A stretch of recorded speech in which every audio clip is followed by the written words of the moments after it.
Greetings and salutations, my friends. Welcome to another glorious day here at the Tango Hotel. Yes, indeed, my friends. Today, we return with more Warhammer 40k Rogue Traitor. Like, it's only when I put my hand there can you see it. Like, wom, wom, wom, wom, abracadabra. Okay, anyway. So, greetings and salutations, one and all, my friends. It is glorious, magnificent, stupendous to see you all here today. Yes, indeed. Hope you guys are having a great after Thanksgiving day. It's been a magnificent weekend, and we're going to get started here in just a minute. But first, I wanted to say thank you guys for being here on Thanksgiving Day. That was a pretty good stream, and yesterday I spent some good quality time with my family, freaking playing Mario Kart on my new Switch, so that's lovely. So, on that note, my dudes, it is time once again for us to join together in the most glorious kumbayas, invented way back in eons past by the great and magnificent God Emperor himself. It's called the simultaneous sip, and all you gotta do, my dudes, is grab that cover mug or glass, perhaps you have a Tager Jealous or a Stein, maybe a canteen, jug, a flask, a vessel of any kind. You fill it with your favorite fluid. That's right, it's the morning coffee. Deliciously, magnificently Tango made. And join me now, friends, for the gloriousness, the stupendosity, the absolute awesome sauceness that is the simultaneous sip. Brothers of the waffle, citizens of the Tango Hotel, it's happening right freaking now. Go! Oh yeah, baby. Sip it so good, you gotta do it twice.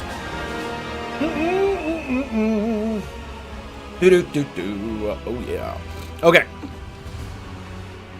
Yeah, it is very weird, isn't it? Okay, so I need to figure out how to make this like not fold that way. Can I fold it like that instead? Bro, look at that! It disappeared! How about that? Okay, we just folded it the other way. Alright, let's go. Alright, so you know what I didn't do? You know what Tango didn't do?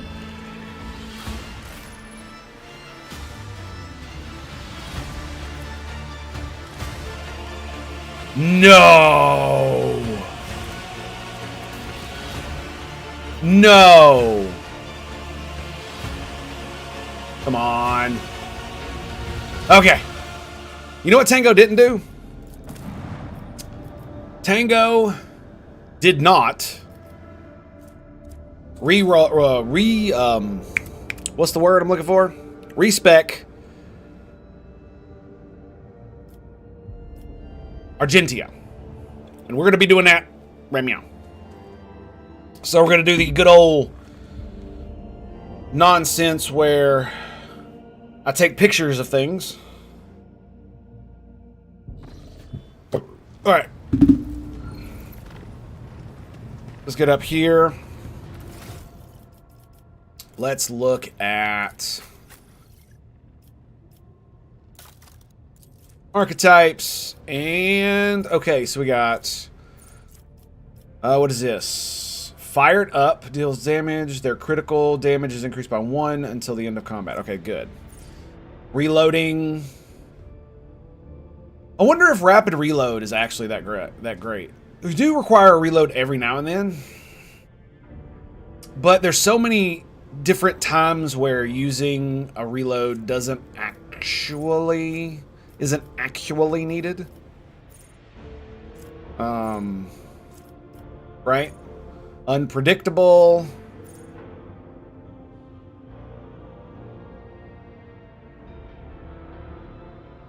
And then firearm mastery does not spend MP. Yeah. What is that one? Demolition. Additional damage dealt with area of attacks. So area attack deals damage to all creatures in its area effects. Such attacks can be made with melee weapons, some ranged weapons, though, and through using special abilities. So that does mean... Oh, look! It actually gives you a list. Okay, let's do it here. So, clean your lens for a clearer picture. Shut up. All right, there we go. All right, we'll scroll down with that, and bam. What was the bottom one on that one? Medica. Okay, and then we'll grab...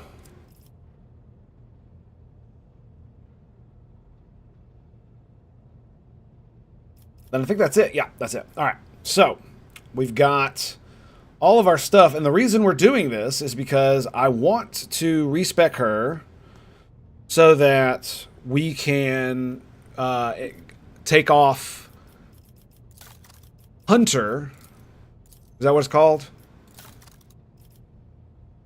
I want to take off Bounty Hunter and put her on the other thing.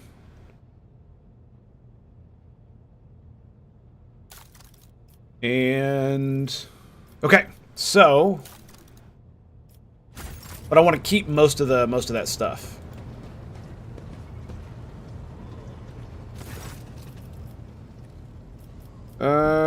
Yes, in need of training.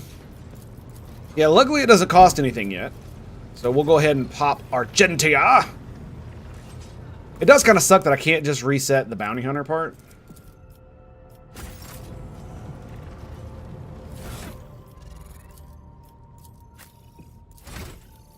Yeah, there we go. So it does allow me to do that. But first I have to do all the soldier stuff. Okay.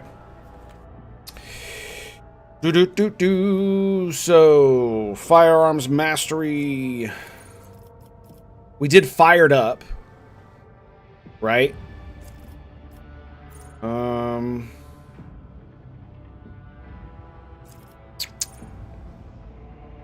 Soldier's full cover. The soldier gains 10% damage. She almost never is in cover, man. The first hit of each range burst attack deals additional damage equal to the fire rate. That sounds good.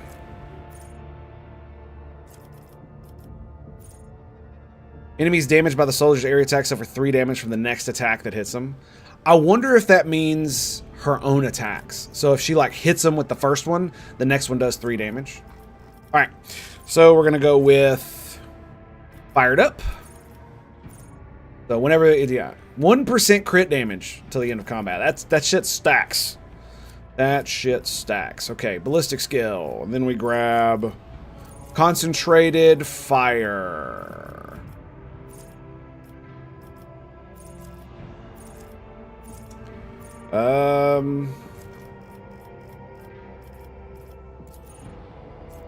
Creature chases, exploit surroundings, cover efficiency. We got fired up.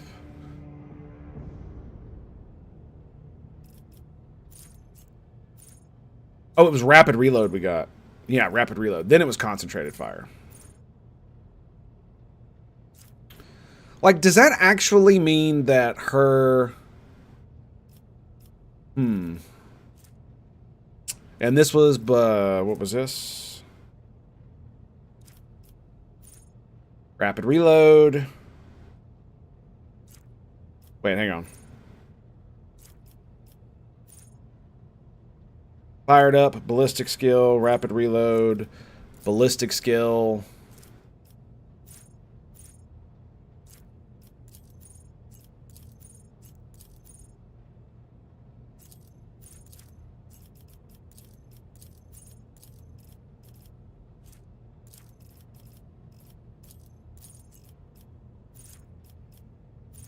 Okay.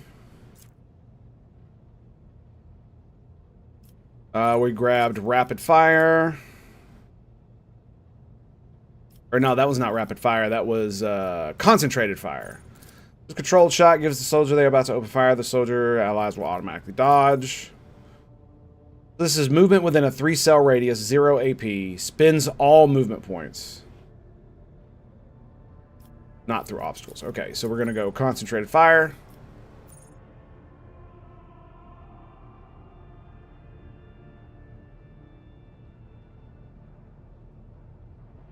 That's so weird. That's so weird. Joker, greetings and salutations. How you doing, bud?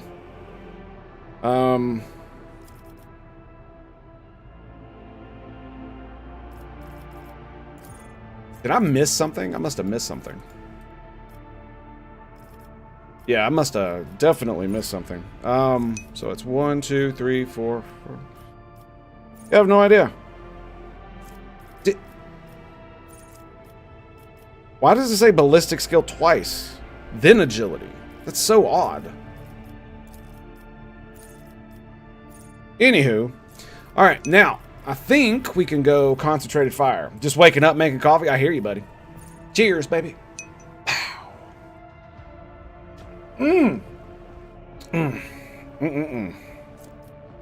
And then this one we got Grenadier.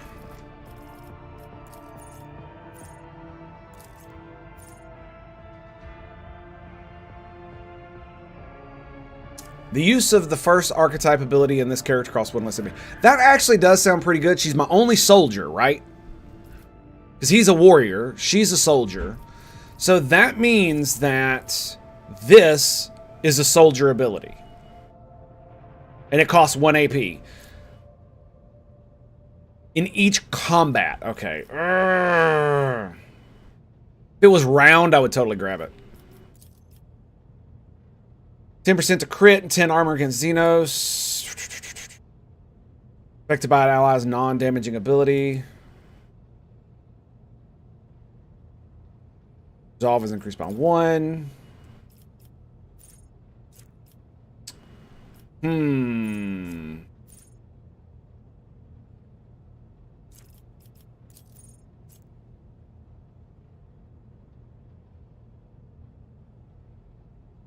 Deal 3 additional damage and 9% armor pen. That seems pretty good. That seems pretty good. I'm debating on whether to keep Grenadier or not, because I never seem to get to fucking use it, because they're either too far away so you can't throw them, or they're just kind of meh. It just in general, right? Every time I've wanted to use it, I can't. And I end up having to use something else. So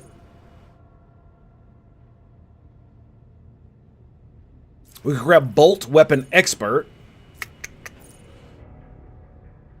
We could also do Ballistic Skill. Right? So this one would be a green Ballistic Skill. Yeah.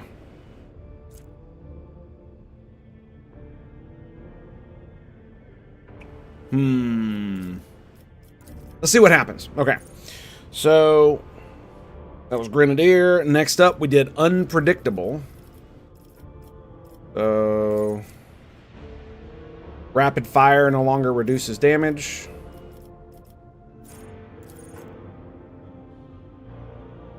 Starting point dash for soldiers. Okay. Revel in the Slaughter. You know, I could grab that one. But where is Unpredictable? There it is. 8% crit chance. Bonus is doubled against enemies from which the soldiers protected by cover at the moment of attack. That's really good, dude. Just straight up 8% to crit is really fucking good. And then this, I think we got Demolition. Yeah. And then next was Firearm Mastery Upgrade.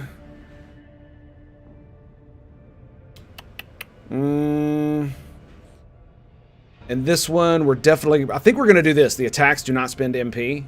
Is really, really good when we do that.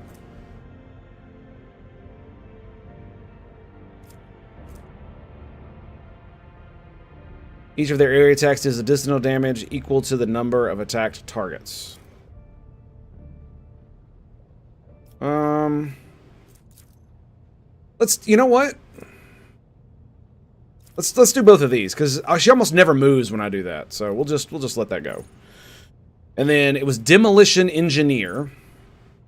She uses Demolition instead of Intelligence to determine additional damage dealt with area attacks. Deals 5% more damage for every 10 points of Demolition instead of 10 points of Intelligence.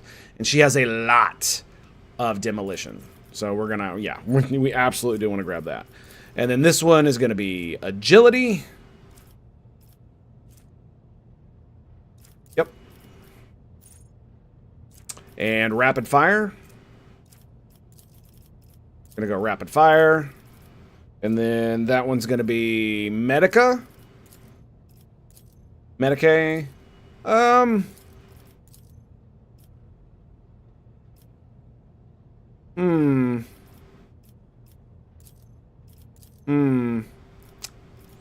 let's do Medica. Yeah. All right, and then we're going to grab... I think we grabbed Perception on this one. Shield of Faith was this one. 12% armor against demons and warp. Gains permanently 1 resolve. Okay, so... next we got It Will Not Die. So I could get It Will Not Die here. I think I am. And then here we're going to grab... Shield of Faith is pretty good, but it's not that great. I want...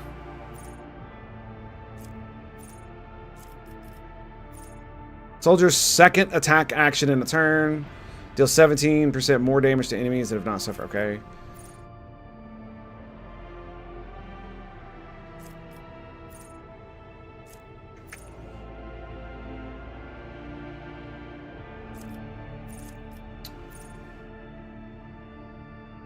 And ignore 3 deflection when used against enemies in a 3-cell radius around the soldier.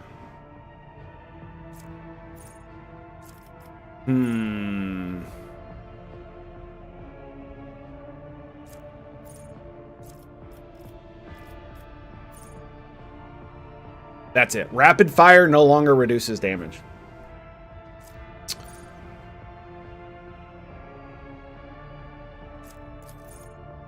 I think we'll go with that one. So that way I can literally stack both of them. And it just, so if they're in my face, I can just, like, spray them down.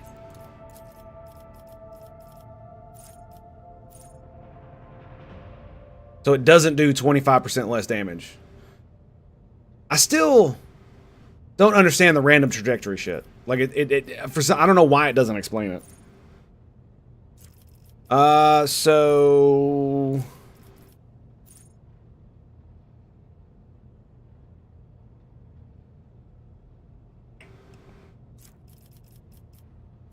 okay. Now here's an interesting one. We could go down here and grab Bolt Weapon Expert. We already got Ballistics, right? I can't do Ballistic skill again, right? Athletics, Demolition. Yeah, we already got Ballistic training. And... can't do Advanced skill. That's not what that is, right? There's no advanced characteristic. No. So, I think I'm either going to grab Swift Movements, or I think what we're going to do is we're going to grab Bolt Weapon Expert. Bam. We're just going to lean into the bolter. Supremely. Just lean into it.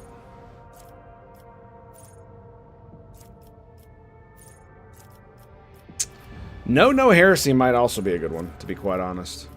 What is this one? It's another one. Jesus Christ. So many.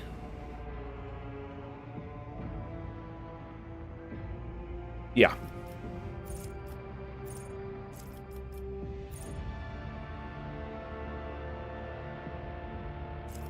I could just go ahead and get the Melta proficiency. Because I'm going to use that as a secondary weapon, right? When I got nice big clusters in my face. For the fun. For the funsies. For the funsies. For the funsies. And then I think we're going to grab... is it Medica again? Or Demo? Grab Demo. So that's Bolt Weapon Expert. So I got Bolt Weapon Expert and then Melt the Proficiency. Lovely. And another one. I kind of want to do Doing My Part. I really do. Because, I mean, what else is there to get other than Melta Proficiency, right? We could, you know, do Perception or Agility training.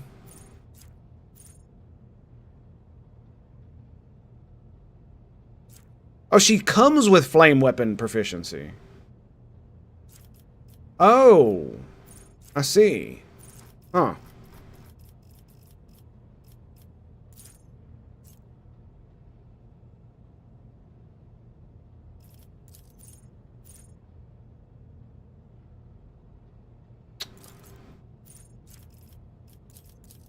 think we're gonna do doing my part. Yeah, I want to see how well that works. And then we're gonna grab Medica, and then we're gonna grab that one. Until the end of combat, soldiers' attacks are 20% harder to dodge until the end of combat. The soldiers' range attacks gain 10% armor pin. Boom. And then Arch Militant. The Arch Militant gets next attack, if it hits, will cause the target to make a toughness resistance with a -12 penalty. If it fails, the negative effect is based on the attack type. Impact damage knocks the target prone. Piercing and rending inflict bleeding and slows the targets. Energy and other blind. Power swords, power axes count as both energy and rending, while the power hammer count as both energy and impact. Attacks that combine several types of damage will benefit from the additional effects. Reckless Rush. The Arch Militant immediately gains 9 MP. If the Arch Militant has stacks of versatility, they gain 3 + 3 more stacks of versatility, which lasts until the end of their turn. The Arch Militant's next attack this turn will cost 0 AP and will not count toward the attack limit. The cost of this ability is reduced by 1 MP for every 4 stacks of versatility. That does seem really awesome. Yes. So the Arch Militant gains 3 weapon skill and ballistic skill for every stack of versatility.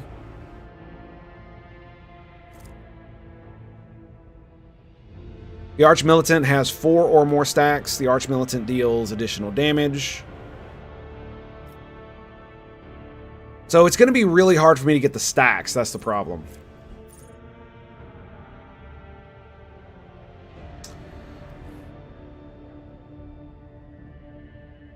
Five dodge for every stack. Because the thing about it is like the problem with the Arch Militant is that you have to do multiple different types of attacks for it to work, right? Single shot, ranged, melee. That's how it works.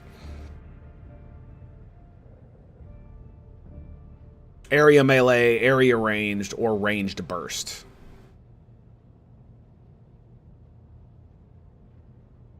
You know what I just realized? I just realized that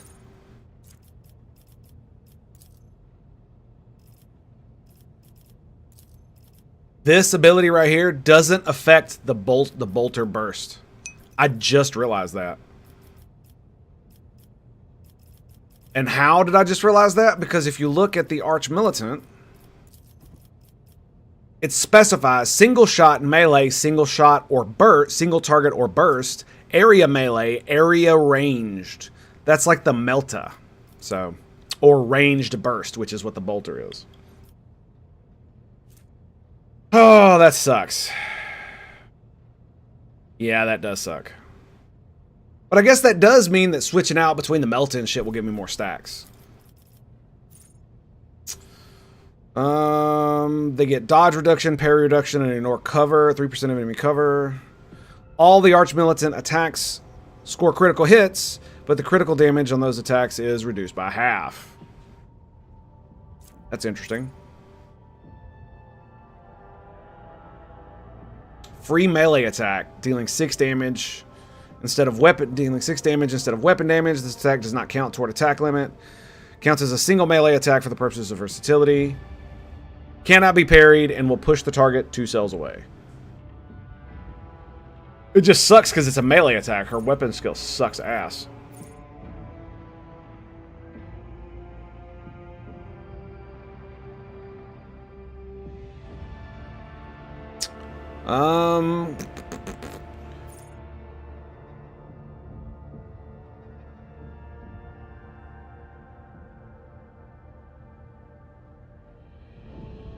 This is it, Reckless Rush. That's what we do.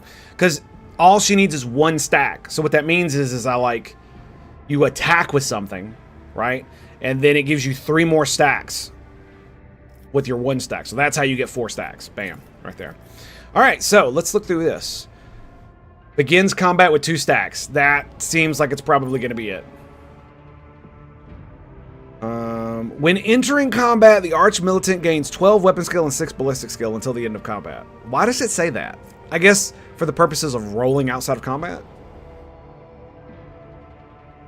Ooh, dude. Yeah, let's pop that bad boy. Critical versatility. Critical chance. Do I get another one of these? I do not. So... let me see. Critical versatility we did. Dependable. Arch Militant gains 5. There's a bonus to armor.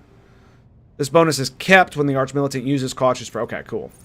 Exploit weakness. When the Arch Militant attacks a target, they have their armor reduced by any effects applied by the Arch Militant allies. The Arch Militant deals 10% damage. Oh, okay. So if you have an operative and he's stacking exploits, well, there you go. 10% extra damage. And then you do 2 plus 2 damage. Damn. We'll star that one too. Wow, 10 crit chance, crit damage. Okay, we'll check that out too. Uses Heroic Act. The Arch Militant gains +1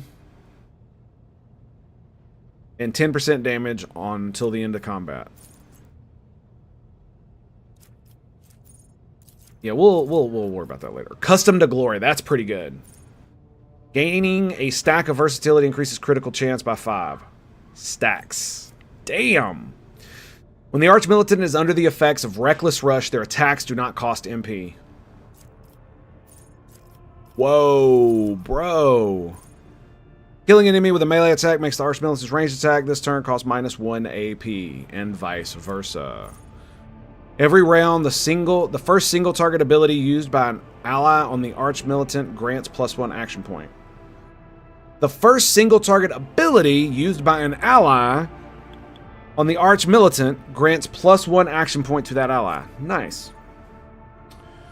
Killed at least one enemy with melee attacks. The Arch can dodge. Okay. Close. There it is. The Arch Militant can use 2-hand ranged weapons with within melee range, but with a penalty of 10 to ballistic skill. That's what I want. So, do I do it this turn or do I do it next turn? Because I think we're going to get more ballistic skill here, right? And that's AP increase. So, I can either do close quarters training. Wow. 20% crit damage.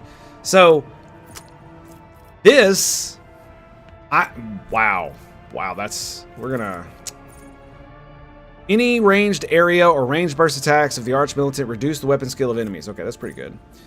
Until the end of combat. Discipline. Gains 1 stack whenever an ally grants the Arch Militant a next turn. Oh boy. We're gonna pop that one for later. Both melee and range reduce the deflection. Okay. Distract. Any of the Arch Militant burst attacks reduce the dodge. Okay. Till the end of turn. Cost of Wildfire is reduced by 1 AP for every 3 stacks of versatility instead of 4. The Arch Militant deals 15% damage to targets that have a priority target, regardless of whether the target is the Arch Militant or someone else.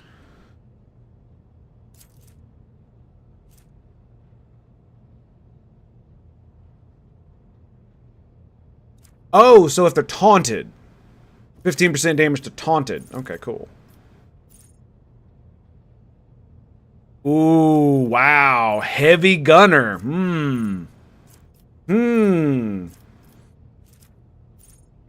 Enemies that were forced to make a resistance test by the Arch Militant will make any resistance test of any... oh, wow. It makes it harder for them to get by that. Okay, so... I either need to always ready or close quarters training. Let's go close quarters training. Nah, fuck it. We'll do always ready. Yep. We're halfway there. It'll be fine. It'll be fine. All right.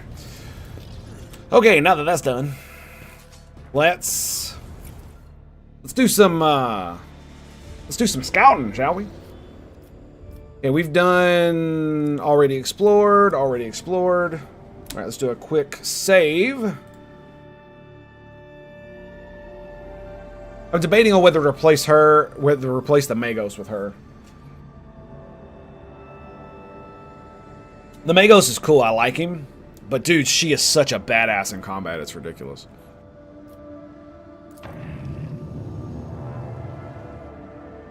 Okay, so... let's go to Omicron. Warp travel. Skadoosh. My apologies, Lord Captain. The enforcers report that your pet Eldari is in a foul mood and is moving toward the captain's bridge. We didn't dare stop her, but I expect that you will have a difficult conversation ahead of you. I mean, she's like standing right over there. What the fuck are you talking about? Game? Game. Why are you like this? What up, girl?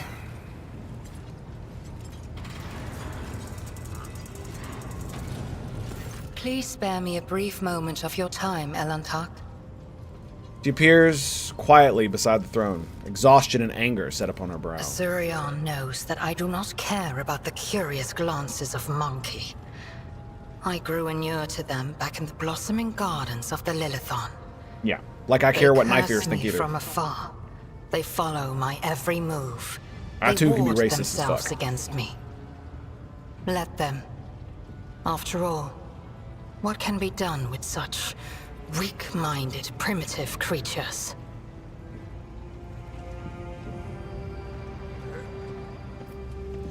I love the juxtaposition of her criticizing humans for being weak-minded and primitive when every time she talks about humans, she literally uses a fucking slur. Good job. And still, one monkey stunt has caused the cup of my patience to spill over.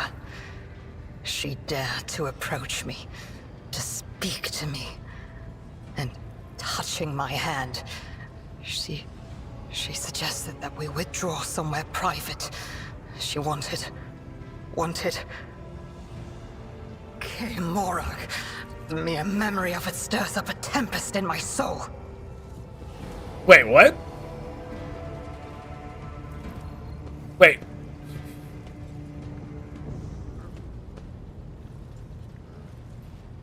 Wait, what? Wait.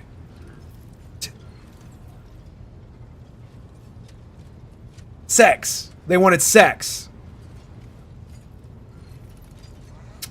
Yes, fraternizing with Xenos. Unspeakable heresy. Show me this madwoman, and I shall punish. And I shall see that she is suitably punished. She is already dead, Elantak. I could not let the offense go unpunished, so I took her life myself. Let this be a lesson to all the other fools. Like, where's my option to string them up on the bridge? Monkey usually grow angry when their property is damaged. I am glad that we have come to an understanding. Nobody fucks with my pet elf. Capiche? Try to imagine, Elantak, being lusted after by a wild beast. It is foul, disgusting, so vile that it makes your very soul shudder. Oh my god, like, you're literally talking to the wild beast, girl.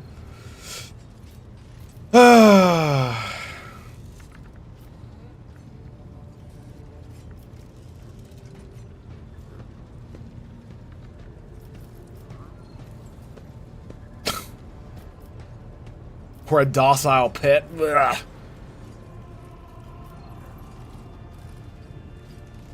Yes, I shall speak to my subjects. You will not be bothered again. Your words warm my soul. Very well. I will leave now. Do not forget your promise. Like, I'm gonna, like, it blows my mind that anybody would even, like, attempt to dare do such a thing.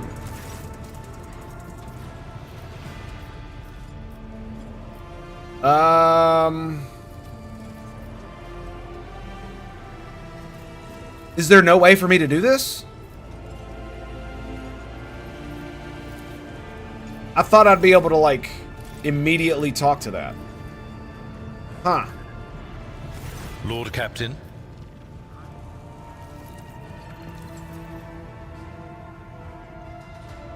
Ooh.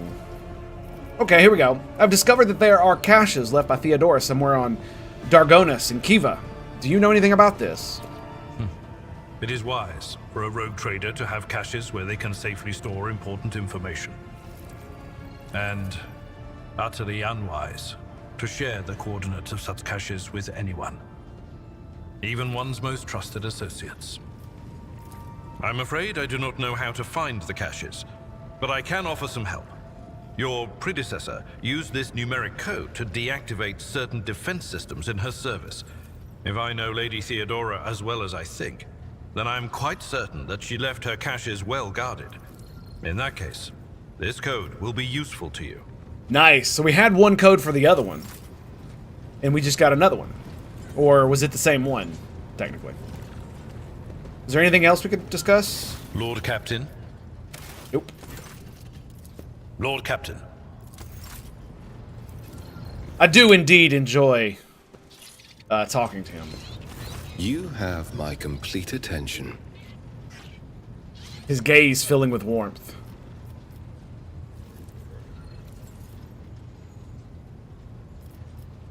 Huh. Okay. So we're done there. So how do I keep my promise if I can't address my crew? Maybe I talk to her? Okay. Guess not. Let's talk to him. And can I? Oh, I can. Okay, good. They got anything new and interesting? The wearer's first melee attack in combat cannot be dodged. 99,000. Wow. Okay. I mean, that's actually, we could do that. What is that? Sanctified staff. The wielder of this staff with the power level of 11. Wait, what?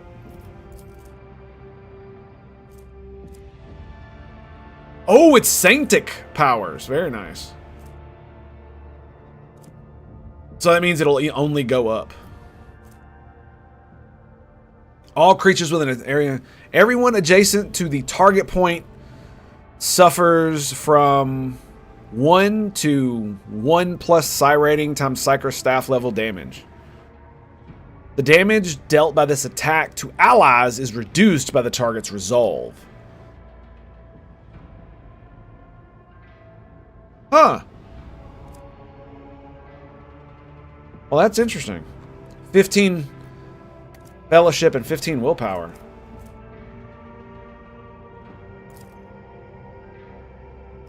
That's pretty good. I almost never use the staff attack.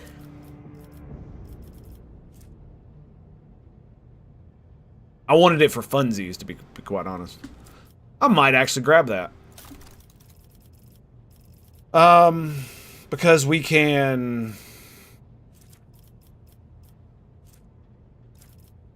Let's see. Get rid of a bunch of these. I need, what, 4,000?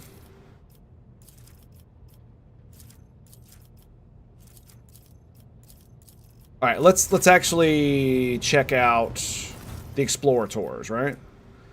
So we still got the Weber available. I only need 2k here for another plasma pistol, which I don't really want.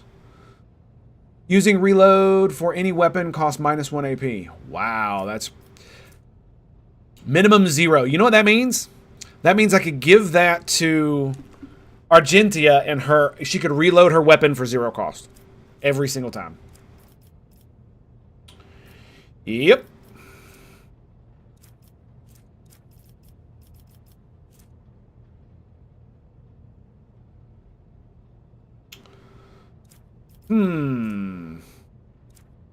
Okay.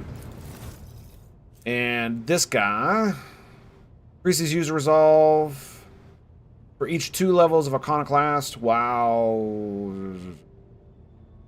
So I need 6k to get to level 2 here. And all that'll give me is this, right? Bladed boots. Whenever a wearer hits an opening with charge, slash, or dance, the abilities inflicts. Okay. Telepath staff and mind scrambler grenades. Precise bolter would be nice, but probably not going to need that one. All right. And the Imperial Navy. You could definitely level up that shit. So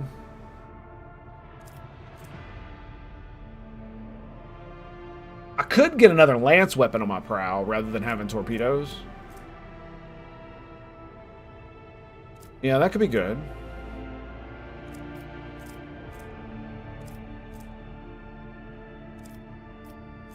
Prow battery. Short range. Prow mounted macro cannons. 4 shots, dealing 14 damage.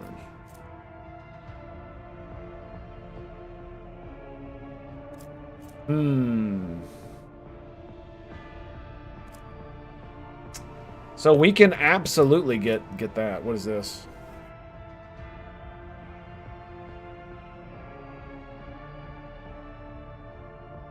So this is even better torpedoes.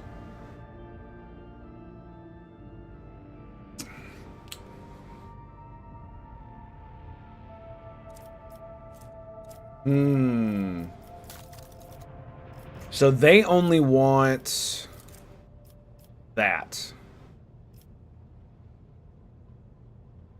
All right, I'll go ahead and trade them that. So yeah, we could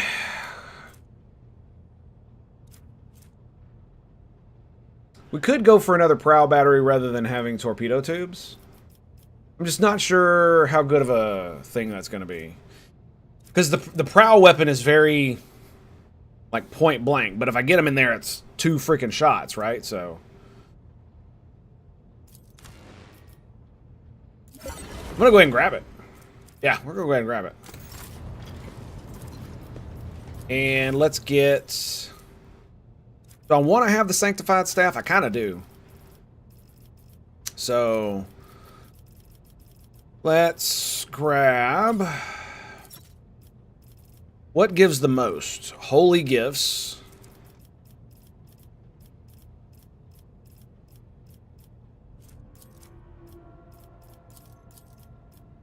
And I need 4K. Jewelry also does it. Let's go ahead and trade those. All right, so now I need just under 1,000. Ship components are 200. Fuel is 100. Okay. Do I have any uniform? I do.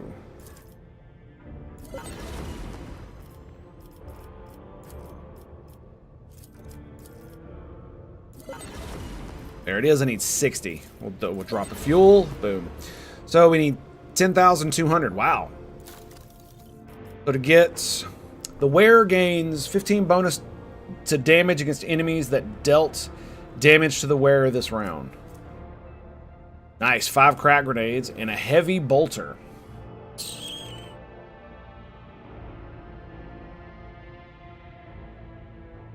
You know, it makes me think that... Oh, dude, she can't wield it. She doesn't have enough strength. I was about to say, I was like, man, it would be really awesome to be able to wield that by...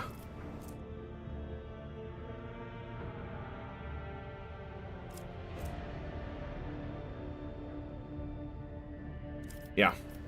I could instead of getting a melt-a-weapon, get heavy weapons, get the ability to lower the cost of shooting it by 1, so that the burst fire would be 2 AP and the single shot would be 1 AP. And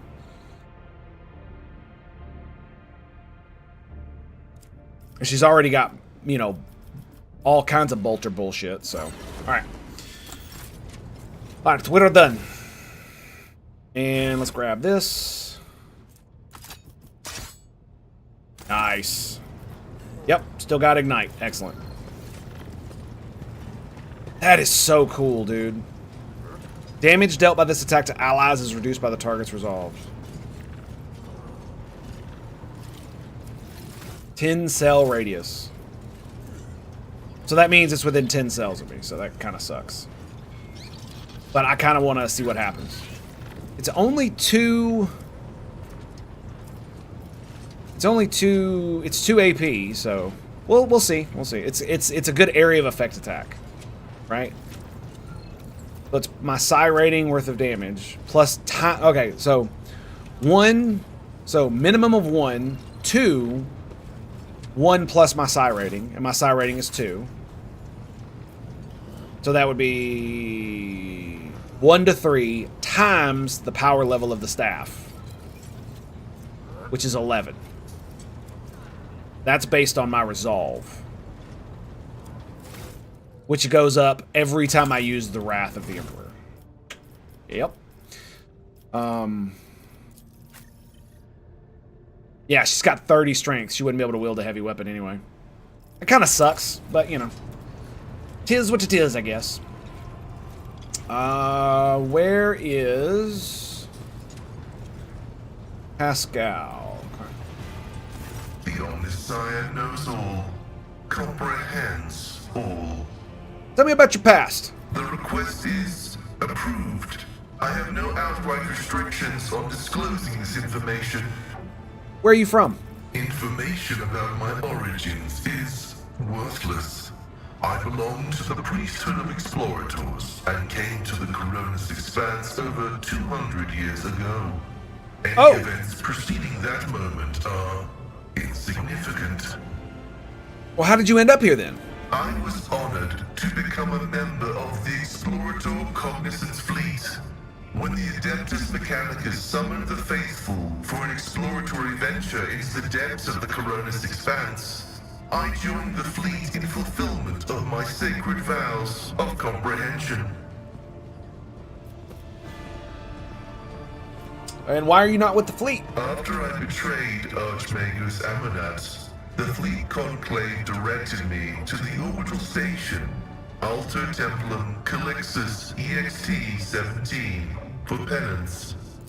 This venerable temple station was founded in the early years of our expansion into the Coronis Expanse. It is currently a rear observation post of the Cognizance fleet in orbit around the star Furibundus. And who are the Explorators? The sacred fraternity of explorers. The cult Mechanica sends us out to the frontiers of the known sectors as researchers and conquerors. We are the warriors of the Code, who return to the lost worlds and devote themselves to recovering the lost ancient knowledge. Explorators are granted the privilege of being more independent than many of our tech comrades. However, it has earned us a reputation as unstable and poorly controlled troublemakers whose unorthodox views are dangerously close to apostasy. No, never! They are my younger brothers and guides on the way to the Omniscient. Their machine spirits are directly bound to my neocortex and pick up impulses from my subconscious. Sometimes they act ahead of my thoughts. This is how the Omniscient leads me to comprehension. Acknowledged. Tell me about the Adeptus Mechanicus. I am honored to belong to the priesthood of Mars, guided by its tenets. We safeguard technology against the impure and the unenlightened.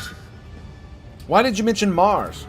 That is where the cult of the Omniscient originated, and where we were granted the first revelations. Many millennia ago, we made an alliance with the Emperor of Terra, and have served the Imperium ever since, paying a tribute of machinery, weapons, and void ships. Everything that bears the blessed seal of machinery comes from our hands, and it is we who make sure the operating rituals are performed as they were meant to. We are everywhere. We are the Mars-forged steel bars that give the Imperium strength.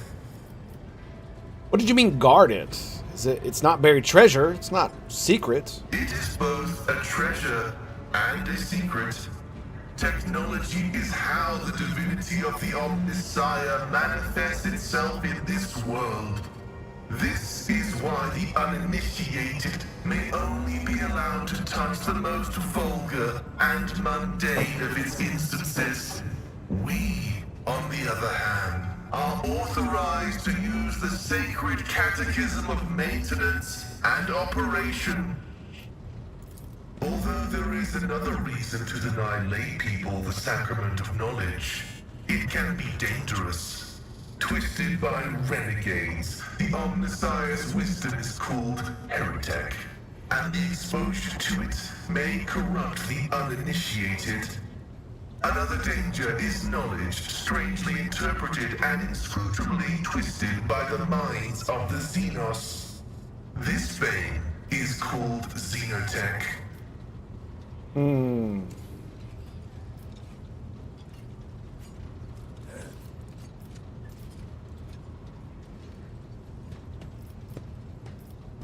Well.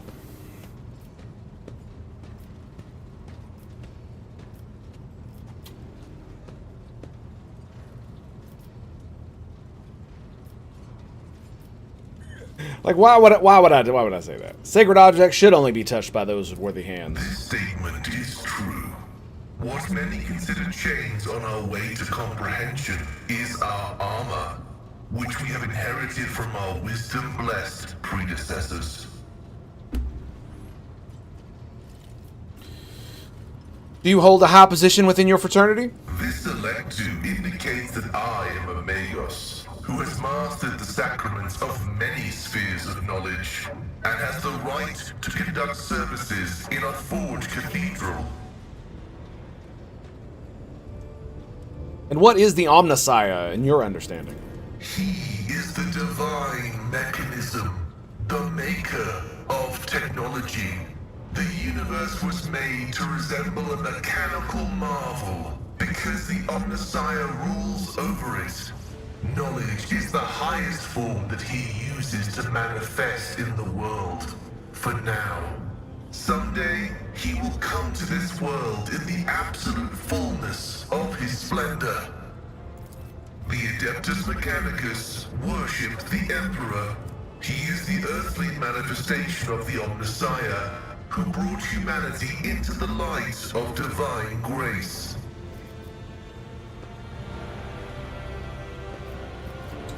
What is behind your enthusiasm for replacing flesh with augmentation?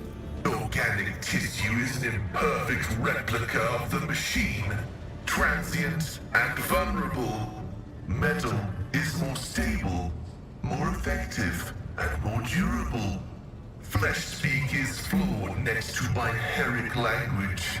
Meat begets weakness. It softens the mind and undermines discipline. But you can replace metal when it wears down. In addition, a machine is a supreme form of knowledge, and by assuming mechanical form, we become closer to the Omnissiah. However, like all things sacred, our augmentations must not be defiled by the eyes of the ignorant, which is why we reveal only the crudest of tools, while holier mechanisms remain concealed beneath our crimson robes.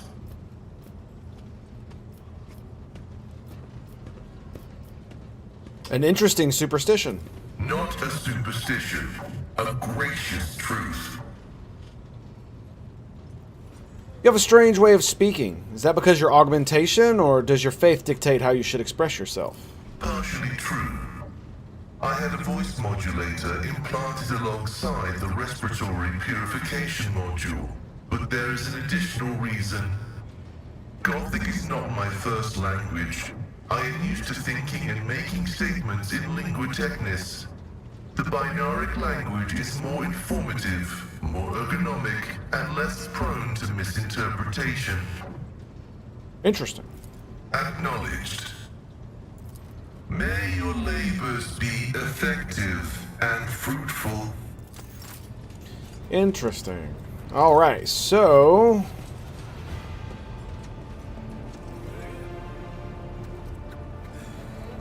It is very interesting that she's, like, over here on the bridge. Every time, dude. Every time. Elantark.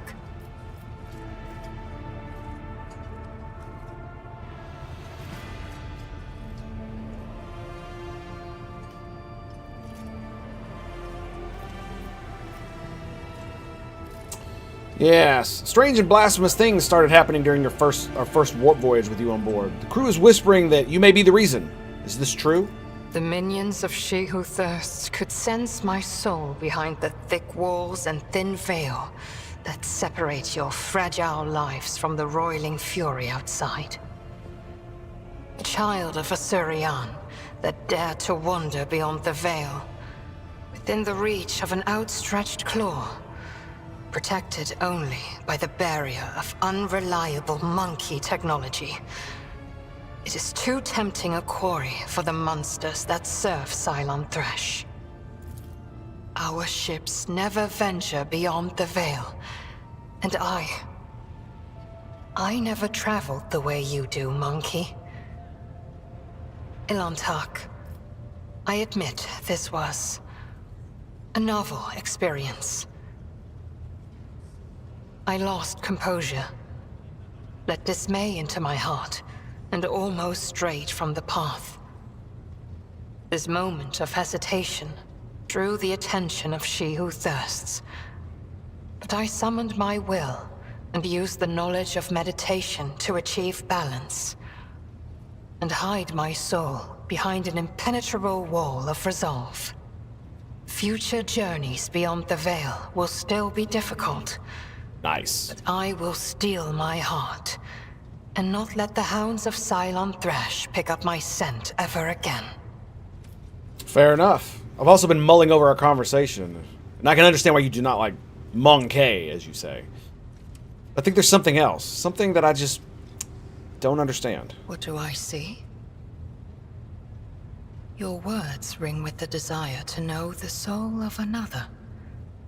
But will you be able to comprehend my answer? Are you coming on to me? You and I, Elantark, look at this world in very different ways. And I see many more facets, and deeper meanings, and brighter colors in it. But to capture the full truth of this world in the miserly language familiar to your ears will take time. I will come to you with an answer later. Yes. There are rumors about Xenos ravaging this sector. Do you think it could be your kin? Is that snake venom seeping from your lips? We, the children of Azurian, are no strangers to the art of war. We are not raiders, or butchers, or least of all, fools. When a craft world is beset by calamity, its inhabitants do not start a war with every monkey in the sector. If you are looking for enemies, look for them elsewhere. Well, what happened to your homeworld? It is a mystery as inscrutable as the sigh of the last immortal. As deep as the waters of a dark ocean. And I can tell you little, for I was far away, on a mission with my unit. We returned at the appointed hour, but we did not find Cruderock in its celestial harbor. It happened many turns ago. Or standard years, as you say. But I remember that moment as if it happened this very day. The memory of a loss is always stronger than the memory of a gain. Especially when you lose something as significant as a home. Or an entire world. You know, it's funny, man. Every other game that I've played where you have to talk to Eldari, they talk like such pieces of shit. And to be fair, she is kind of going there, but not in as many, not as literally as harsh. It's actually kind of cool to be able to like converse with them and them not literally look down their knife-eared ass noses at you. We searched. We called out. We looked everywhere. But we saw only emptiness and the echo of calamity. Countless days passed before I found myself on the Lilithon and met some of my kin. Those refugees who had barely managed to reach our ancestral planet. Their stories were far from being the fruit of truth I so badly craved. Those who agreed to talk to me were few, for most saw me as a wayward daughter who had spurned the honorable paths. And they would not stop babbling about the terrible disease that spread black tendrils of pain over the paths of the Infinity Circuit and deadened our world one segment after another. The ones who survived fled in fear and wandered between the stars, until the Lilithan's warm light reached out to some of them. Some, like Muaran, lay the blame entirely on Monkey. However, I do not know the truth, but I hope, I desperately hope and pray to the gods that someday it will be revealed to me. The Infinity Circuit? Is idle curiosity a defining feature of the Monkey? Or are you trying to learn about the weaknesses of my people so you can destroy another world of the children of Asurion? Don't make me roll my eyes, bitch. Forgive me, Elentark, but I am not ready to immerse you in the font of my people's deepest mysteries. Okay, well what about those crystals, the spirit stones? What are they? You are talking about something you cannot comprehend, Elentark. Waystones are not mere trinkets worn by my people. They are something greater. From birth into the last breath, the Spirit Stone belongs only to its owner, serving as an ever-present reminder that we are mortal. For it is the first refuge of the mind and the last refuge of the soul, which Cylon Thresh is so eager to devour. The souls of the children of Asurion move into the stones after death, and then they become a part of the Infinity Circuit on a craft world, so they can serve their people even when the body is gone. There is no crime more despicable than harming a Waystone and dooming the immortal soul of a child of Asurion to an eternity of torment in the maw of she who thirsts. Is that right? We need Waystones as desperately as darkness needs starlight, and Monkey need air. And so we are bound to wander the galaxy in search of the old worlds that might give another craft world hope for existence. Each Monkey's heart is one of your lives. Each Waystone is the preserved soul of a child of Asurion. And what was your world like before it fell? Cruderach cannot be described in your language. It can only be sung, encased in a filigree of sounds, a melody as complex and delicate as the Infinity Circuit, its energy network. It can be seen in the golden hues of sunlight, felt in the breath of celestial winds. Though it was an artificial world, it was just as alive as any real planet. But I must see clearly, not only light, but also shadows. I yearn to remember only Cruderach's beauty, but it had a dark side too. My world was isolated for too long, like a lake of stagnant water. There was no movement or renewal, and even the sweetest outbursts of life soon turned fetid. Who knows? Who knows? Had there been no stagnation, had our elders not been so blind in their dogmatism and our youths not lacking in courage, then perhaps Cruderach would still be alive even now? Speaking in fucking riddles. Is idle curiosity a defining feature of the Yes! Monkey? Or are you trying to learn about the weaknesses of my people so you can destroy another world of the children of Asurion? Forgive me, Elentark, but I am not ready to immerse you in the font of my people's deepest mysteries. Okay, what about the history of the Eldari? I am afraid your life is too fleeting, and your memory too feeble to encompass the entirety of my knowledge. My people ruled the stars when yours did not even have a name. But many of our songs and stories were lost, stolen by she who thirsts. I can tell you the children of Asurion lived, created, caressed the stars as if they were pearls on a string, until Cylon Thresh smothered our empire in her terrifying embrace. Different branches of the Eldari chose different paths to salvation. My ancestors chose an eternal journey through the starry void, living on craft worlds instead of real planets. We rescued countless wonders from the days before, but far from all. You saw this on the Lilithen. Not even we can always master the gates our ancient ones built. This is the story of the Asuriani. There are branches that chose a different path, gruesome and frightening. But I do not wish to tell you about them. That is our dark side, just as your kin have many dark sides of their own.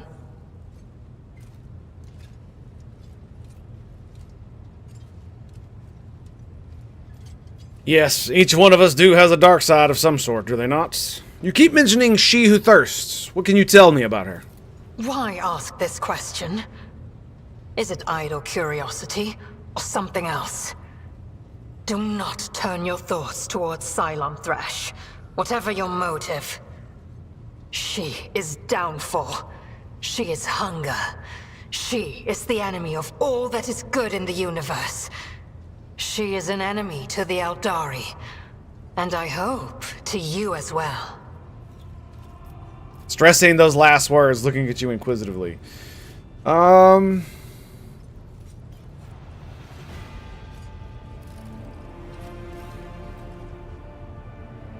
Say nothing. No. The Chaos Gods are enemies of the Imperium, which means they are my enemies. You can be sure of that. We are as different as starlight and its reflection in a muddy puddle. But we share a common enemy. Constancy is our strength. Fucker called me a muddy puddle. Can you believe that? As you wish, Elontark. Allow me to ask you some questions. What do you wish to talk about? Who were you before you came to Janus? I followed my path. Do you know what a path is to the children of Asurion? It is more than a chosen, what do you call it, craft. The path is how each of us moves through the labyrinth of existence, inside and out, in life and in spirit. It is both a journey and a fortress. It protects us from she who thirsts. To stray from the path is to fall into her dark embrace.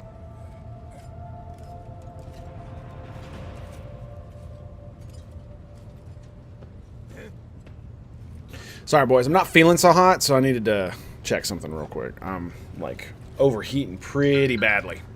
Alright. The first path I walked was the path of awakening. It granted me the ability not merely to look, but to see, and to take notice of what I saw. My second path could have been that of a warrior, but I chose differently. For the ability to see called me beyond the boundaries of my homeworld. Though not everyone was pleased by this decision, I stepped onto the path of the outcast. I gained the freedom to choose, to question, to doubt where the others merely bow before the So that's why they wisdom called of her a outcast Farseer like who that. dictates the will of destiny. And I will follow my path until I reach its pinnacle. So what's it like for you being on my ship? It feels like I am in the belly of a bird with steel wings. Cold and unliving, but stubbornly blazing through the dark. It lacks life with its light and beauty, but although your vessel cannot even remotely be compared to a craft world, I feel strangely satisfied. We, the Asuriani, are born and dwell on craft worlds. To find myself on a moving world again, even one such as yours, is a source of much joy. And how did you get on Janus again? The children of Asurion sought shelter on the Lilithon after the demise of our craft world, our Cruderach. I arrived What's up, later, Elbaron? looking for traces of my Greetings. kin and hoping to learn the fate of my world. They witnessed the baneful ignorance of your breed and began to weave a web of their own intrigues in which I played the role of Vistensa Viat's aide. And then you appeared.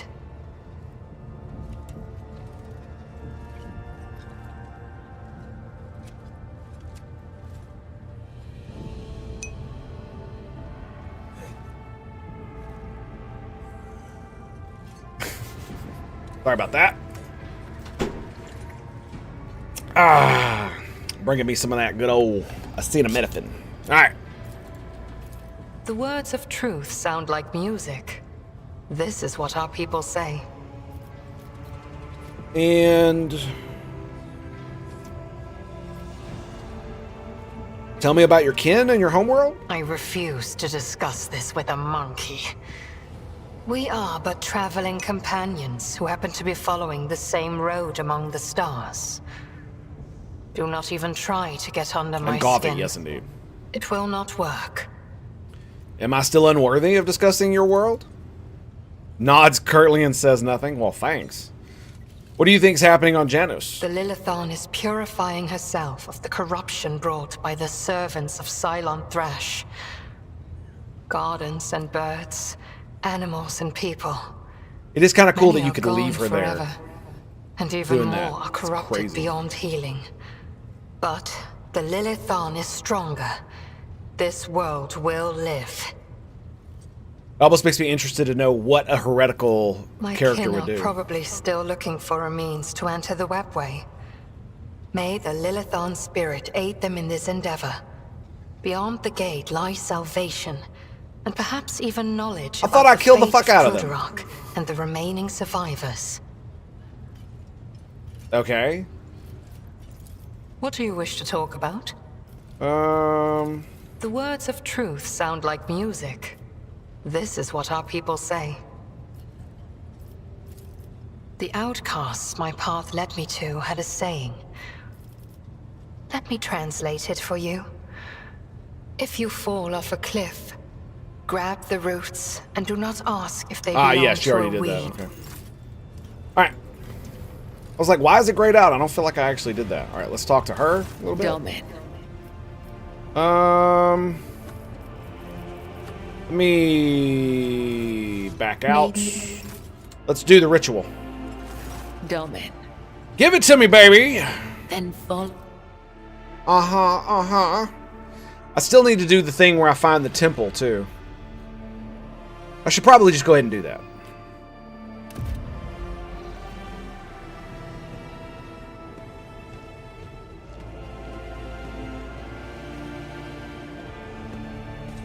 For a second, I thought she was, like, prone on the ground. What up, girl? Are you ready to step into the labyrinth, Domin?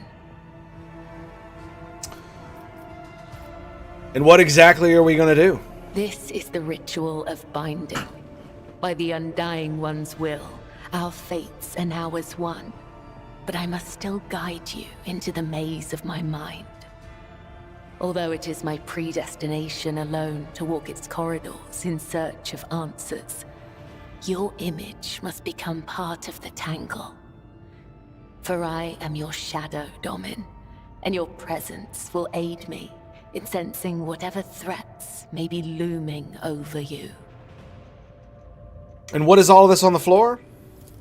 Instructions, directions, a depiction of the puzzle that can only be solved within one's own consciousness by following its bends and turnings. I do not require these lines to find my way, but for you, they will serve as a guiding thread. All right, I'm ready. Let us begin. Your weapon for the ritual. Watch the lines on the floor. You can only pass through the gaps. The rest, you need not know. Enter the labyrinth, Domin.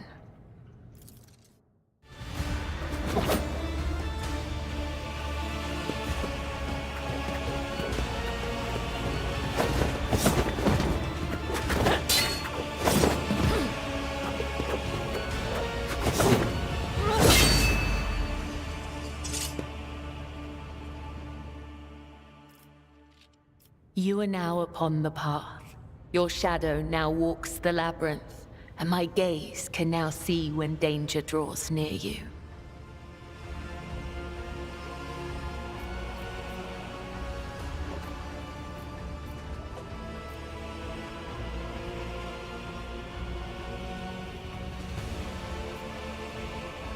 Yes, what a captivating expression of your culture. We are not doing this for your amusement, Domin, nor is it an expression.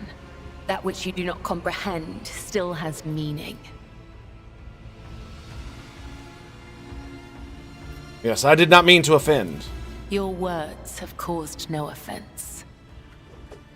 There we go. I seek to only understand why this matters to you, to understand you. Understand me? Why, Domin? My fate is preordained, and our places assigned. We both must serve the Undying One, as his design foretells. But if such is indeed your wish... Is she coming on to me? My path of service Okay, no. to the Undying Emperor is one of many twists and pitfalls. Every mind is fraught with weakness, and only by honing it tirelessly can one achieve focus and prime one's perception. I envision the tenets of the web as a maze of tangles and dead ends. Each time I go into a trance, be it one of the soul or of battle, I walk this path from beginning to end. And now that you're a part of it, you will be there with me when next I enter the labyrinth.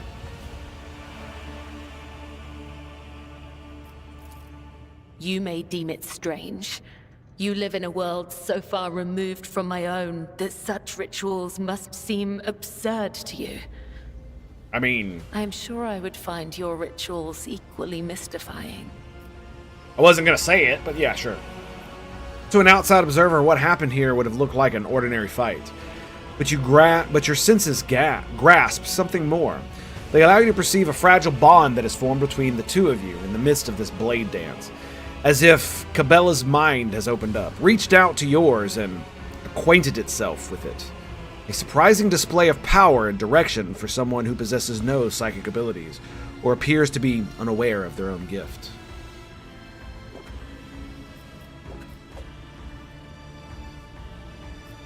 My rituals? What do you mean?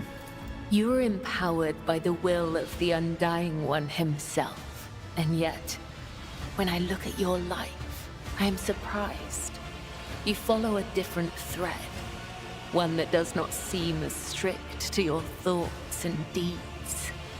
There is so much luster. Would you like to see my world? You have allowed me to witness your ritual. It's only fair I show you one of mine. To partake in one of your ceremonies? Returning the courtesy. That is how you say it up here, isn't it? I will await your invitation. The labyrinth has accepted you. We have danced amid the crossing lines and minds, and by the dance, we are now bound. Talk to the High Factorum. Very nice.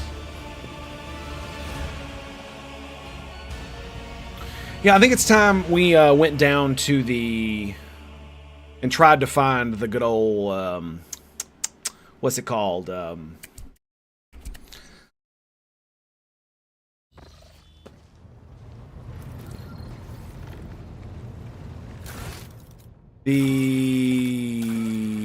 This. So the freight line. All right, let's do one thing first. We jumped through the warp. We're in a new system. Let's do a little bit of exploring of the system, and then we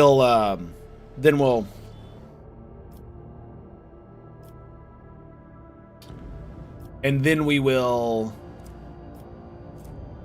They don't even have names. That's hilarious. And then we'll do that. I kind of want to stretch out the gameplay a little bit. I don't want to do too much of one thing. Might be a little insensitive, you know what I'm saying? What we got here is a volcano world? Ooh. Inhabited, you say? The ruins of an ancient imperial city were discovered on a dead world, completely deprived of an ecosystem.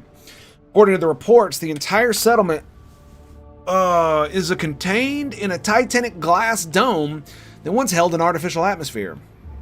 Your augurs detected the framework of 3 other similar structures that were never completed. For whatever reason, the dome systems failed, and left behind in this city, a ghost that never managed to become a proper colony of the Imperium.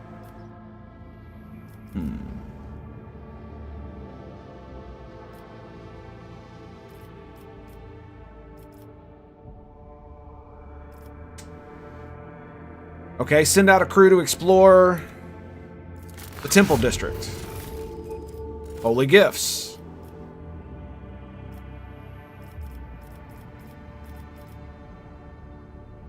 I guess grab as many supplies as possible. Provisions. Oh, this is cool. We got some ranged weaponry too. Okay. And drain the fuel from the generators. They won't need it no more. It's just all of them. It takes several trips to deliver them. Okay, I didn't read any of these. The Temple District is situated in the heart of the city. The God Emperor statue, intricately carved from precious crystal, is suspended beneath the dome, supported by chains of gold, and can be seen from anywhere in the colony. Inspired by the majestic sight, the expedition members set off to explore the area with renewed vigor. Soon enough, they stumble upon an ancient weapon lying on a pedestal wreathed in sunlight. The expedition brought it back to the ship and told tales about how the Emperor himself, who had been watching from above, had directed their attention to it. Your people flooded the city like a tidal wave, filled building after building, bunkhouse after bunkhouse, and receded from its quiet streets as quickly. There were plenty of useful things among the findings, including foodstuffs and weapons. Draining the fuel, it takes several trips to deliver massive Prometheum storage tanks to your vessel. The crew grimly points the colony was running out of fuel. Had the life support system not failed prematurely, the locals would surely have perished due to lack of energy. Very well, explore the local palace. Ooh.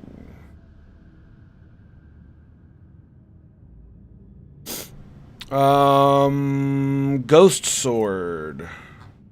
Oh, it's an Eldari weapon. Interesting. It's a power sword, I see. Huh. Profit factor gained 1. The lavishly decorated estate of the local ruler towers over the rows of featureless bunker houses. Several explorers perished from the cleverly hidden tripwires in the courtyard. But after losing their companions, the team easily disarmed the remaining traps in the estate. Anything of value has been promptly delivered to the rogue trader's vessel. The Lord Captain was even given an exquisite sword found in a secret cache that once belonged to the mansion's owner. Very nice. Okay,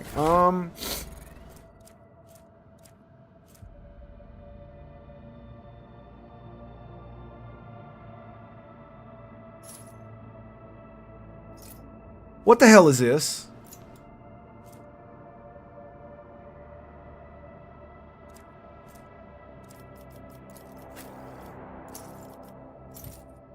It's a fucking necklace.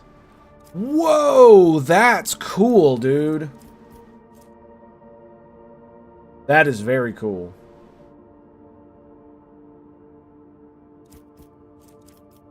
Single shots with bolter weapons automatically hit.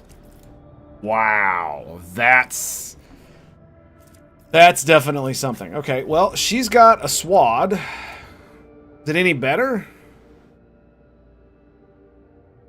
Sort of.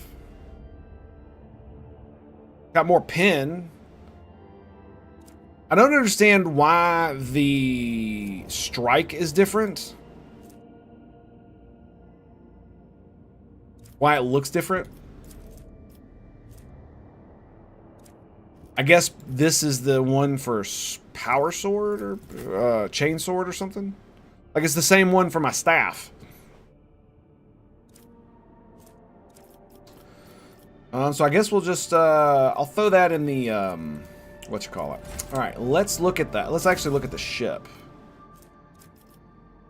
So, Do I want to get rid of the plasma torpedoes? Let's see. Let's see. I want to get into combat and see how that's going to work for me. Also, is there a way to upgrade the shields?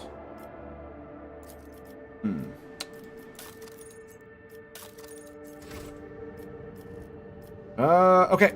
We'll go to this one.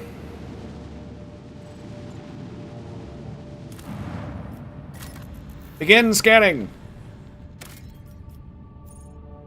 Plasteel. Only 2. Yeah, I'm gonna go ahead and grab it. I know Marzo Wiki said I should not get ones so small, but come on, man. Come on.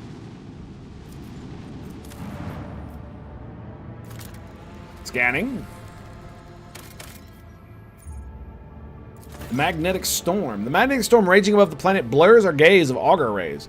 Only a truly powerful diviner machines may see through the current of magnetic fluctuations in their blessed vigil and discover the mysteries of the Emperor Forsaken Planet.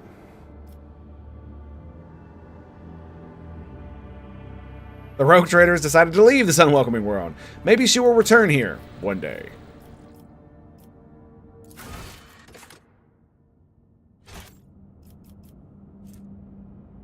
Point of interest, okay, cool. All right, now we go back to the ship. Let's go do the thing. Yes. Yes, yes, yes.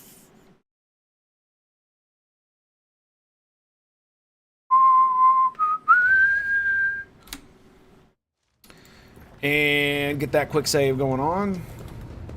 Go up to the quarters.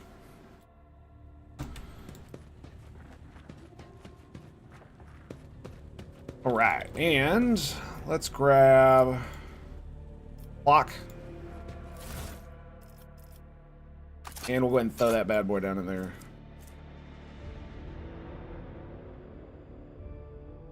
I don't think I ever read this, did I?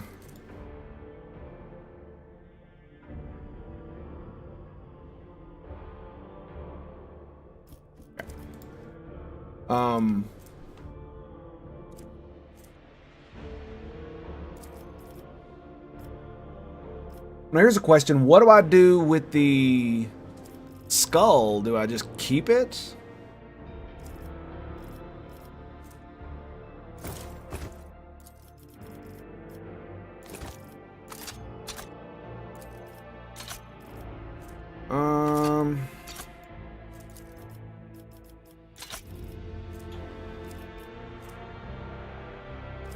Keep that.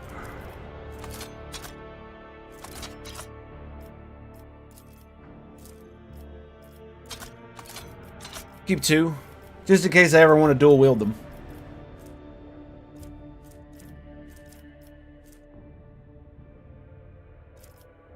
You know what I mean?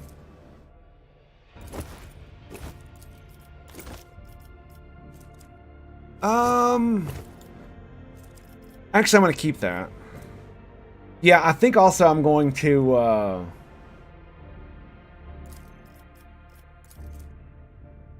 what is this? Agility bonus. We're gonna cure. Let me see.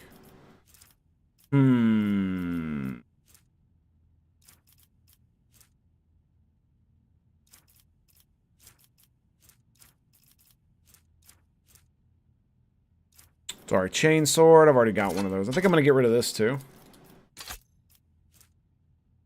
Biomancer staff. House Orcelio staff. Yeah, let's go ahead and get rid of those.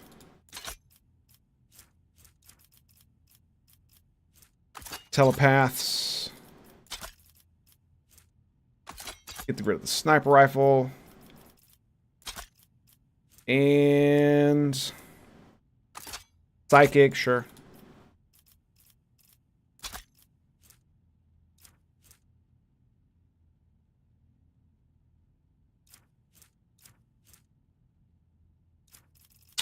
So, I want to keep...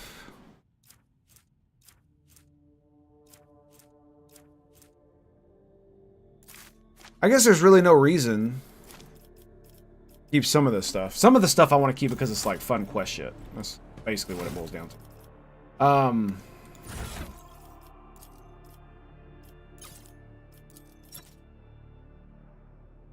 It said I picked up some ranged weapons. I'm assuming it's not actual ranged weapons, right? It would have shown me. I picked up an actual good thing. Dude, we have so much cargo, dude. It's crazy. Crazy.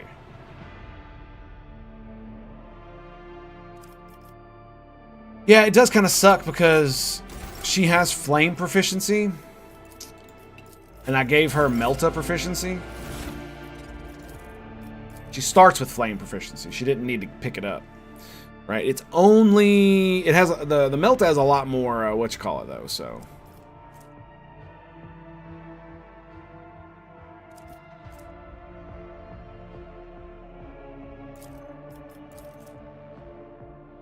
I got a question for you. What's an automatic weapon?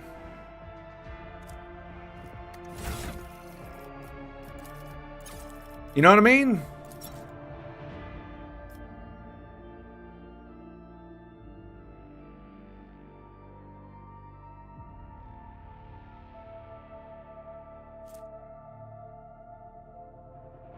Like, where does it, is that a stat that it has, or is it just if it's got burst fire? Is that what tells you it's a automatic weapon? Right? Auto pistol. I guess if its rate of fire is higher than 1? I'm assuming that's what's going on here.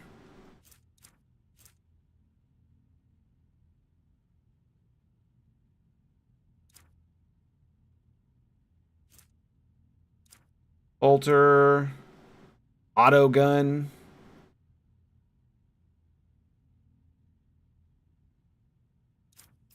You know what? It's probably a good time to whip out the good old Google.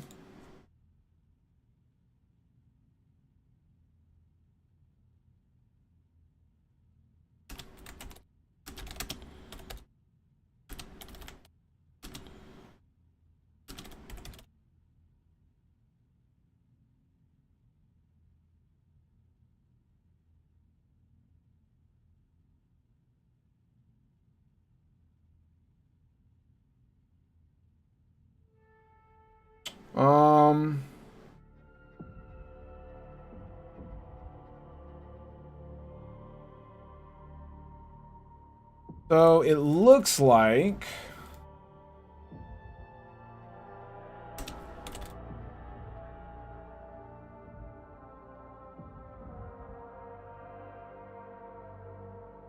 burst fire capabilities result that they can fire multiple shots in quick succession. So bolters, bolt pistol, precise bolter. Okay. It's weird that it doesn't have an actual, you know, like thing for that.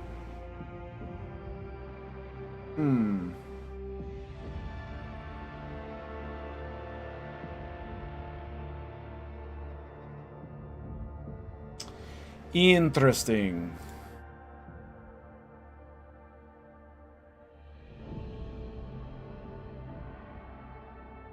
All right. So let's take a bath.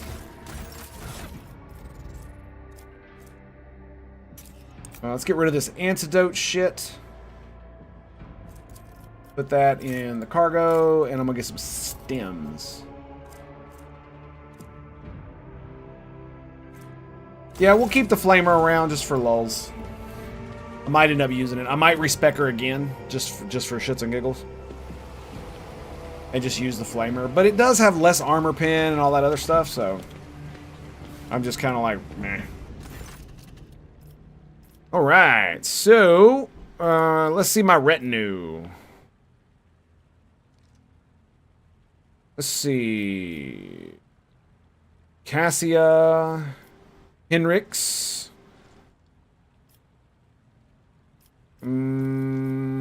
Oh! Yes, I simply cannot bathe without my loyal seneschal. He claps his hand together in a businesslike manner, and there is an ominous glint in his unaugmented eye. Lord Captain, what a fortunate rarity to find you at leisure. Since you have nothing else to occupy your time, I will give you a lecture on the history of House von Valencius. I would not be doing my duty if I did not start from the beginning.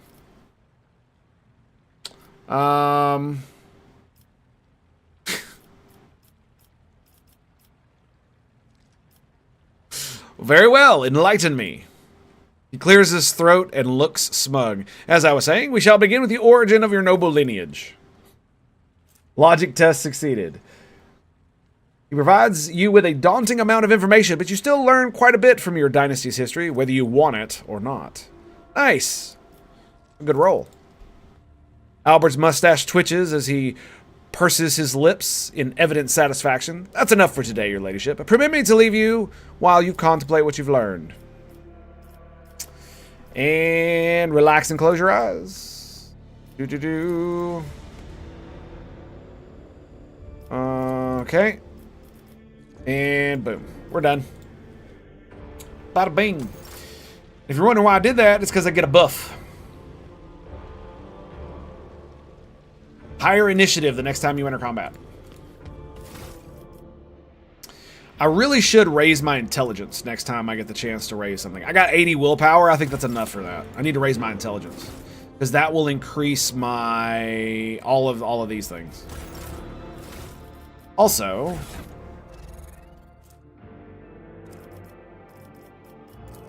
yeah, it's like I'm not really sure.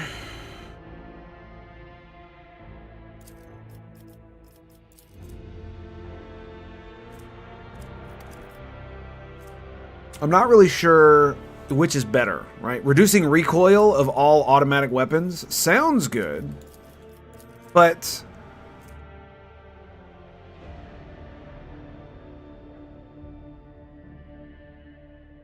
oh, when shooting in burst, the hit chance of all shots after the first is reduced by recoil parameter of this weapon.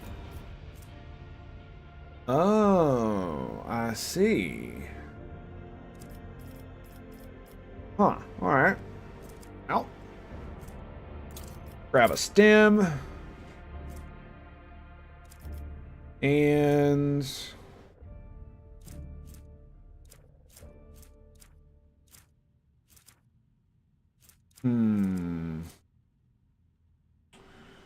yeah, 9 to 14. It's not nearly as good, so we're just gonna keep that on the side. I guess we'll throw a frag down here. Plasma grenade. Blinds the enemy. Armor pin, 16 to 32. You know, let's do that one. Yeah, we'll give her a Xenos grenade. It'll be great. All right. So I think next time we go, I think we're gonna, when she gets some heavy bolter, the sister will be the ultimate. The problem with the heavy bolter is that it requires 60 strength. That's the problem with it. And she has 30. And she needs the proficiency, which I would give her, but she still wouldn't be able to use it. So, 'tis unfortunate. 'Tis unfortunate. Okay, every turn. Okay, so this one, we could raise her perception. Her agility is 55. Yeah, let's do agility. Yep, absolutely agility. Initiative, dodge, and dodge reduction. Yeah, I could do perception, but it only gives +5. This'll top it over, right? Weapon skill is 50. That's fine. We'll do agility.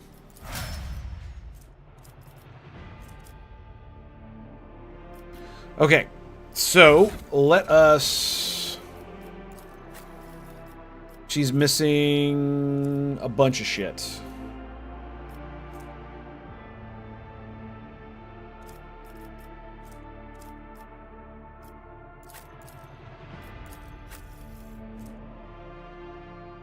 Hmm. 15 bonus to carouse. What's this? Hits an enemy, the wearer gains crit chance on the next ranged attack against the same enemy.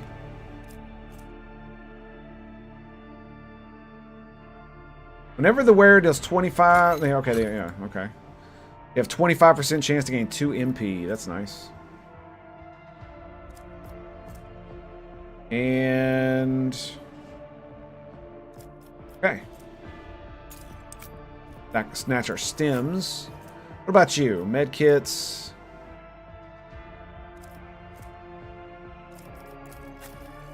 What about you? Hits an enemy with dead shot. It's reduced the enemy deflection. Okay, I'm gonna grab that. Hits an enemy, bonus 5% crit chance. Next ranged attack against the same enemy. We'll keep that for now. And we'll snatch all the grenades. Okay. So which of these do I want to give her? She doesn't have running gun, so that's not going to help her.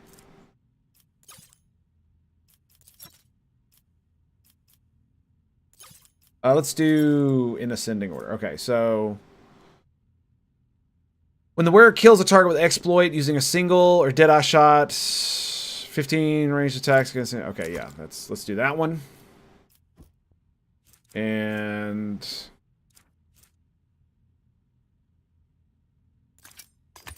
give her that one. I'm gonna give that to her. Deals damage to an enemy. Athletics by 5 and athletic, or excuse me, agility by 5 and athletics by 10.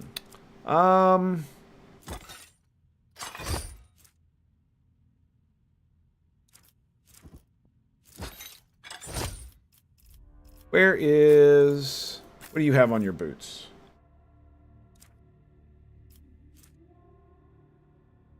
That is pretty cool. They kill 5 enemies. She can probably do that. But it would probably still be better if we give her this, because she does a lot of damage, and having a 25% chance to gain. She does a lot of hits. Excuse me. And we'll give her the Medicae thing as well.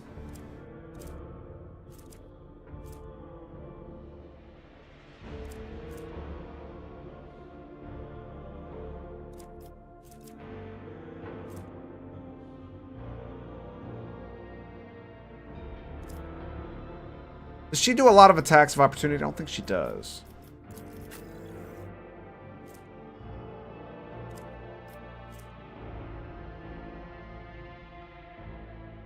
Hmm. 5 agility wouldn't benefit her. It does benefit her, because it rolls it up to the next level. Whatever the range attack, where's the bonus crit? Okay, that one. Do I give her the carouse?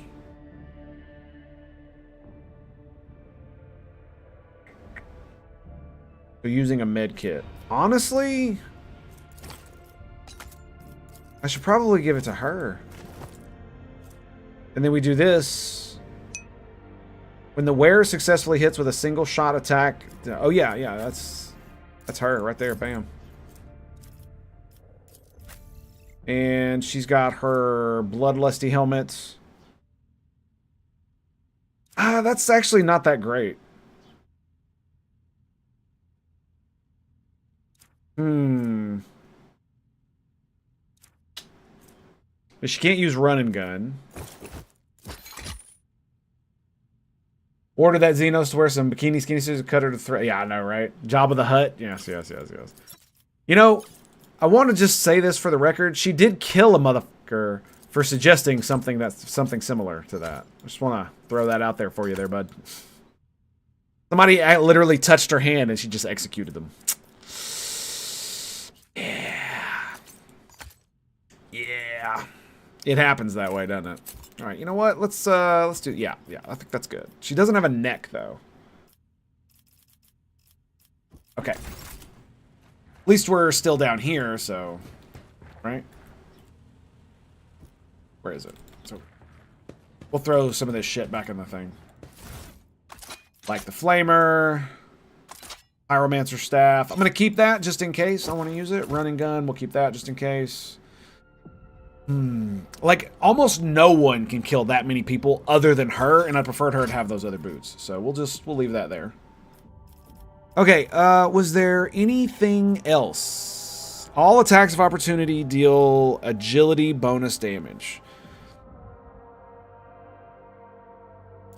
She does have a lot of agility. She's not a psyker, so she can't deal with that. See, look, I've got a heavy bolter. Not that anybody can use it.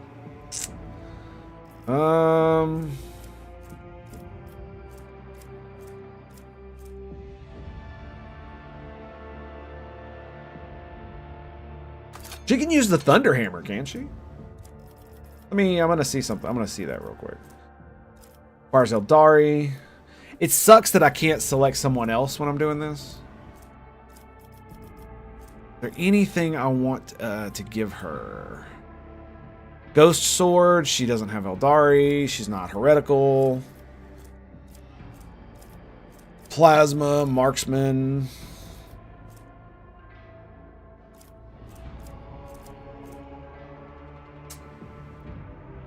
Lower war penalty to resistance checks. But yeah, there's nothing else I really want to give her. No, okay.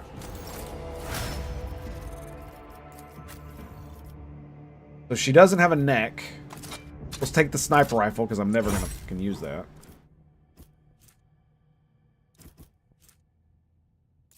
What does Thunder Slam do?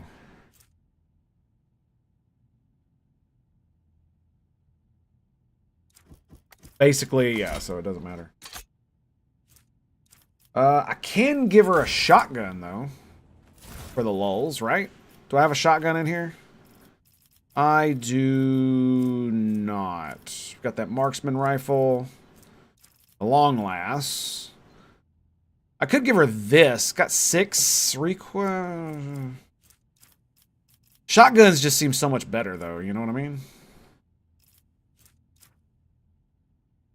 So...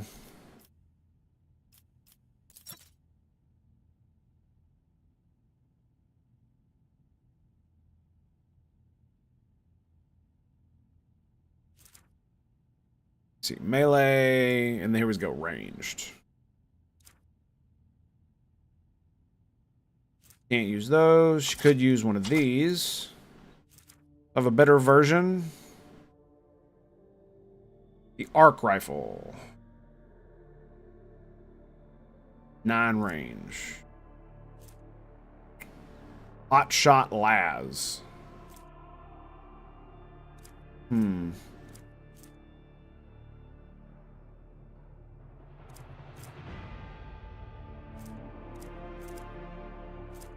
Yeah, I don't think she can use hand flamers. 10 to 15 with a regular shotgun. Yep. Okay. I think that's about it, right? I don't have any other combat shotguns. I could give her my combat shotgun, but I'm not super peachy keen on that. And there's no other like melee weapon that I could give her that would be worth a damn. That she would one use over her fat two-hander, right? That's absolutely insane. So, give her that. Alright, every time the wearer deals damage, the target's weapon skill and ballistic skill is reduced by -5. Stacked 6 times. Most dudes don't survive. I think attacks of opportunity are probably going to be better. Yeah.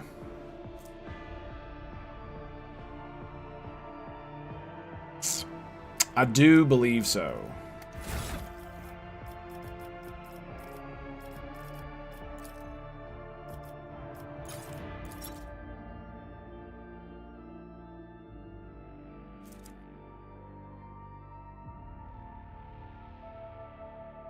Armor is going to be down here.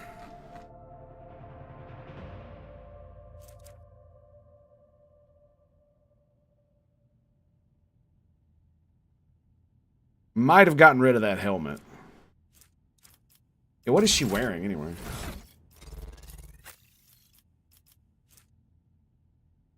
So, yeah, she's got 90% to dodge, 25 armor.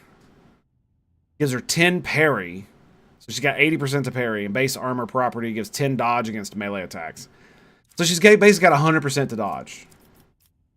That seems pretty good, man. That seems pretty good, all things considered. Okay.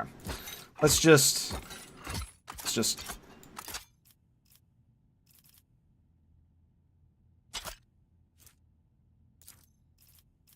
Alright. I think that's it. Let's go. Enough piddling around. I do love this, man. This game is just something else. Something else.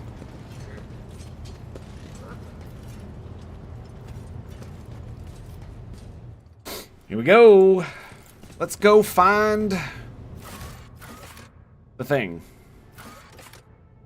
My quarters, freight line. I don't know what that means. Oh, they get to come with me, do they? All right, let's leave Pascal and we'll bring her. Also love the fact that everyone levels up at the same time. It's so annoying when that's not the case. Glory to the rogue trader. All right, let's make sure I'm in the right place. You, rogue trader, augurs cannot pierce the magnetic storm. Only a truly powerful sacred... Oh, okay. That's cool. Contract.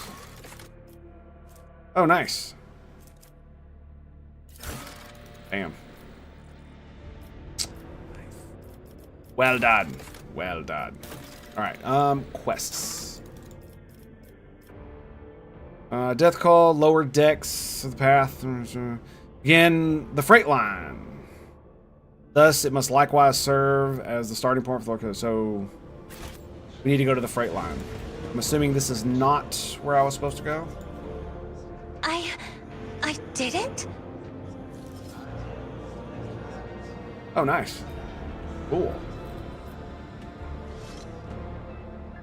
So... Confessor Albert's a plump, rosy-cheeked old man, is lighting candles, taking his time with each glints of fire dance on his heavy golden aquila and his sky blue eyes as he addresses you, smiling. The Emperor protects your ladyship. Are you here to pray, or have mundane matters brought you to me?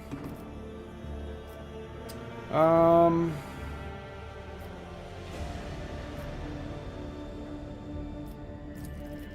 I don't really care about any of this right now. Nope.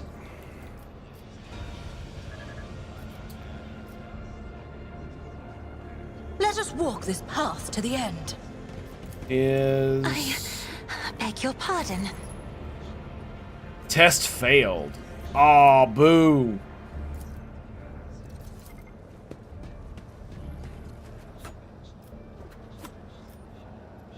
Spherical object gleaming with gold.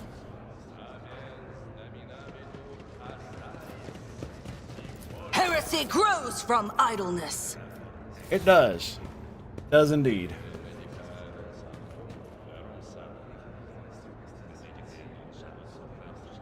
The one you remember best. Okay.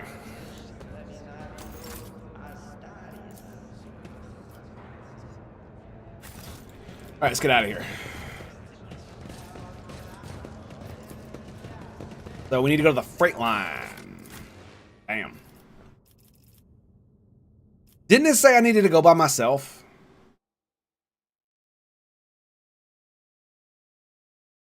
I swear it said I needed to go by myself.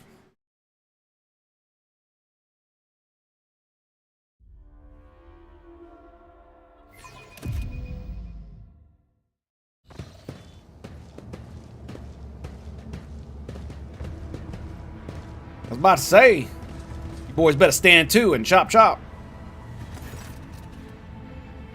Idoc Frinso, here you go. A sturdily built man with an augmented jaw stands at attention. Dark circles under his eyes speak of many sleepless nights, but his voice is loud and spirited. Welcome to Freight Hub LD987/A14, Lord Captain. I am Idoc Frinso, Captain of the Enforcers in the lower deck bay LDA14. The Master at Arms has assigned me to be your liaison during your stay. It's for the duration of your stay. Best prayer is the Emperor protects. Where we need more ammo. Well said. Lord Captain, would you like to inspect the control room or begin your search for the Temple of the Bloodspun Web? He says the last part out of obvious concern.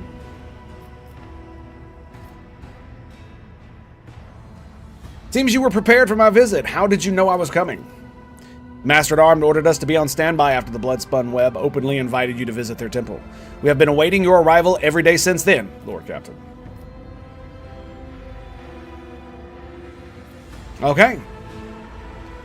Let us see the Bloodspun Temple. I'm sorry, Lord Captain, I do not... No one knows. The cultists are too adept at hiding and keeping their secrets. And it worries me you might have to walk around the entire compartment looking for the temple. Is there a problem with the compartment? The lower decks are not suitable for someone of your status. It's not just the grime or the crowds of brutish laborers. I suspect that the entrance to the Temple of Death is hidden in some dark corner where you might encounter criminals or contagious outcasts. With that kind of riffraff that dwells here, you might even be attacked. God Emperor forbid. Such a ghastly place you describe. We are not headed there, are we, Lord Captain? He frowns. To put it bluntly, although the Bay performs its functions well, even its more civilized section are sorely lacking in discipline. I was only assigned recently, and so I haven't had time to straighten everything up. Since doing so will require making some serious changes, I am not inventing excuses, Lord Captain. As the officer in charge, I accept full responsibility for what takes place in this compartment. Very nice.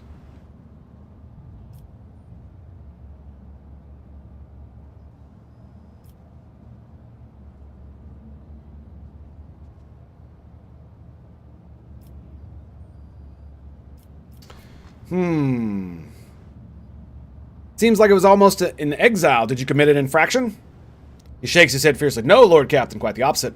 I was commended for my service. This compartment has always been a troublesome one, and the Master-at-Arms signed me here because she thought highly of my merits. I'm honored to have earned Mistress Sourback's trust. Ah, very well.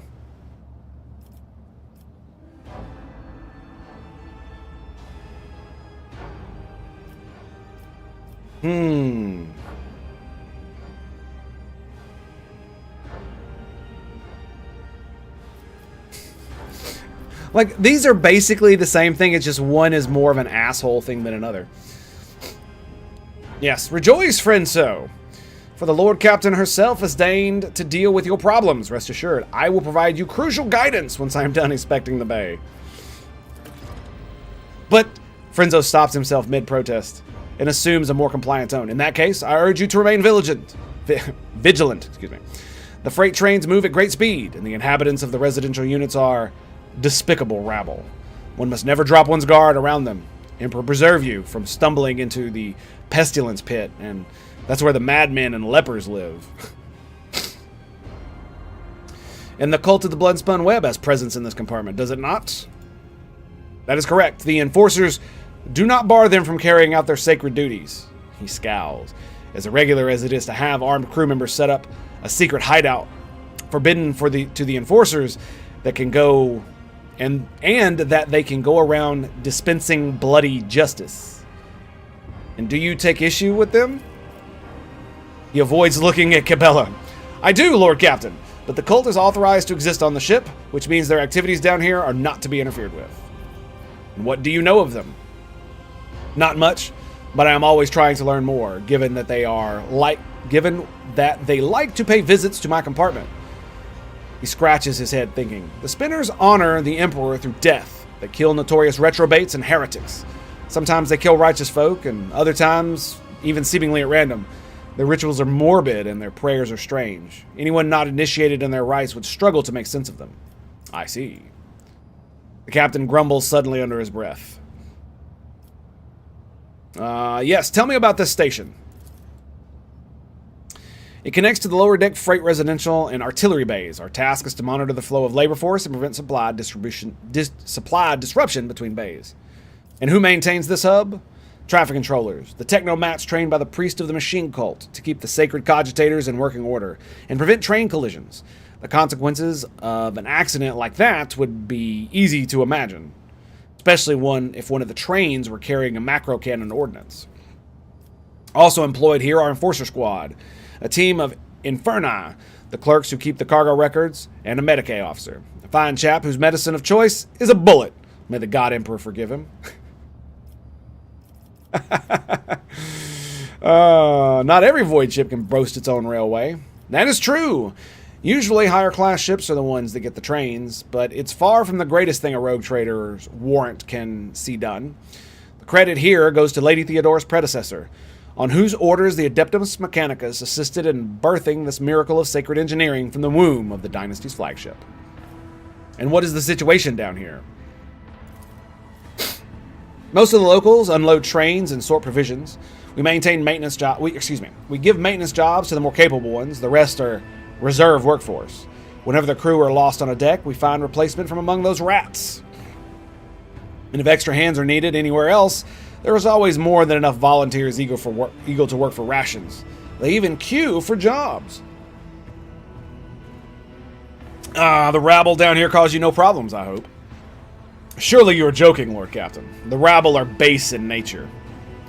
And mutiny is always on their minds. They steal whatever they can get in their hands on, and lately they've moved from rations to tinned food to weapons. We confiscate these regularly, of course, and keep the serfs meek and terrified. It's the only way we can protect the mindless herd from themselves. Oh, and another thing. The bastards do on a regular basis is their... Another thing the bastards do on a regular basis is build their shacks in front of the service tunnel entrances. That has delayed the arrival of the Infernus brigades during several emergencies and caused air and power supply problems in adjacent bays. We burn those saboteurs along with their shacks, but they just keep pressing on regardless. You treat most of the members of your own species with either a resource or a parasite. It's unsurprising the world of humans is so filthy and dark.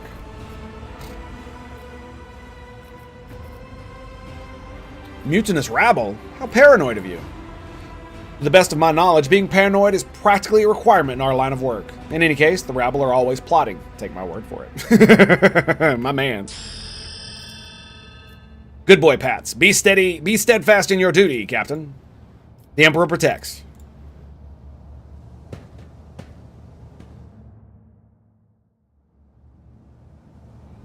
Now that was cool. Okay.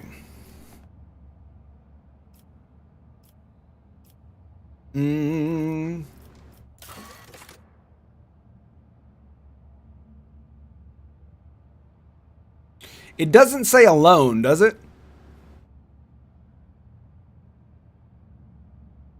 To one who has walked the footsteps, okay. Lower decks, the freight line, thus must likewise be the starting point of the... Okay, sweet. Alright, the first thing we gotta do is... Every society breeds outcasts and misfits. Visit the forbidden areas. Okay.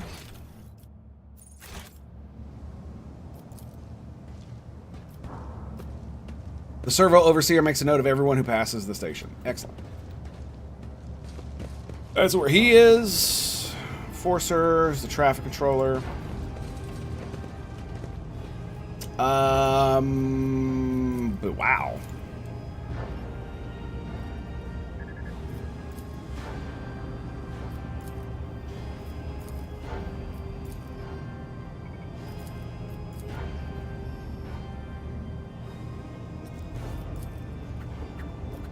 Let's actually do it like this.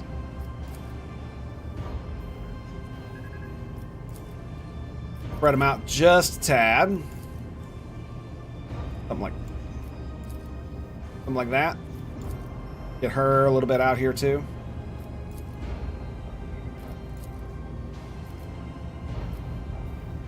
Yeah, that looks good. Do a little bit of quick save. You heard the Lord Captain herself stop by our bay.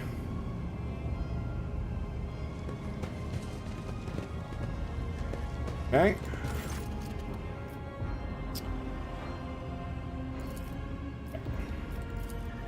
Nothing more to say there. With each step, I forge my destiny among the stars. Just a scribe. Alright. If they don't have a name pop up above their heads, there's probably nothing up with them. Is that blood? Can't be. We scrubbed the deck 3 times right before the rogue traitor came. Boy, take me. The captain will have our heads. I'm assuming that's something for the blood-spun web.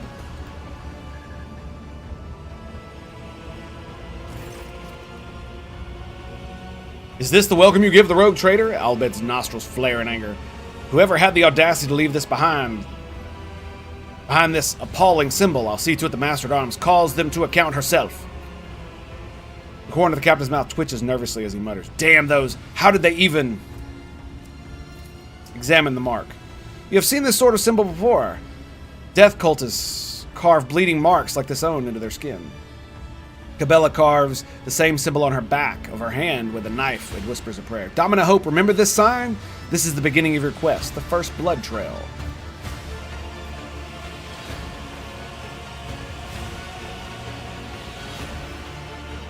Okay.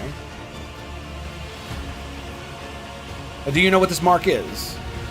It resembles one of the symbols associated with the blood-spun web. What is it called again? The Song of Trailing Blood, I think? It's a prayer familiar to many in this compartment.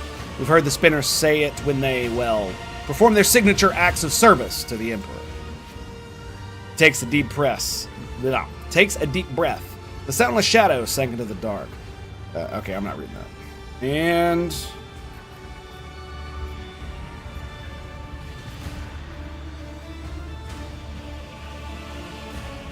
what is the Song of Trailing Blood? From what I can tell, it's something like a prayer.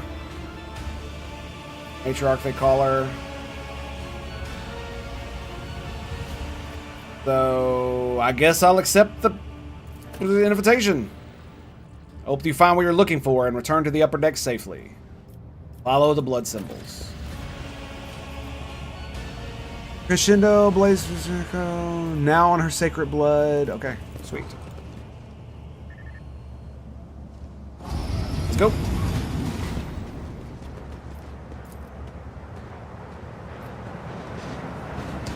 Someone unfortunate enough to be flattened by the train. Nice. Glistening on the track. Know your duty. Guy here. Easily take a life too, especially if someone's around with fancy boots. Ooh, goods.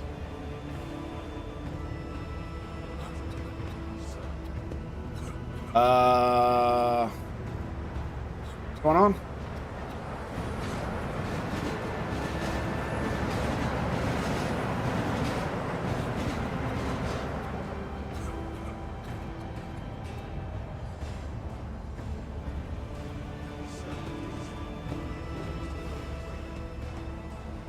Damn. I don't know which is which. Is it the one at the bottom or the one at the top? Bro's drinking too much rock nut.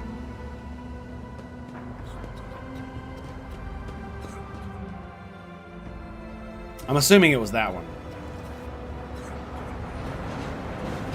Your families have disowned you. You're all refuse. And the stench of the lower decks is all you deserve. We are bound by the blood of martyrs. Quartermaster.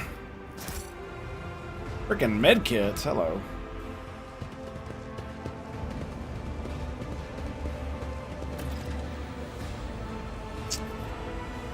Inspect the checkpoint.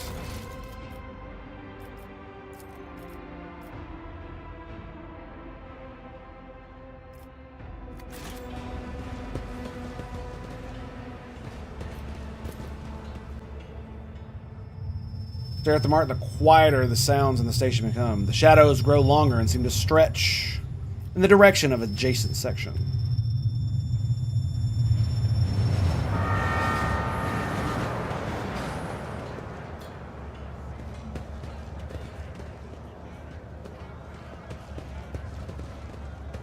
It's so funny how well they do the world building. You know what I mean? It is quite astonishing. Alright, boys. Athletics, here we go. How do they manage to build the shanties faster than we can burn them down? No idea, what buddy. is rightfully ours. No idea. What we got here? Stack of ration cards. 1 portion of ration protein and a mug of water.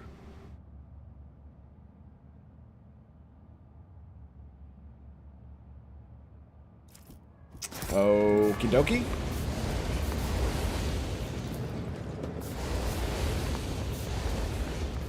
Oh, is this to get down, I'm assuming? Help me, it hurts. Shut up. The burnt man, please save me! The younger man gasps for air through burnt lips, slipping in and out of delirium. His skin is dripping from his gaunt body like melted wax from a cradle. His eyes, somehow intact, alive, clear, and filled with pain, stare at you from under caked eyes.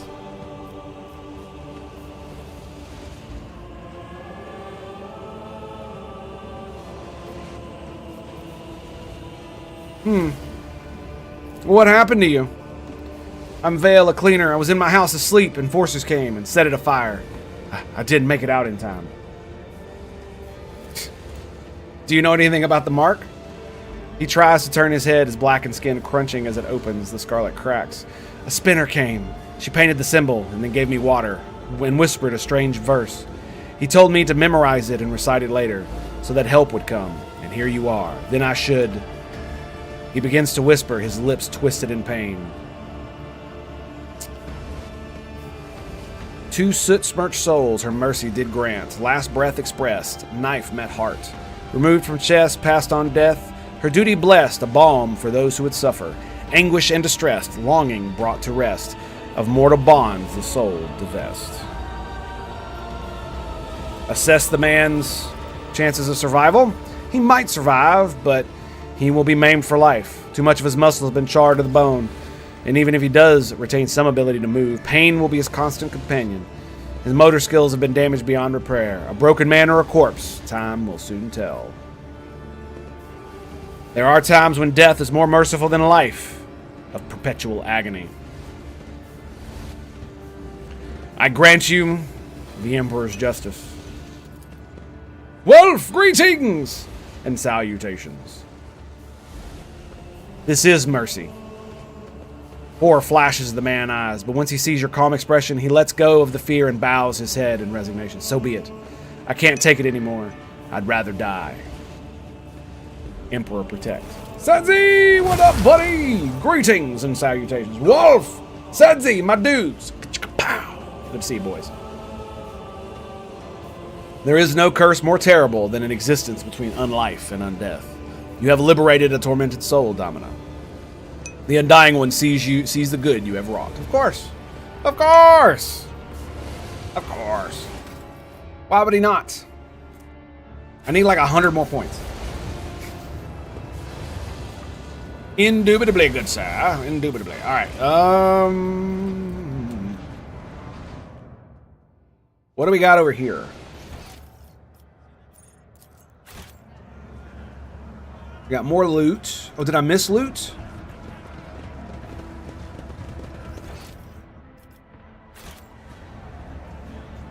Let the faith guide my path to glory. It says it's up here.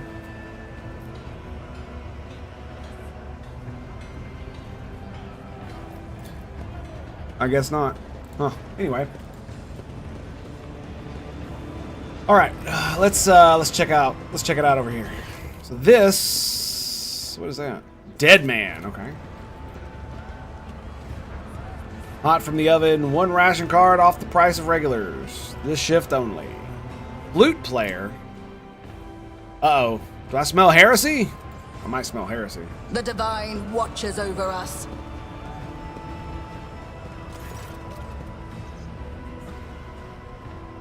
A group of gawkers are crowded around a makeshift stage, watching a strange duo perform. A man with old-looking goggles pushed up on his forehead, hands wrapped in warm leather gloves, plays a tune on a handmade flute. Next to him sits a stack of crates supporting some kind of game board. A scruffy rat is rolling small glass balls around the board. Watch the game. Several workers empty their pockets and start throwing ration cards, bolt nuts, and even a few power panels into a small chest next to the board. The flute player winks at the crowd and switches to a different tune. The rat squeaks excitedly and starts rolling the colorful balls the players have chosen around the maze of tunnels on the board. But not a single one reaches the goal, a hole marked with a red circle. The rat just rolls all the balls off the board or it's into its dead ends. Once the first group of players get their hopes dashed and leave empty-handed, new workers immediately take their place. By giving in to primitive pastimes, they try to forget the filth and poverty around them.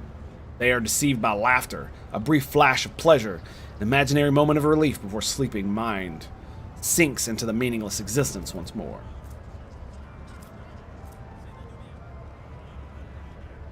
Watch the rat. Succeeded! The rat scurries around the board, spurred by the flute. Its movements appear erratic at first, but after a while you notice how consistently the ball seemed to miss the goal at the very last moment. While the rat's clumsy, amusing scampering distracts the spectators, its nimble tail directs the balls away from the hole. Listen to the tune. Let's see what we get. Succeeded! The rat's movements, from the flicks of its tail to when and where it pushes the balls, obey its master's wordless commands with uncanny precision. The notes, the pauses, the rhythm, every part of the melody is a signal to the flute player's tiny assistant.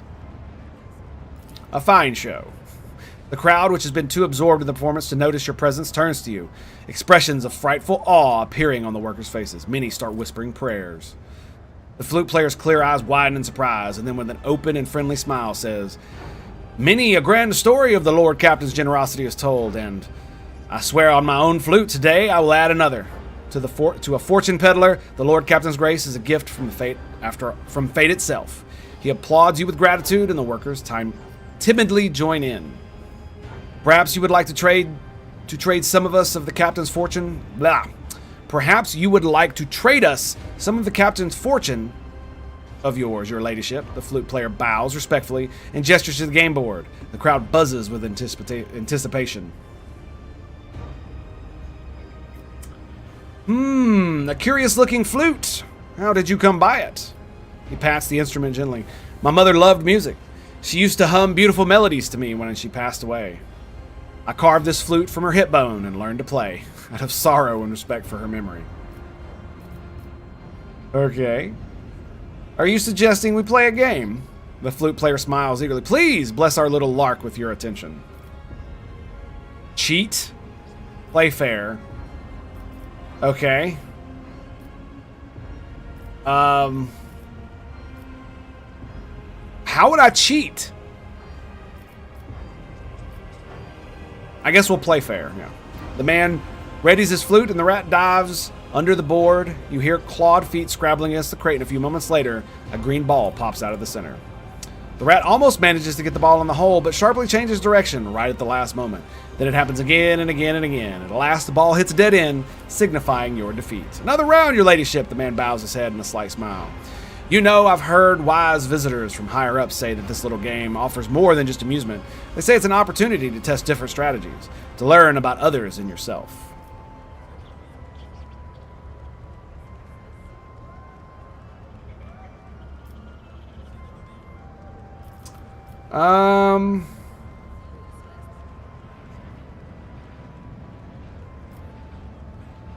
See, this is where I wish I could save it. It's like,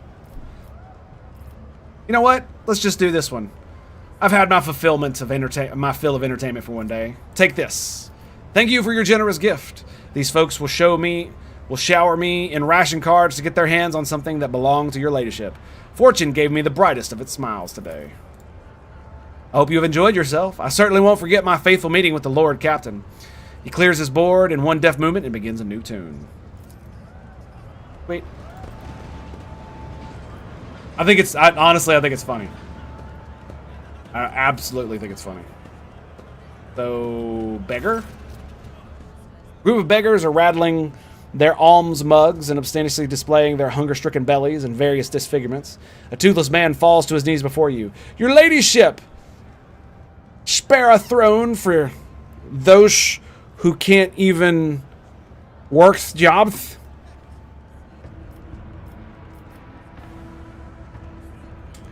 Yeah, I'll give him the ration cards. Let your bellies be full tonight. Praise the Lord, Captain. The poor descend on the alms like a pack of gutter rats, each one scurrying off into their own corner of what they grabbed. Yep. Okay. So, are we... Know your duty. Got more goods. Dead man. He sure is standing there, isn't he? Got some treats for the Tango Discord under the hobby. Oh, yeah? Oh, yeah? Is that right? Yeah, I've been pumping out the damn videos today, man.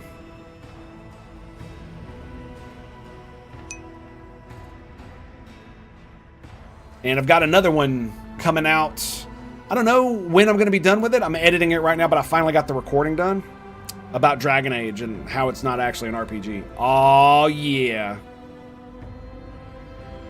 Hell yeah, son.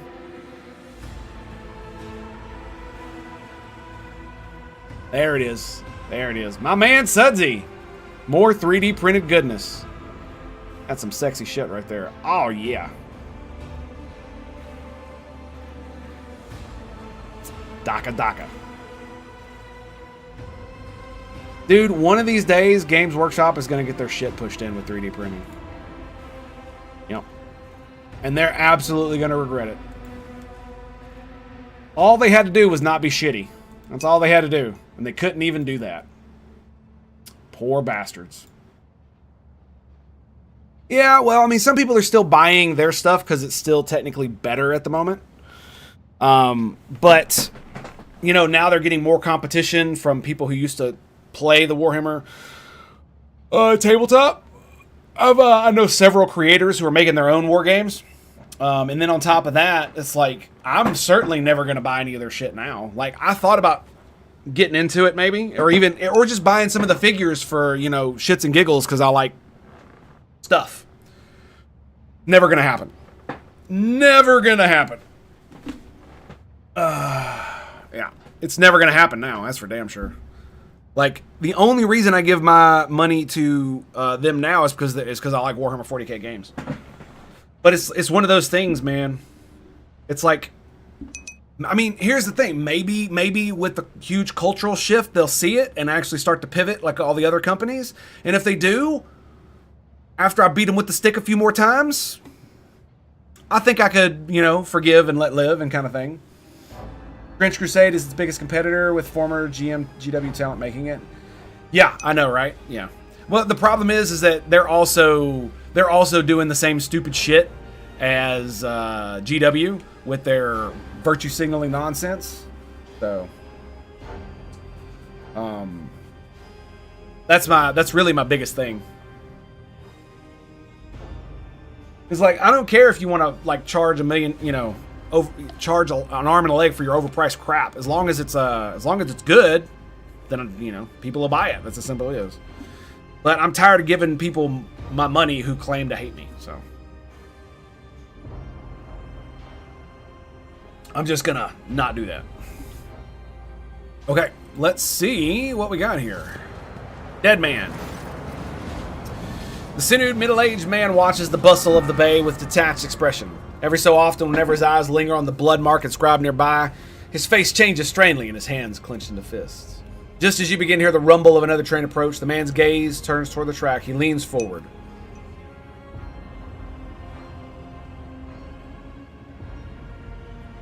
So far, OPR hasn't virtue signal, just kept to the rules for free. 3D prints, STL's armies, not made by any company.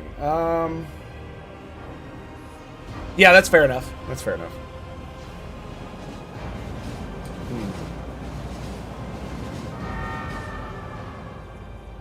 Yes, do not even think of marring the underside of my train with your entrails. What? But I didn't.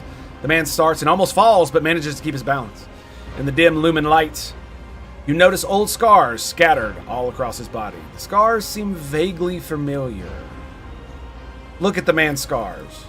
Succeed! The scars all vary in length, width, depth, and shape. However, you notice a pattern in the way the scars are aligned, as well as a series of faded symbols in the man's rough skin. Death cultists bear similar marks on their body. But spinners are constantly renewing their wounds. This man's look long since healed.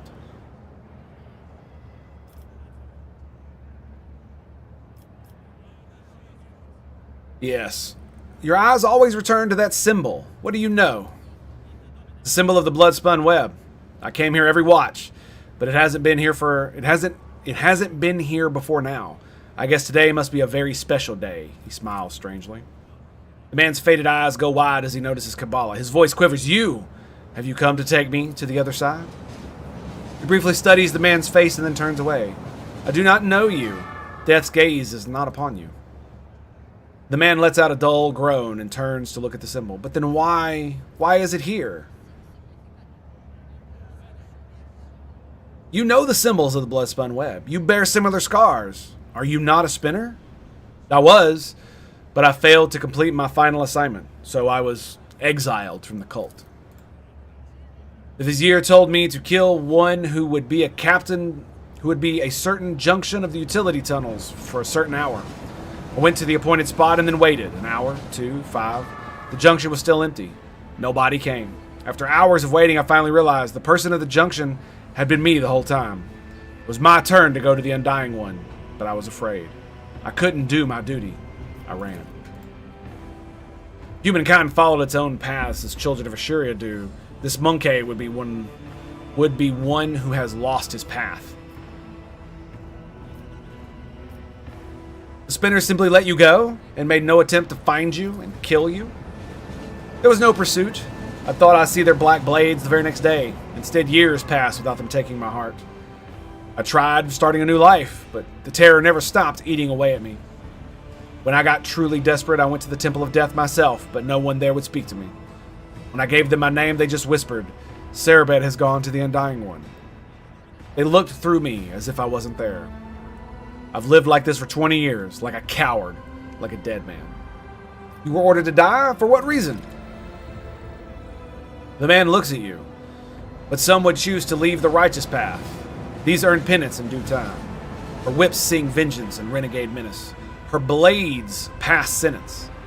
For cowards seek to hide their hearts, but death makes no pretendence? Okay. It takes what it is due in essence. Dude, I've learned so many words from reading this shit. He stops and adds hoarsely, the third verse of the Song of Trailing Blood.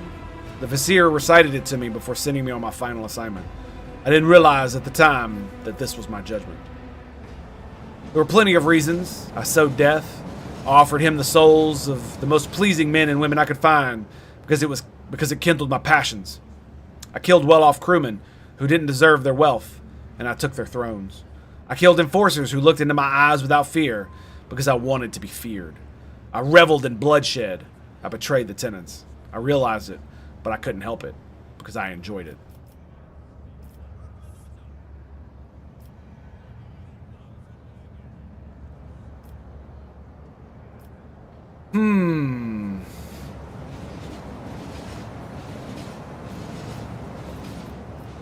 You don't sound particularly remorseful. I've spent years in remorse. I'm tired of it. And have you killed any more innocent souls since you ran? No. I've been afraid to touch my own knife since that day. Though it might just stab me on its own. But the temptation is always there. Huh.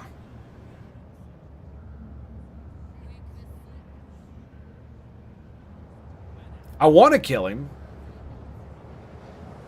But that's what he wants, right? He wants to die. But he's afraid. I don't know. I'm actually kind of confused on this one because it's like, if I don't kill him, he lives the rest of his life in terror, and he might just jump. But if I do kill him, it gives him release from that.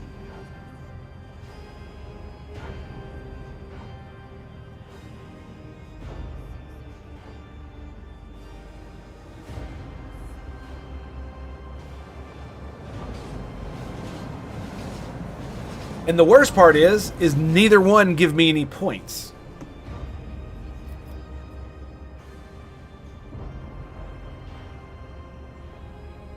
And she did say, did she not? Where is it?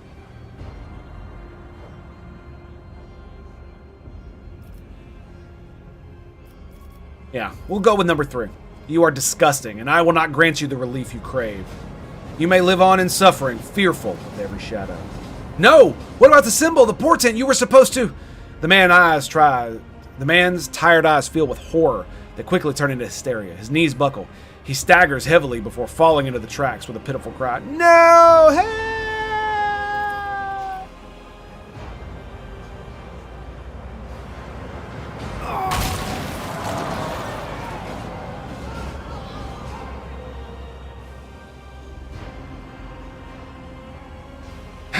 Cabela stares at the remains of he who was once her brother in service. Truly, it's better to die for him than live for yourself. This he forgot. Nice, okay. I had a feeling something like that would happen, but, you know, it is what it is, right? I see what others do not. Ooh, hello. Oh, nice. More rations. With each step, I forge my destiny among the stars. What's going on here? Mistakes must be paid for, ungrateful maggots. Can't deny the logic in that.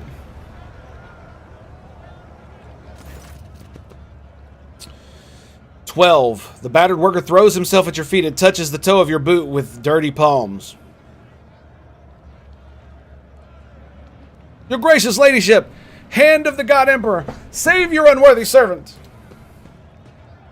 Get lost. The enforcer's heavy baton pummels the man's back and shoulders several times. His bones crack audibly. The sound of breaking bones, the man's cries. The enforcer's hateful laughter reminds you of what you went through. Too vividly and painfully. Hope gained echo of torment.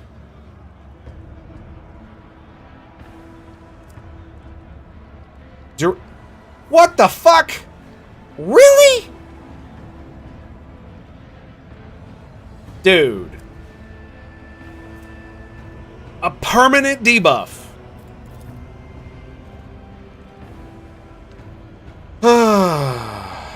My sincerest apologies, Lord Captain. Your boot, I'll clean it right away. Like, I didn't even make a choice other than just to walk over here. That's so dumb. A murmur of discontent breaks out among the gawkers who have gathered around. None of the other workers dare come closer, but the anger on their faces is plain to see.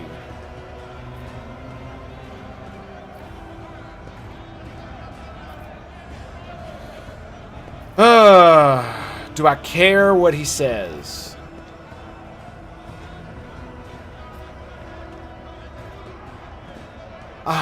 I will hear him out.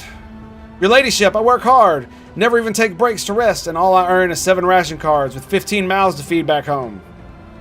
The enforcers shake me down every shift, just like they do every other honest, hard worker who... Enough whining! You and your pals lifted a box of Nutri-Bars a few watches ago, and 2 canisters of water before that. I didn't beat the life out of you because I took pity on you, and this is the thanks I get? You quarantined the hub for 20 watches and refused to give out rations if we didn't have cards. Cards we can have no way to earn. And today you earned 15 cards in a single shift because you do the work of 3 people, right? Or did you take your pals to a dark corner somewhere, do them in, and take their share? I didn't do them in, it was an... The worker stops himself, cowers and whimpers. They got their heads bashed in by crates. The dead don't need the rations. I am surrounded by monkey. Or a pack of carrion eaters fighting over a single scrap of rotten flesh.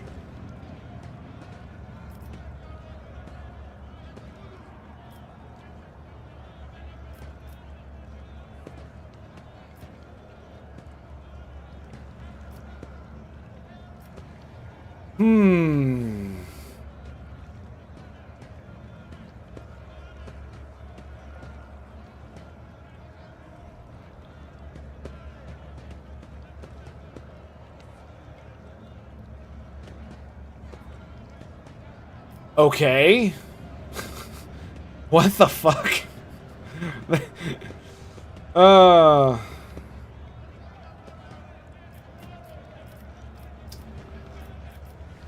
Am I to understand the enforcers are appropriating the earnings from workers? We appropriate nothing. We monitor and redistribute, the enforcer mutters gloomily.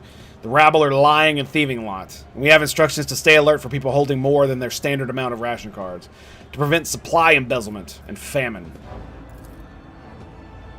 They do take our cards, your ladyship, and then grow fat using them for themselves. The worker's eyes squeeze shut tightly as he whispers accusations.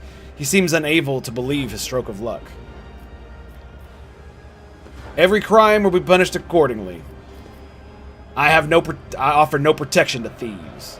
Low, insistent dissent begins to rise in the crowd, only to die back down as soon as the enforcers brandish their batons. The murmurs immediately turn into pleas for mercy.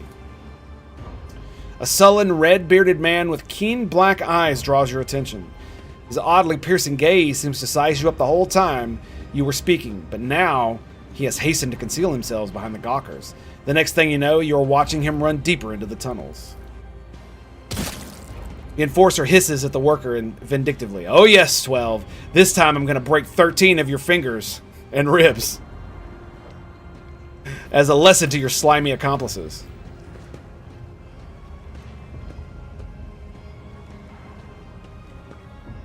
Is that him over there? Yeah, there it is. Look. Permanent. Man, that fucking sucks.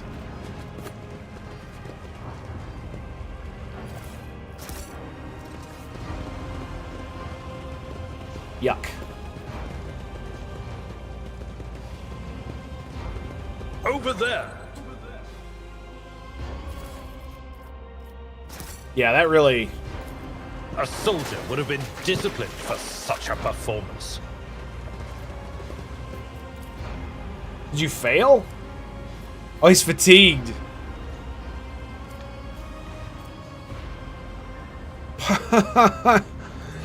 Oh.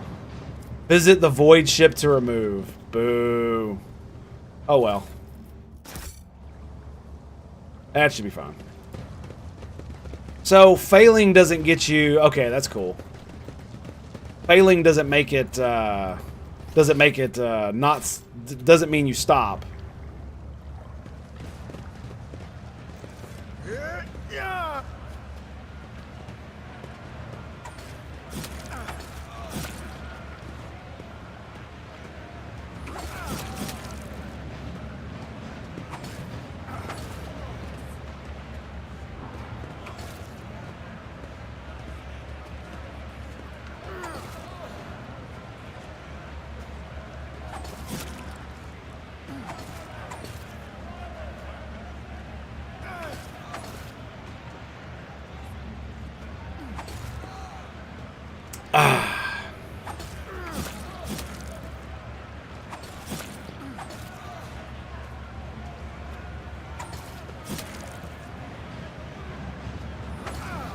Alright, that's enough of that.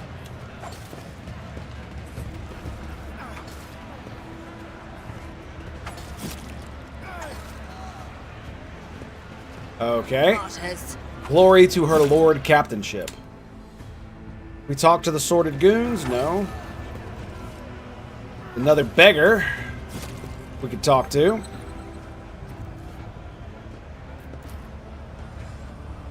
Why did I hear a click?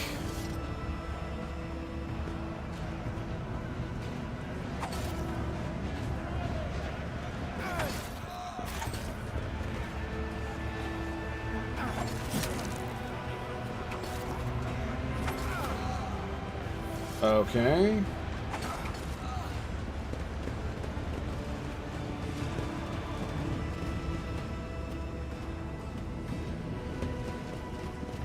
Man, this place is huge, dude. I didn't expect a gigantic zone down here.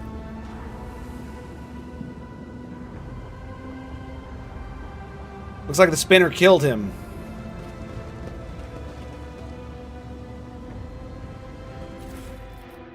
It says it's the Emperor's will. Well, yeah, that's pretty much it. It is. Because it is. You'd do well to remember it.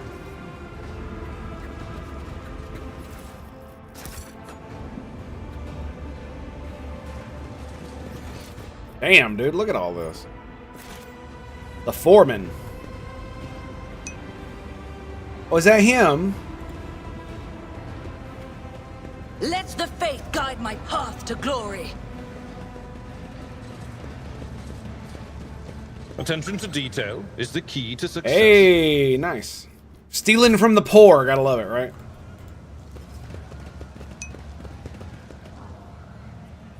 I do like the depth Alcap puts into this game. Truly a masterpiece. Yes, I agree. It is something else, man. Alright, let's grab that.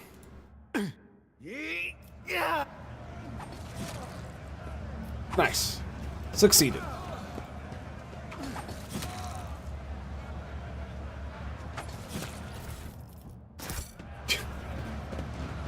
I wonder why it's giving me all these ration cards. Like, what the hell?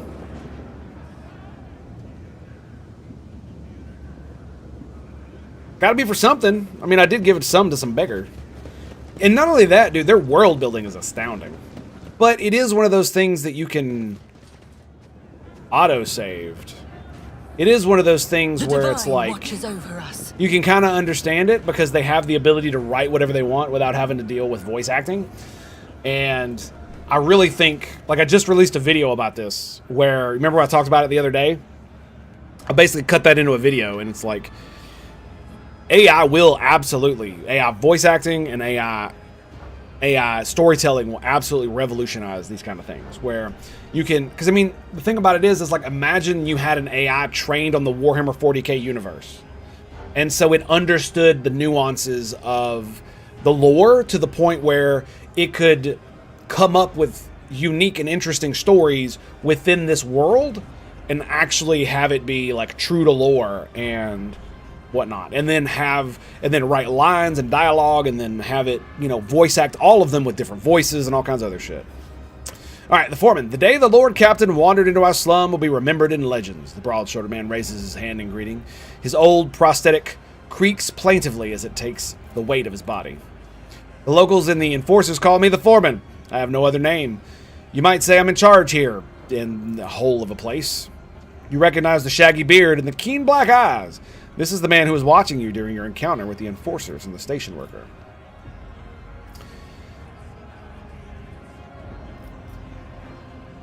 Saw you near the marketplace. What were you doing? Watching one of my workers taking a beating. I feel sorry for the lad, but there was nothing I could do. He smiles wryly, showing his late yellow teeth.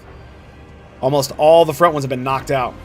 I stuck my neck out in the past. Not doing it again.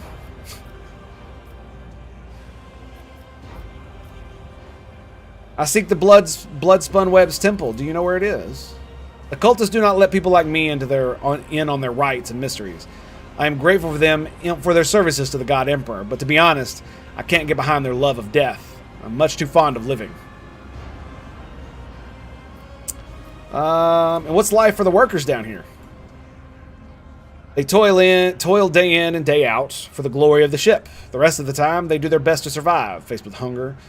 And the more deranged of the enforcers, void leprosy, interesting, fires, floods, noxious fumes. He lists them off on his fingers, although he has fewer than nature's average to work with. In a word, it's a decent enough life. If you work, you survive. If you freeload, you also survive, if you're clever. Well, and if the God Emperor wills it. And what are you cooking in the vat? Believe it or not, this soup is made from mold slime, and technical drain water has been simmering here in the vat for at least 200 years non-stop. See the growth on the walls over there? We harvest it, dry it, and use it to season the soup. Ugh. If we're lucky, the smell attracts a void rat. And someone gets to have meat in their bowl. The foreman points a finger proudly toward the vat. It's one of those who can't even earn enough of a ration card. I feed them in exchange for services or favors. Sometimes it pays off, sometimes it doesn't. My people keep an eye out for workers trying to eat 2 bowls in one sitting. One is enough to fill your stomach for an entire watch. Some complain about the taste, of course, in grates.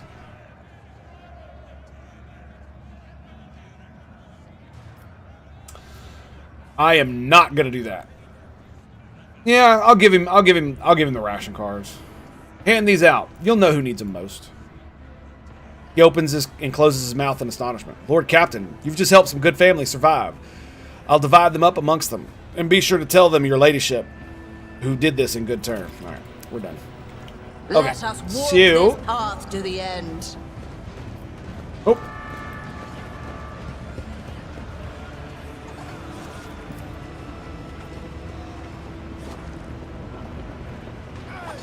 That is disgusting.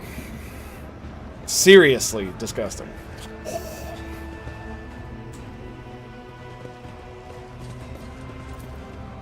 The deeper we go, the better it gets, right? Shadows grow seem to stretch in adjacent direction. We already did that. Typical Hive City cuisine? Yeah, I know, right? We should deal with this.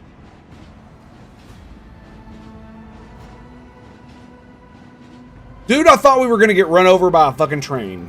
Oh my god. With each step, I forge my destiny among the stars.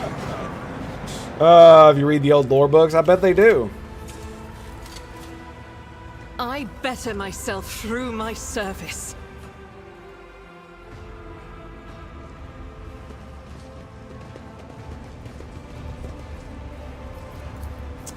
Outcasts.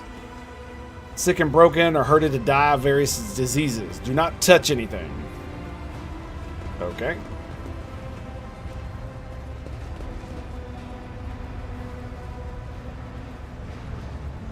Stop being so bloody difficult. What's this thing the death cultists say? Your time has come, or what have you.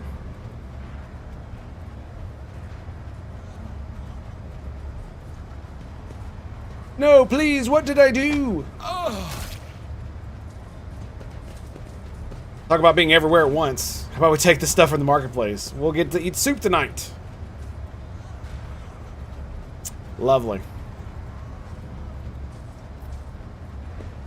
I guess we'll go investigate.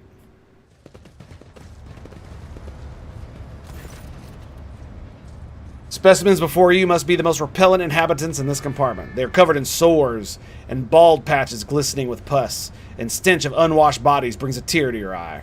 One of them glowers at you and grunts. What you want?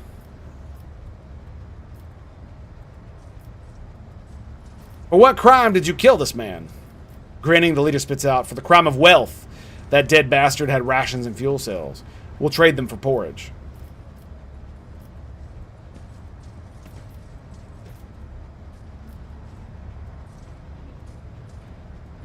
Might as well.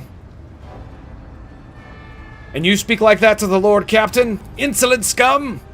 The outcast looks at one another and bursts into a hoarse, gurgling captain. The Lord Captain? In this shithole? I am St. Druce. Here is my regalia. Exposes his armpit riddled with boils. Gracious Emperor, why are we talking to these horrible people? That these or many other questions will be left unanswered. Yes, indeed. Even meeting wretched heretics such as this brings me joy. Wiping out even a drop of corruption is still a worthy deed. You detect a note of hysteria in the vagrant's laughter. The fingers of many are convulsing and trembling. There is something in the fearless way they look at you, an indifference to death, too strange and unnatural. Okay. The mutant bears the black stumps in its teeth. We'll gut you and trade for what you have in a pile of scran. Hey, outcast, come up if you want to share the spoils. Cast you into eternal Oh, darkness. buddy. Surrender to the Buddy. dark powers. Buddy. Okay, start battle. How many? 13? 2, there's 1 up there. 3 up there. Alright, Cassia will go here. Albert. Oh, he's standing right next to them, so I'll leave him be. What about her? She's standing, okay. Who is this? That's me. Alright, let's back up.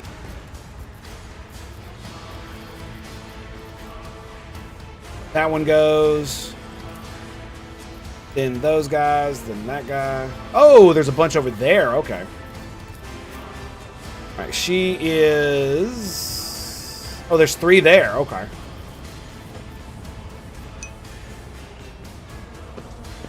Oh. So all 3 of them? Heresy! Dare to attack the Lord Captain? Exactly. Yep. And Argentia. Oh, yes. Oh, yes. We are going to have a good old time with that. Okay. And look, she starts with 2 stacks. Oh, it's so good. Are you ready, boys? Here we go. Lidless stare.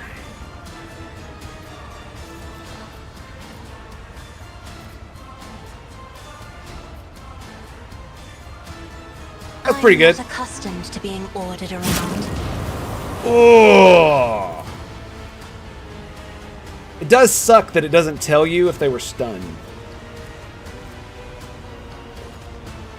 You have to like scroll up and look. So 4 of them got stunned. But he is stunned. Did he get stunned? No, he did not get stunned. Is there a leader? Oh, look, there are groups of 3. That's hilarious. Like literally groups of 3. Oh, dude. Check this out.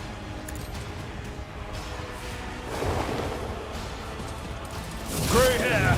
Ooh. Oh, that's pretty good. Okay, I'm gonna go ahead and throw.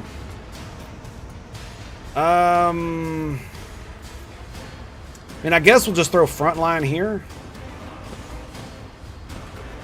We'll put the back line here-ish, I guess. Put the rear here. There we go. And the back line here. I am a navigator, not a servitor. The heretic is on fire. The heretics are on fire. Yes. Let the heretic burn. Cleanse and purge. Fight for the Imperium! That's right. That's right. Okay. Now.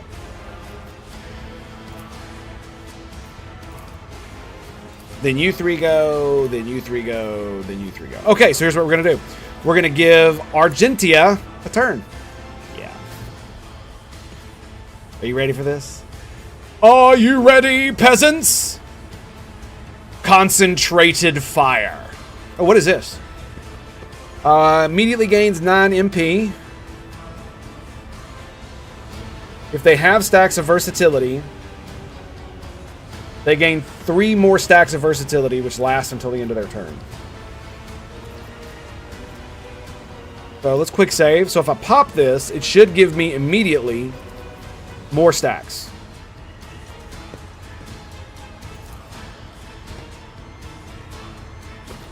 And a bunch of MP, which I don't really need. And this is free, so we're going to do it.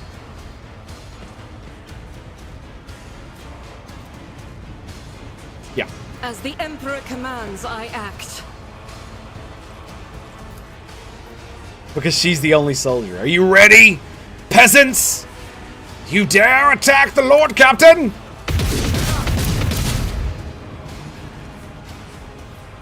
It looked like it hurt. Did that hurt? It looked like it hurt. It definitely looked like it hurt. Alright, now. Unfortunately, she doesn't have the ability to hit multiple people. You know, instead of giving her a melee weapon, I might want to give her an automatic weapon. I do have that other Eldari thing. I should probably check something about that out, right? Frag grenade should finish him off. This tedium is beneath me.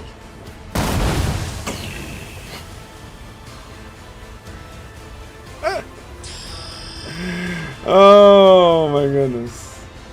Yeah, none of them have a lot of HP though, do they? No, they don't.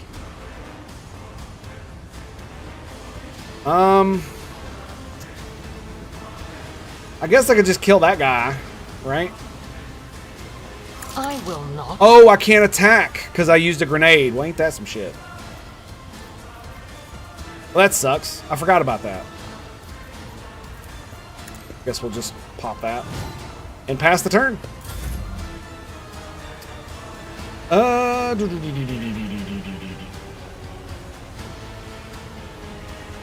that's the leader. So, skadoosh. Does that? It does, actually.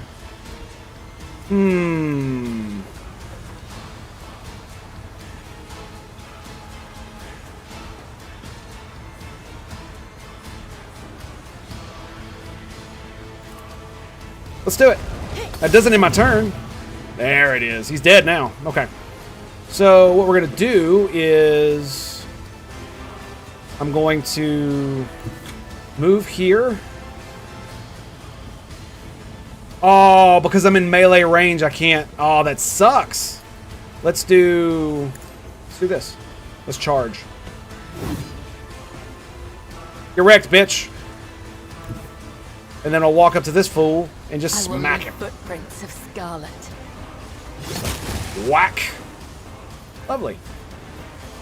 Didn't get the 2 MP like I'd hoped. But that's okay.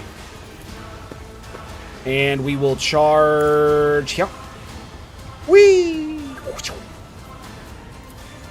Can I get to it? No. I've only got one stack. Damn it. We'll pass the turn. Immediately dies. Did he leave?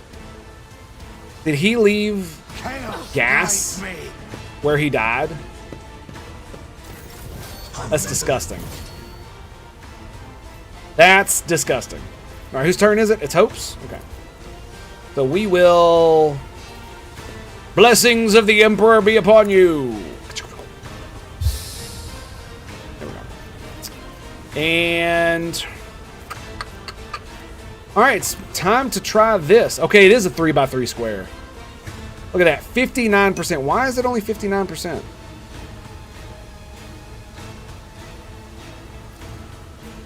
Alright, let's do... Well, it's going to be free, so can I give her voice? Yes, I can. And then we're going to give her an extra turn. And she's going to kill all three of them. Yay! Clearly a servant of Nurgle, I know, right?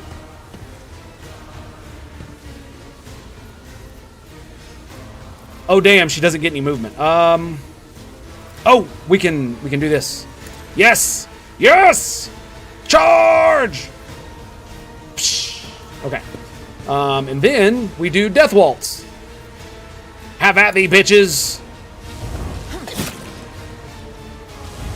Death is a blessing.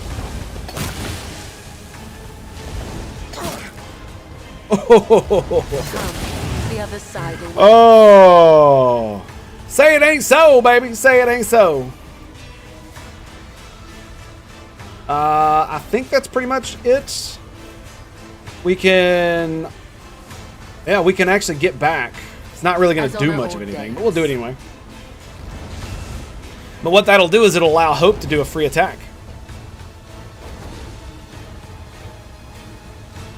The dance of death be upon you, sister. And let's go here.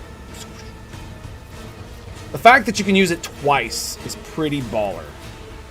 She's got like 5 stacks of that shit now. I could probably make it all the way over here to him. But I think what we're going to do is we're just going to throw down some of that goodness right there. Yes, yes. And in the turn, oh look, free attack. Are you ready? Here goes nothing. Let this be the warning to all who oppose us. Oh shit!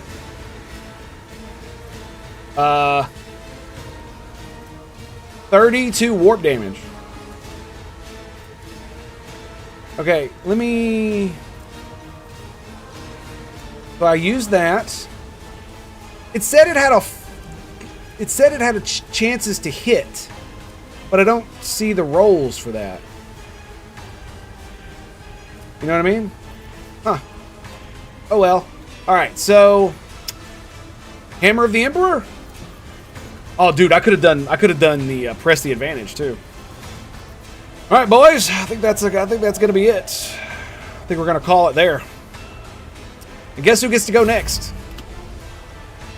Guess who gets to go next? Is it just that guy? There's 4 guys left.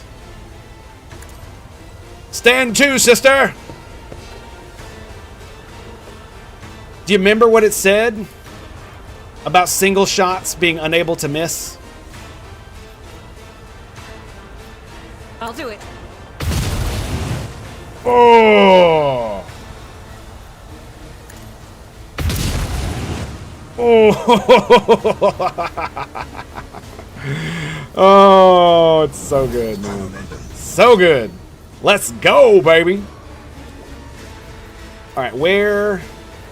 Oh, they're both right there. I could kill them both with her, but I think I'll let Albert have it. Albert, my man, my dude, my bro. Emperor protect. God damn. It will be Charge!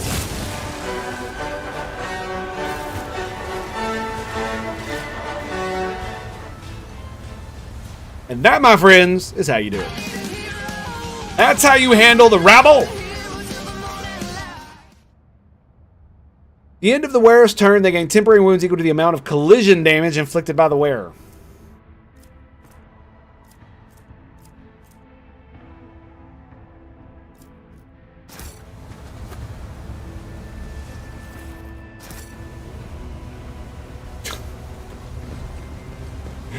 Oh my goodness. That was ridiculous. What? Like, I guess the reason they attacked is because they were delusional? Is that really what it boils down to? Is they were delusional.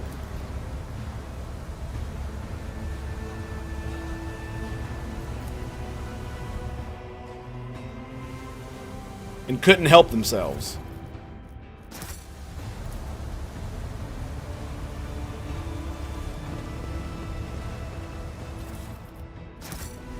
Like, you might almost mistake all this stuff for, like, chaos shit. Just because of how bad it looks. Like, oh. This is what the dregs of humanity is nowadays. Lots of trap. Aha! See? Right there.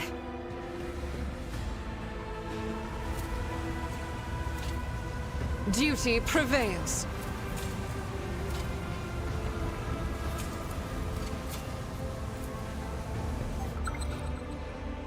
Another trap.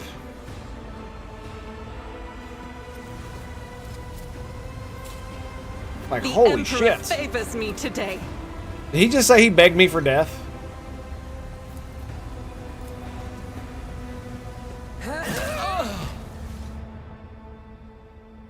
Oh, okay. Tech use failed. I have failed my kin. What the fuck? Everybody's just rolling like shit, apparently. Compared to naval service, that was barely a challenge. Nice. Loses all temporary runes, increases their melee damage by the same amount for 1 round. Nice. If worn by a Death Cult Assassin, when the wearer gains a stack of Blood Bless, they also gain 10 toughness for 2 rounds. Does not stack. Worn by Death Cultist, whenever the wearer kills an enemy, that enemy explodes in a fountain of blood. Oh, that is juicy. That is indeed juicy. Yep, I've been looking for a set of gloves for her. Nice. Very nice. And where's the thing? Yeah, she doesn't have an amulet either. Very, very nice. I could probably give that to Albert, to be quite honest. That's a pretty good one. Yeah. To lose all his temporary hit points.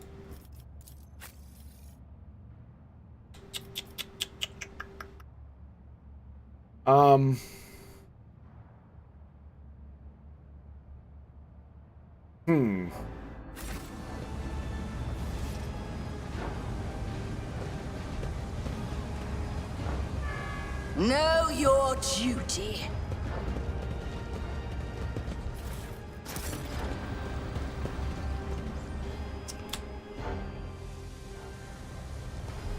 Well, that's definitely a weird looking one.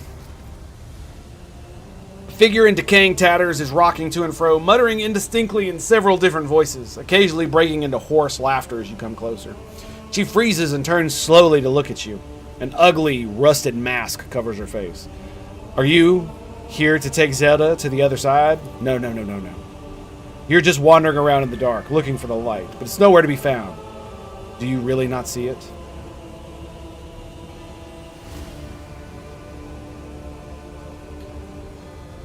Yes, is there another part to the Song of Trailing Blood? She burst out in hysterical laughter. Oh yes, the song. Here, listen. She wandered in eternity and dark, yet was consoled. Web foretold, undying one's blood secrets glowed, a light to guide her, faithful soul, faithful fold. But threads must end, and so the spider did that which was owed, her life and death the ship bestowed. She laughs again. You'll see, learn to see. Look into the darkness. Look! Look into the darkness. You peer into the darkness, and you are gradually able to make out the outlines of an object hidden in the shadows. Rotting corpses, rough walls, the twitching death throes of infected people left here to die. You see no light in this place, only more darkness and despair. You don't see, do you? You don't see. She shakes her head frantically and starts tearing off her rags. Stripes of her decaying flesh peel off along with them. You will not see until you become like Zeda, the flesh and blood of the ship.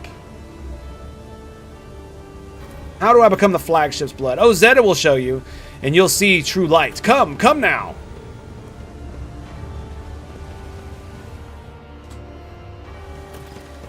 Like, I love how the leper just strips naked. That's great, right?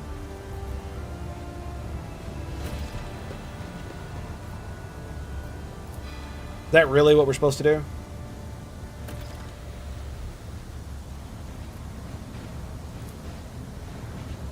Huh. We did the Medica test, but it didn't do anything. I guess he's just gonna die. Guide my path to glory. Too bad. Too bad, bro. Too bad. Alright, where the hell did she go?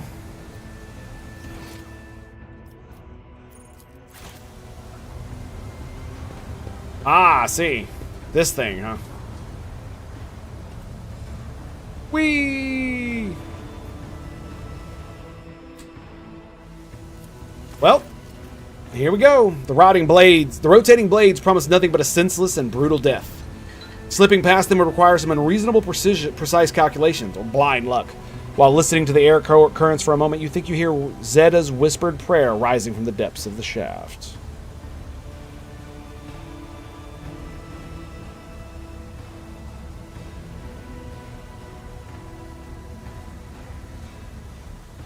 Hang on a second.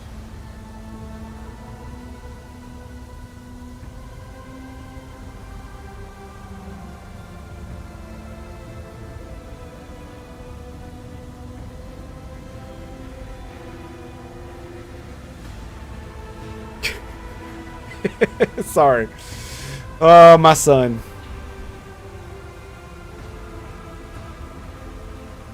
It's just being a funny little bugger. All right. Okay. Pray to the Emperor. I put my life in your hands. Shout to the shaft. Yeah, let's do dogmatic. It's weird that it requires a follower when I am a dogmatic person. Pray to the Emperor. I put my life in thy hands, for I believe truly that thou wilt protect. The words come easily, and all of your doubt fades. Somehow you know with certainty that your life will not end here. Jump.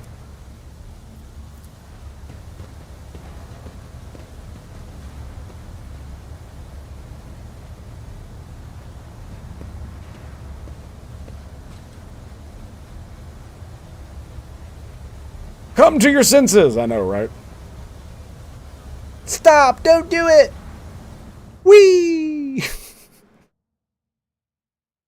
And there it is. Temple of the Bloodspun Web. Nice.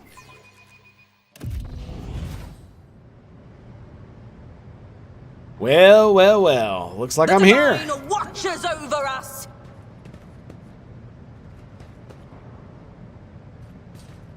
He bows his head reverently. Okay. So...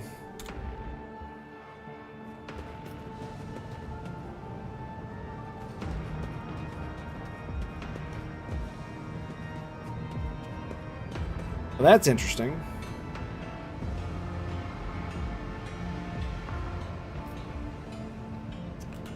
There's goods over there. If I fail, though, I'll become fatigued.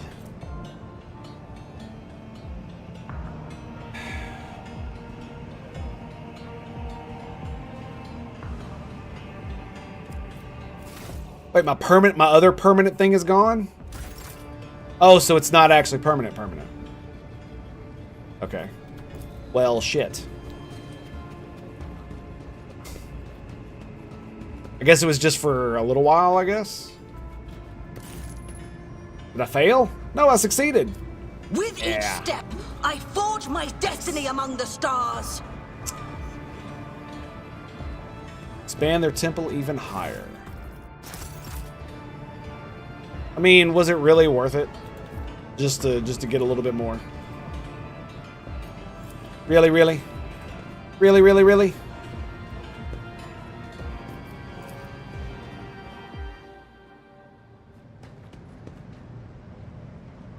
Doesn't really feel like it, does it?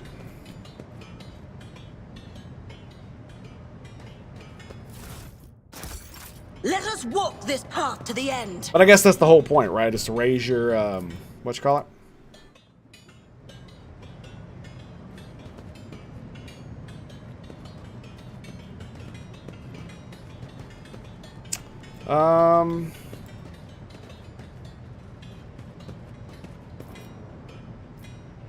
Is that a trap?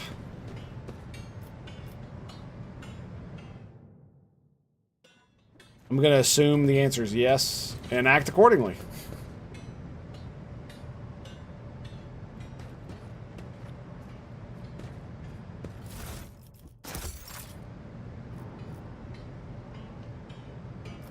Okay. And now we go down. Down, down, down. This quest, man. Like, what the hell? Here's another thing. Did I actually... Okay. So we did enough. Martyrs. I still need to go get up all that loot, but, you know, it's either here or there.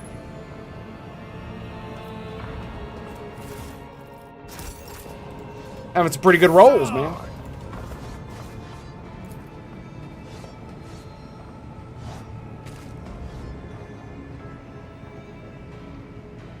That's disgusting. The bones of their comrades are their bedding. Lovely.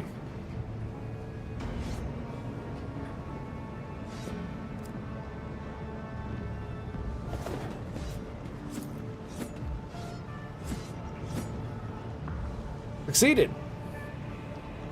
Known to induce visions of hallucinations. Oh look, it's Cabela. How the hell did she get down here? The Vizier of the Blood-Spun Web, a frail old man, gray beard tinged with blood, floats his wrinkled hands in a ritual gesture. His body was covered with scars, some old, some fresh. His eyes are sewn tightly shut. His mouth is cleft at both corners, making his jaw seem eerily snake-like. Oh, he's Joker. Nice. Chest under a stairway, hidden chest? Yes, exactly. And the Lady of the Ark walked the paths of unlife, in the footsteps of the web's very first spinner.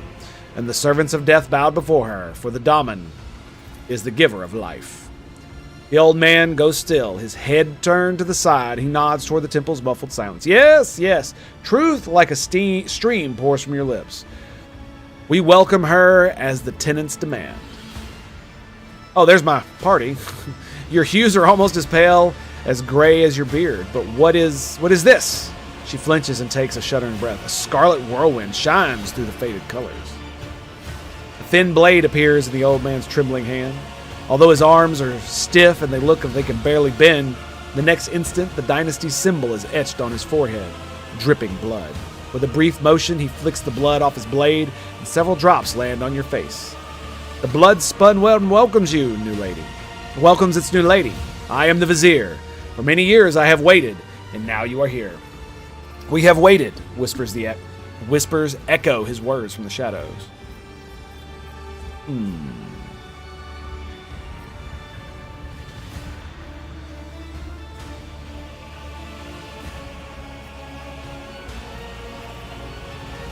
Why is it that you invited me here?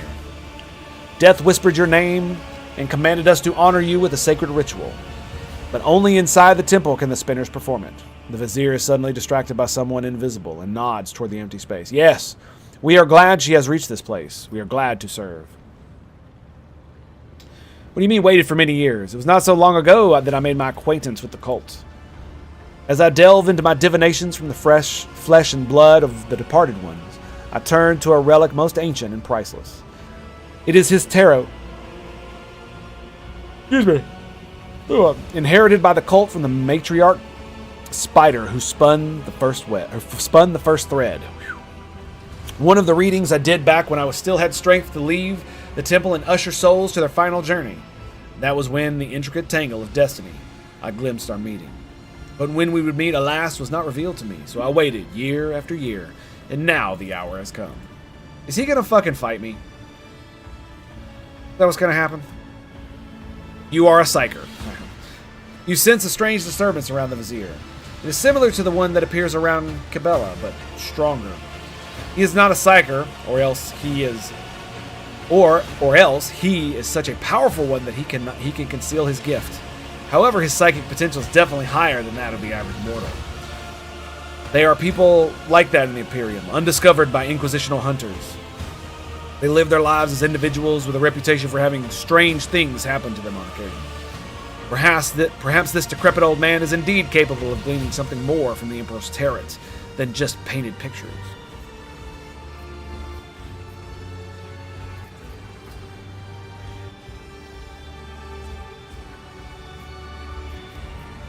Vizier, is that some sort of title? It is the name we give the first spinner, the one who has learned the wisdom of the tenets of the web in order to lead others. I may have a duty to instruct and spin bloody threads, but in all other ways I am as much his servant and yours as anyone else in this temple. And the reason you forced me to jump through a fucking spinning bladed shaft? The spinners guided them along a different trail. You had to take the step, for only you were meant to become the flagship's blood, Daman. There is no reason to test the faith of those who follow you, for this burden was for the lady to bear. And how did you manage to erect an entire temple in the middle of the ship without anyone noticing? Followers of the cult once inhabited the tunnels between the bays and the bulkheads, until threads of fate were tangled and the dolmen of ages past gaze us into this compartment. We set ourselves to building spacious halls where the shadows and images of him and the spinners themselves would whisper of death. And thus the temple that you see began to change with the succession of viziers and cult's generations. We are building still, slowly but surely. Okay, I have walked the path. What now? The Song of Trailing Blood tells of a path fraught with trials. By accepting it and setting out on that path, you pass the first one, the trial of resolve. For not everyone is prepared to shun their fear and doubt and embark on a search for the unknown. I searched for death. The trail of compassion was the second one.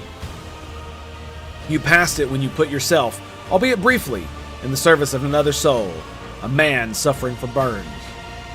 For the choice between life and death is to be made only by those willing to take responsibility for the pain of another. The third was the trial of justice. In assuming the role of judge for an apostate of your faith, you declared your right to influence the balance of life and death that errant soul had upset. And the fourth was the trial of duty. Duty always leads to death. We are prepared to render our duty to the Undying One, fearless and accepting of our purpose, which is to serve him. You too have proven yourself prepared, and the 4 trials have brought you here.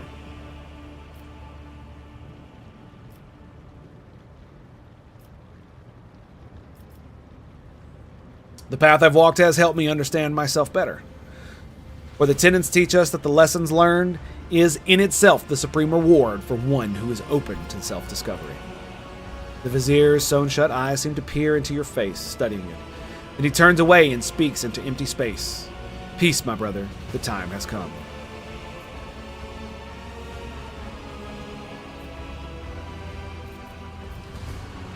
And who is it you talk to all the time? Vizier turns his head as if looking around the temple. I see echoes of those who came before us, and those who were here with us, but have since crossed over to the other side. My brothers and sisters raised by the cult. I hear them from beyond their deaths. They share their wisdom. I heed them. The other spinners, they hear not, for that burden is mine to bear.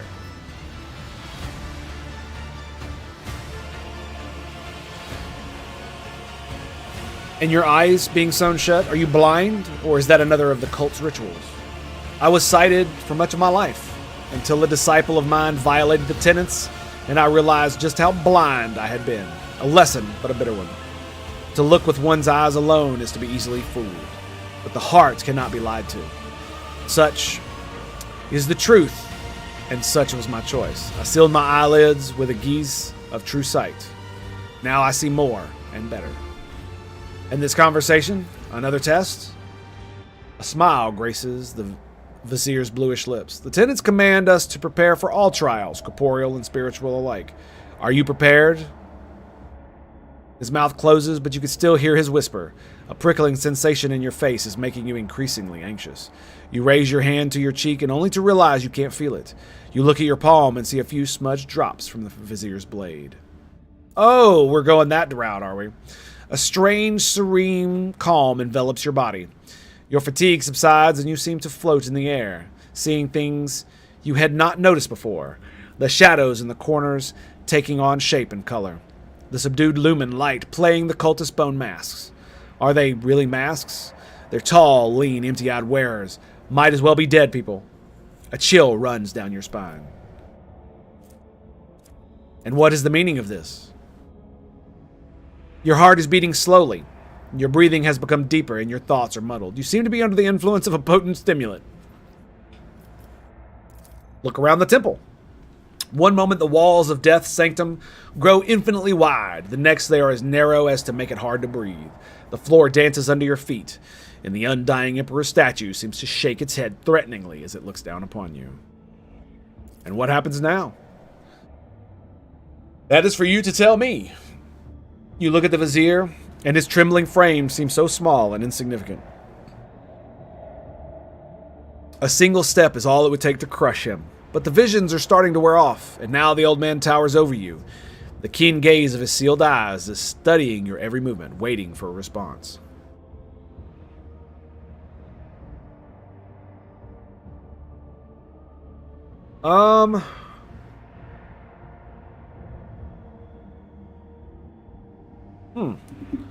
Not as many choices as I thought we would have.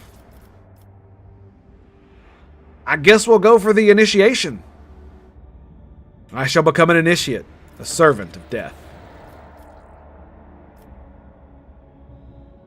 A servant of death! Hiss the echoing whispers from the temple, and the Vizier bows his head reverently.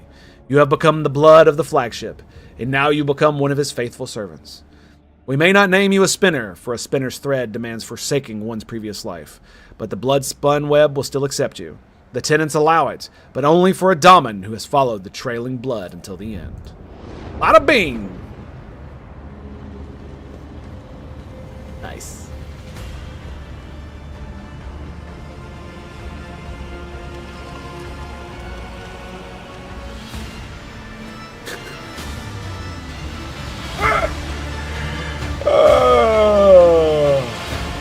Now that is fucking cool, dude.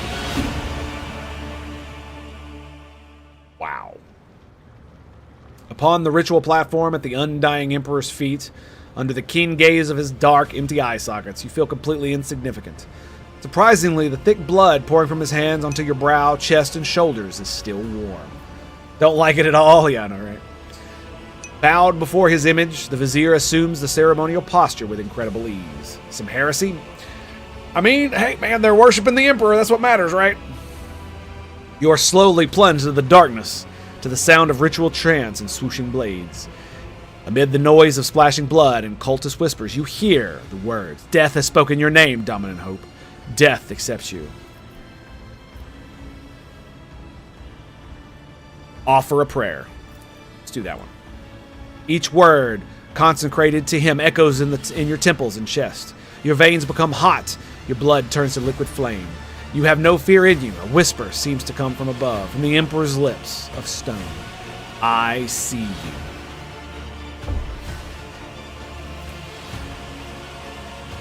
Could the lingering intoxication still be playing tricks on your mind? Oh yeah. The strange rash you developed in the freight line's pestilence pits grows pale and scabs over. A healing grace descends upon you.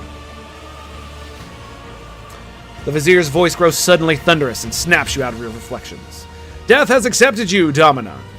Now and for all time, you are the Blood Warden and the Undying One's most venerable servant. I gotta admit, this is pretty awesome. Holy shit, what? Battle Trance. This ability costs 5 plus the character's level wounds to use. Divided by 2. Character removes blind, immobile, prone, slow, staggered, and stunned from themselves. This ability can be used even while stunned or prone. The character has no negative effects. They instead gain 1 AP and 4 MP. Well, shit. Can only be used once per combat and cannot be used during the first round. That's cool. Strange whispers brush against the edge of your hearing. You cannot make out the words spoken. by this infinitely distant, yet infinitely powerful voice. You are not even certain whether you actually hear something or simply imagine it.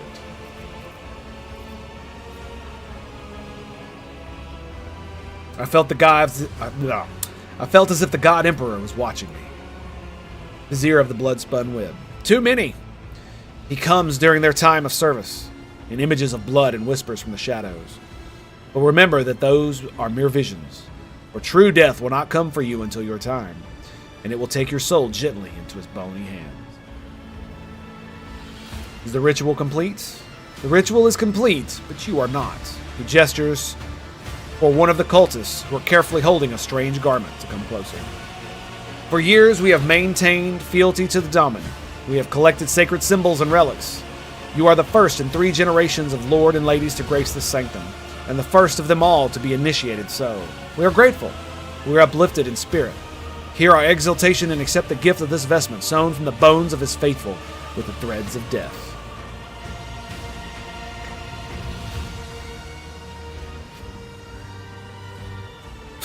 Plus strength bonus to wounds. Well, I mean, okay, cool. The cultists whisper prayers to the Undying One as they help you change your clothes and regain your faculties. Now that was cool. I'll fucking take it, dude. Do I actually have it on? I do not. Is it better? Yes. Absolutely. Okay, I'll lose a little bit of dodge, but that's okay. Because it gives me 10% dodge if I'm not in cover. And it also gives me strength bonus in wounds. Which kind of sucks because my strength is 30, but I guess that means I get 3 more HP. Right? 52? 55. There it is. Yep. Gives me more dodge.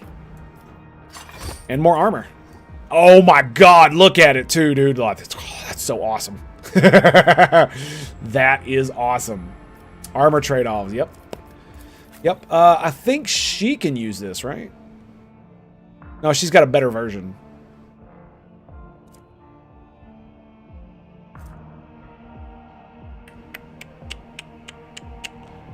Hers gives 35 and 20. She's already got 95% dodge. What about you?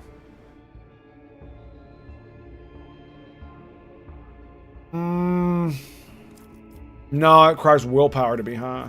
Okay. So, yeah, that's it. We'll throw that into cargo. Same with that one. Fuck that shit.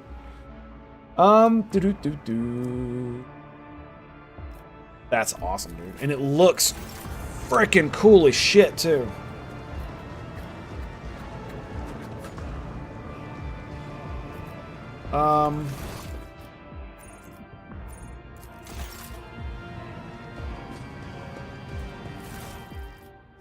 Okay. All right, boys. Well, I'm going to take a quick break, and then we're going to level up. So I'll be right back after these 2 messages from my break screen. Stay tuned for more right here at the Tango Hotel. And then we'll go kill some more Xenos scum. How about that? Sound good? Oh, brother!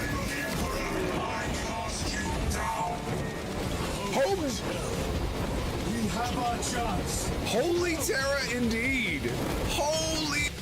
Sure they would.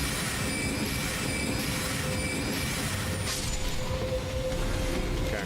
I gotta do what I gotta do, man.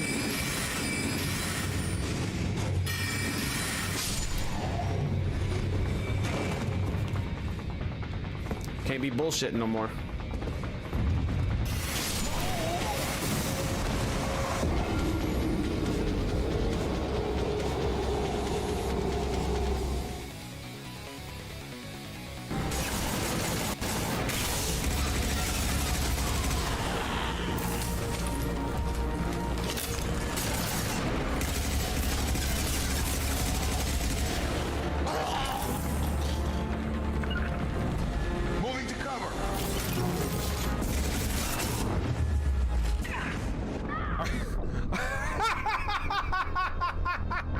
Can you believe that? Yeah, that's it. That's it. Take it, bitch. Take it. Take that. Oh, she's stabbing Elena in the gut. Like, woo! You die this day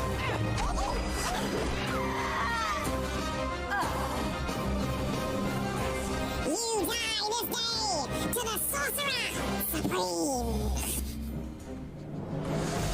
Lovely, lovely. And yeah, we're good. Team, they're headed our way. Safe position taken.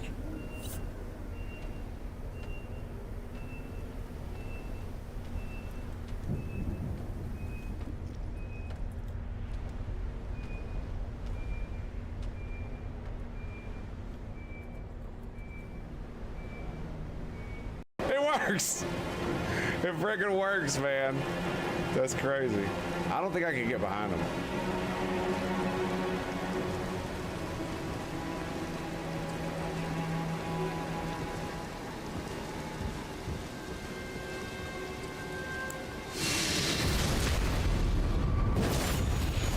I can't believe that. I can't believe that. Wow.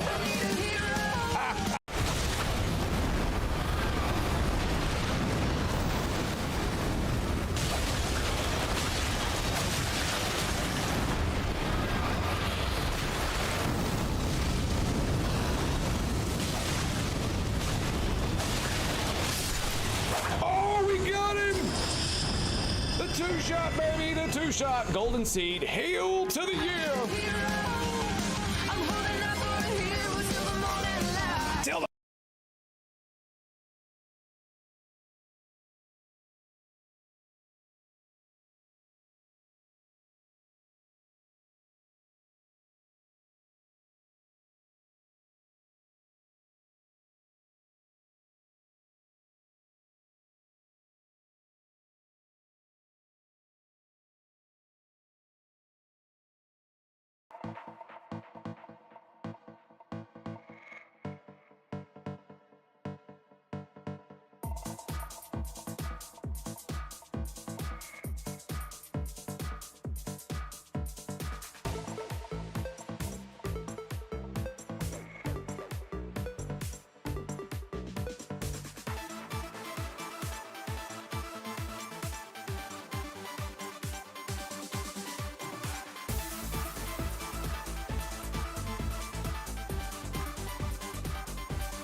There we go.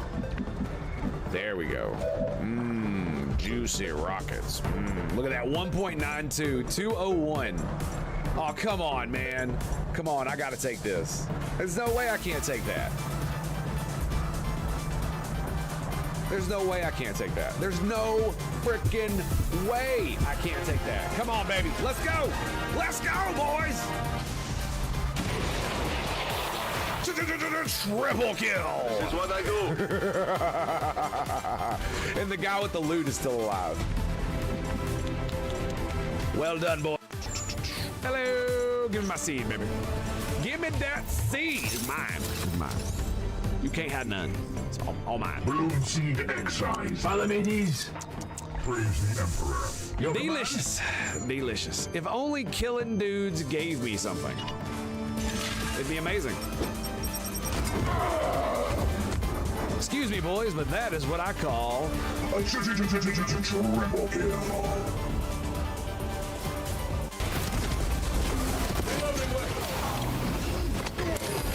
I think we got him though.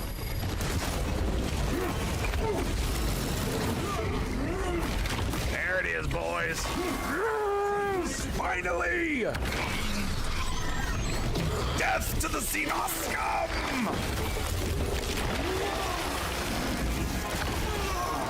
I have slain the Carnifex. I'm gonna shit down his neck. Hang on a second. Give me a. Is Ash Destroyer. Get your Ash Destroyers ready, boys. It's gonna be a banger. I'm totally gonna clip that, by the way.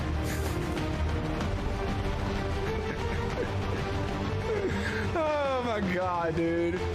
The speaker commended One letter off! For a picnic or what? Oh shit.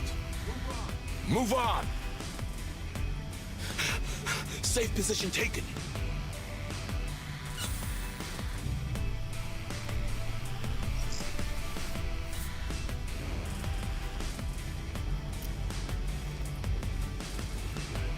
Got you in my sights.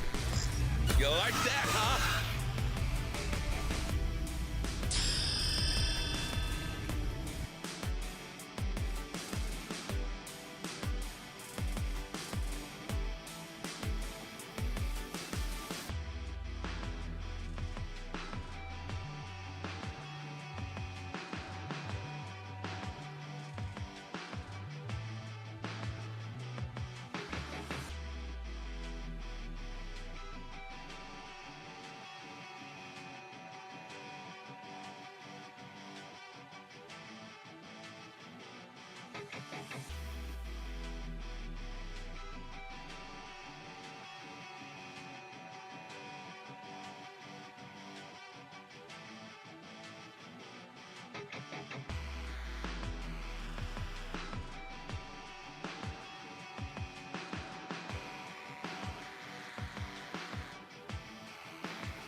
Operation.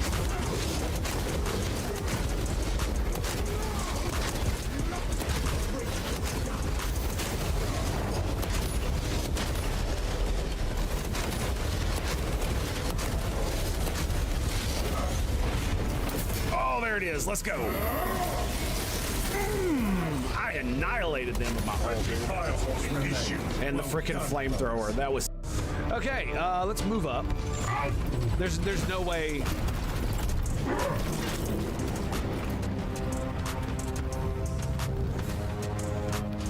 So I would like to point out that this is possibly one of the weakest. This makes the Tech Marine so infuriating and makes it super weak.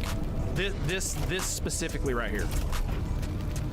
Did you see that? Did you see that?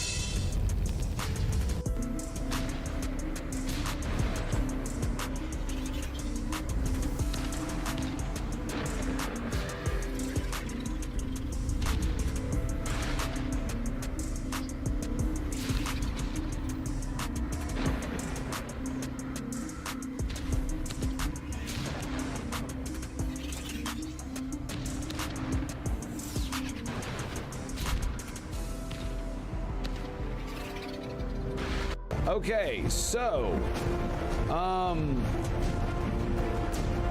say we move and poke the medic in the butt. What do you think? I don't care that it breaks stealth. I really don't. What are they gonna do? Scamper? I don't like being shot. I shouldn't have said that. I shouldn't have said that. That was pretty bad. I did not realize he had that ability. He's got a freaking shotgun. He's got a shotgun. I can't believe this, dude. Like, I just...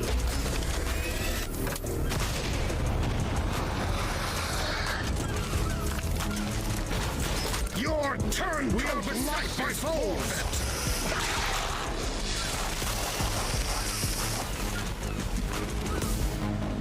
Okay, that was cool. That was cool. It only killed one of them. That third hit. Woo! There it is, baby. Come on. Give it to me now. No! No!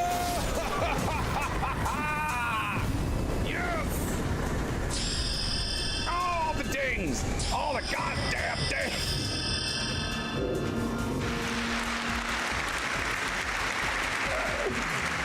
Oh my goodness. What am I doing? I love setting people on fire. Up just a wee bit. Nada. 2 towers. 2 freaking towers. Look at that shit. This game is so freaking cheating. Fear our wrath. Like, what kind of bullshit is that, man? 2 of them. Move. Right next to one another. Oh no, you shall not pass. That's right, you heard me, you heard me. Did I stutter? Did I stutter? No, no, you shall not pass. My knowledge is at your disposal. Shall not. Unfair to the aliens, get that shit.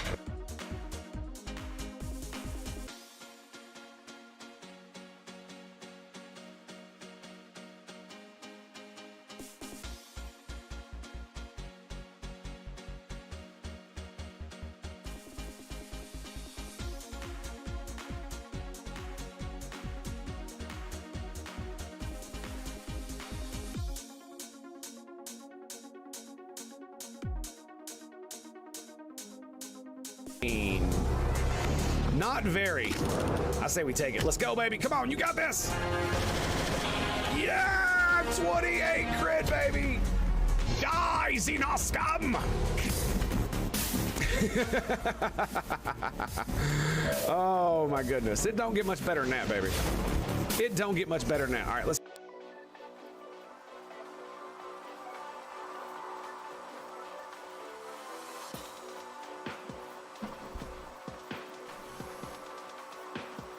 Alrighty, boys, we have returned. Yes, indeed. All right.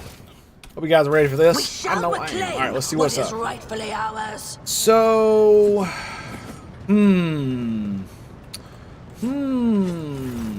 what else do we got going on here? Honored with your visit, first spinner. The shadow. Yes, many are frightened by your rituals that are rooted in blood and death. Many are blind, even with their eyes wide open. Thus spoke Matriarch Spider. Please look at things without seeing their essence, which makes them easy to beguile or frighten. We adorn the tunnels with bones of the righteous, that they may guard our faithful against corrupt deeds and thoughts. We use the blood of unholy ones for divination, so we may see dangers. The blood of martyrs is our wine, for their suffering makes us stronger. People are afraid, but only because they see death as the end. Death, however, is a beginning. It is life and duty and oblivion. Death has many facets. That is its essence. That is its beauty. Alright, sweet.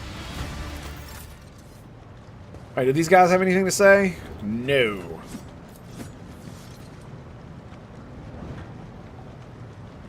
Okay. Alright, so let's level. Skadoosh. The Master Tactician. Ooh. I can raise willpower again. I think I'm going to raise agility. Wasn't it? Wasn't it agility that I needed to raise? No, it was intelligence. Fuck. Intelligence is not on here. God dang it.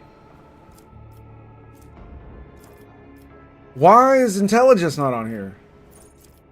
That's so weird.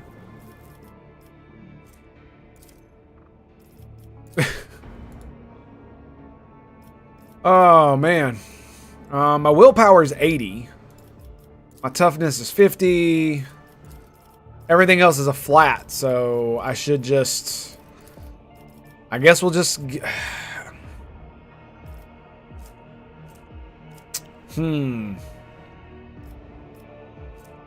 That makes me really angry. The fact that I can't... Because I want to raise my intelligence so it'll raise all my persuasion skills. So I guess we'll raise agility for... initiative. Because I can't raise perception either. Right? Initiative is perception and agility. Yeah. Whoops. Okay. So.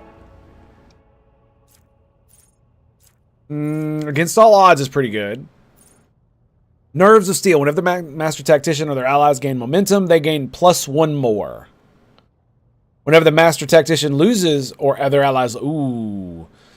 So...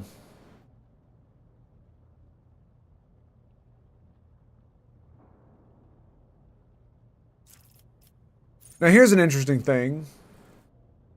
Oh, I see. It's 1 less. So you lose stacks?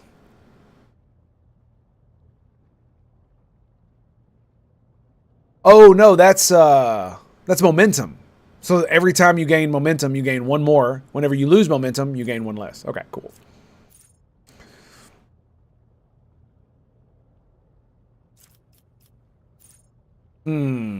All allies have +25% dodge against attacks made by allies, deal 25% less damage, and deal 50% less additional damage with critical hits. That seems really good too.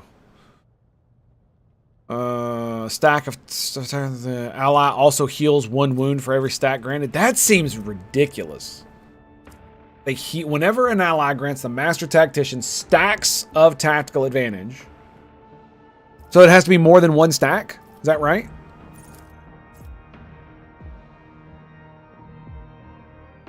Grenades and medkits cost 1 less action point to use. Ooh. Every critical hit scored by Master Tactician grants the momentum equal to resolve divided by 2. Works 3 times a turn. After Heroic Act is used for the very first time in combat, the Master Tactician's next archetype ability used will have its cost reduced to 0 AP on all subsequent uses until the end of combat. That's extra turns, by the way. I'm absolutely fucking grabbing that. Yeah.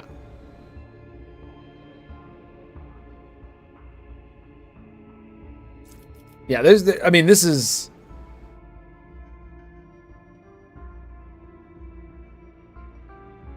Oh my god, support the advance, dude! That means my freaking staff will cost less too. 1 less. Damn.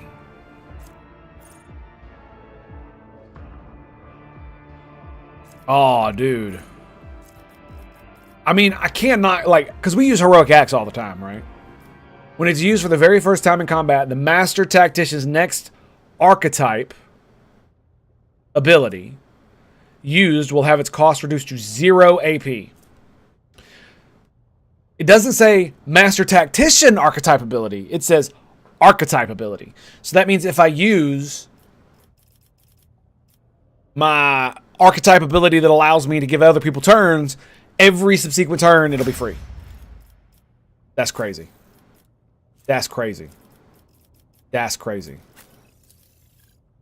Hang on a second.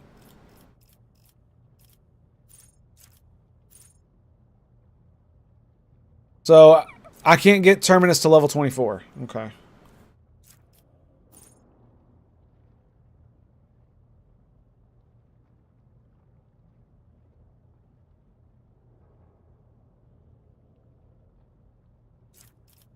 I should get stabilizing factor at some point.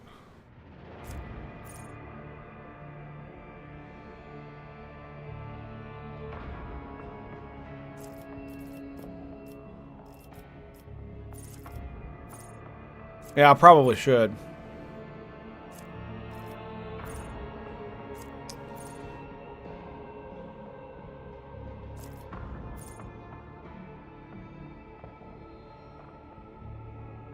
That one could be good. 15% chance to crit. I'll put a thing on that.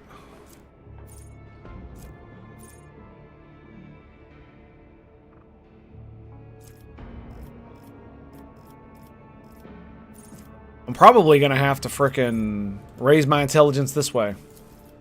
That makes me really angry, dude. Yeah, really angry.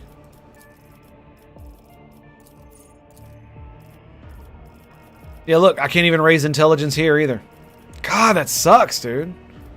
Why not? Look at that. It's because of this. It's because of the class. That's why. Man, that sucks, dude. I'm gonna have to do it through what you call it. You know. Anyway, Vanguard. What do we got? His toughness is 45. His strength is 50. Weapon skill is 55. Let's go weapon skill. We'll raise. I think we'll raise toughness after that. Most likely, yeah. Freaking shadow right there. Look at that. Whee! You can't see my hand.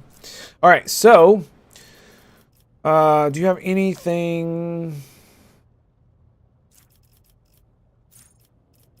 that I want to get you?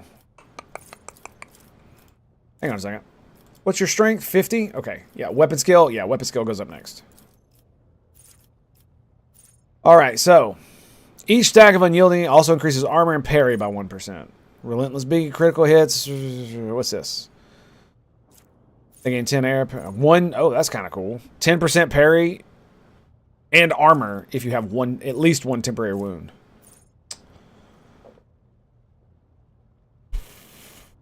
%15 parry against enemies that consider the Vanguard priority. That one's probably going to be it, because that means if I taunt, I can get him to parry them more.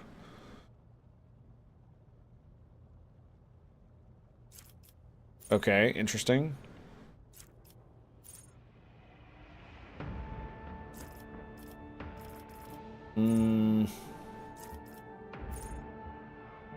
Once per round, whenever an enemy considers Vanguard enters the cell. Ooh, it's only once per round, though. Yeah, if it was every single one, it'd be crazy.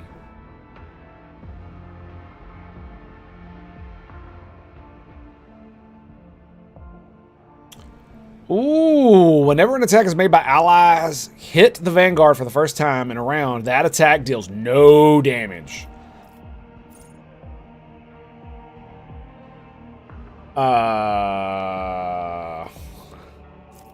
That's really good.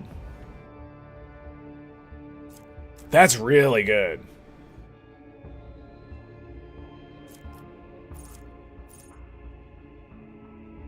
So basically, I can just spew area of effect damage right on top of him.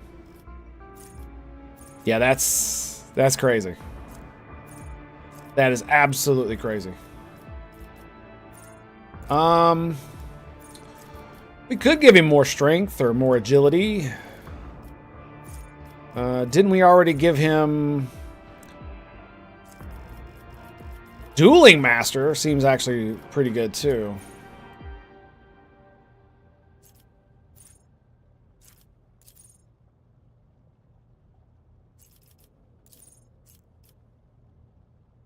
%15 parry against enemies that consider him a priority target. Why don't I just get the other one?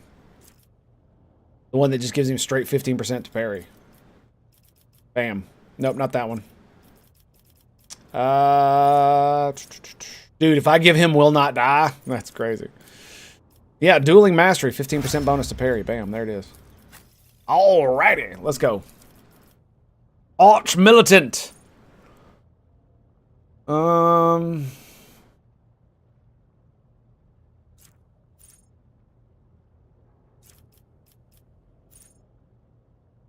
Whenever the Arch Militant or their ally uses a heroic act, the Arch Militant gains +1 damage and 10% to attack. It doesn't say it stacks. I bet you it does, though.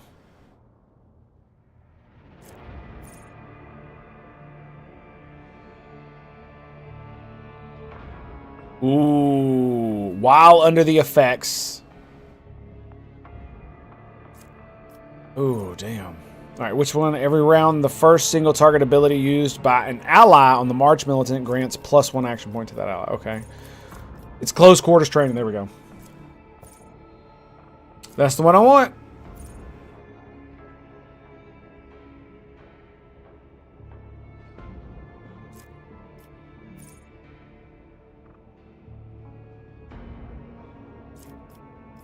Yep, that's what we're getting. Okay. Her weapon skill or ballistic skill is 65. Dude, give me more ballistic skill. More BS, more BS. Let's go, baby. Okay, so.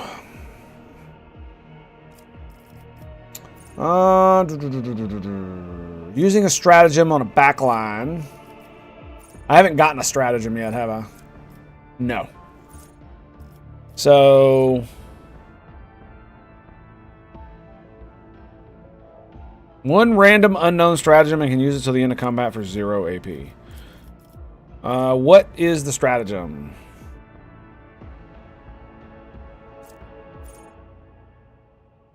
Overwhelming stratagem. I think I might grab that.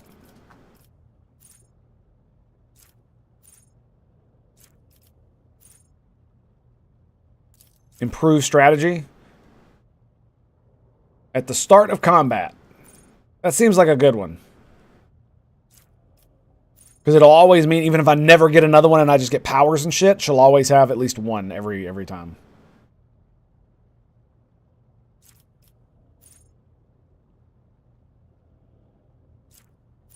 Mm-hmm.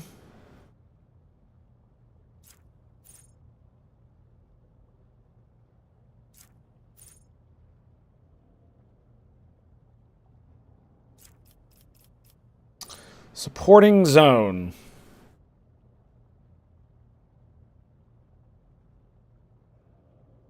Ooh, regardless of distance. Damn.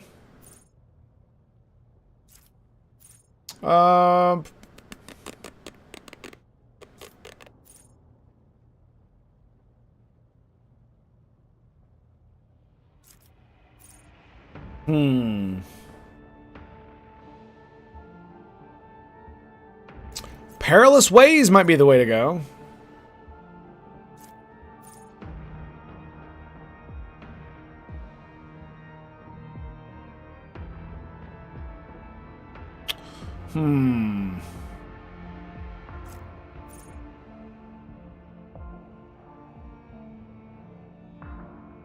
Oh, dude. That might actually be pretty good.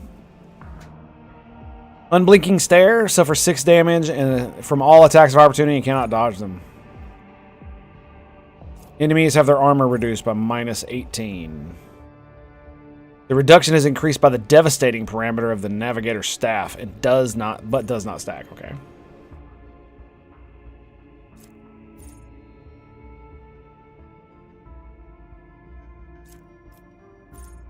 That's kind of cool. And +1 fellowship for every Navigator talent or Navigator power taken.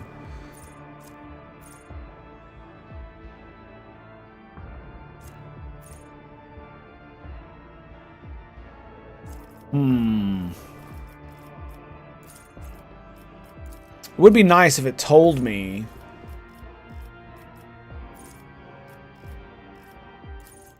what her stuff was right now. That'd be great. That'd be real freaking nice. None of this really helps her at all. Not particularly. And most of these just kind of suck because it's like...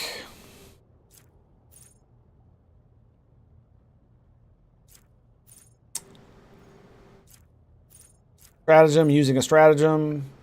All allies in the combat area with the grand strategy. Yeah, so. All combat tactic bonuses are increased by 4%. Every time combat tactics area is affected by a stratagem, all allies in that area gain 1 MP for the following turn. Okay, stacks. Using a stratagem. Okay. I think it's improvised strategy. I think that's what we're going for. Bam. Yeah, let's do that one. All right, so her perception is 65. Fellowship is 50. Willpower is 70. Toughness is 35. Let's give her toughness. Bam, 69 HP, baby. Yeah, I'm super mad I can't get intelligence. That kind of sucks. Because it means that basically I can never improve these without stacking other stuff on top of them. Yep. Assassin! Okay, what are we doing?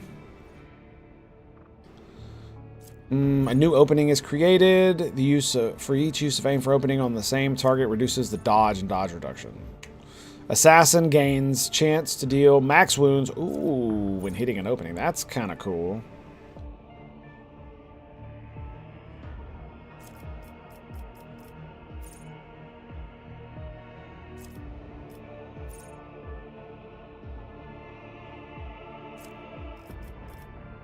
Is there anything else? Keep your distance. Whenever an ally assassin has more than one adjacent enemy, any enemy that moves into a cell adjacent must pass or fall prone and become immobilized. That's kind of cool. Ooh. Every time they hit an opening, 3% damage. Ouch.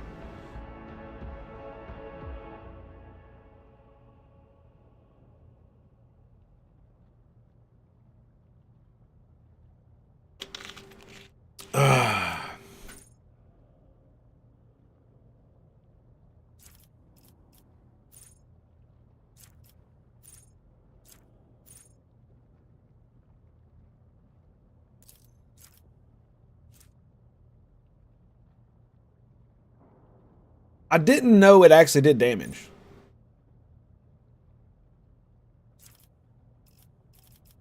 Yeah, I really didn't.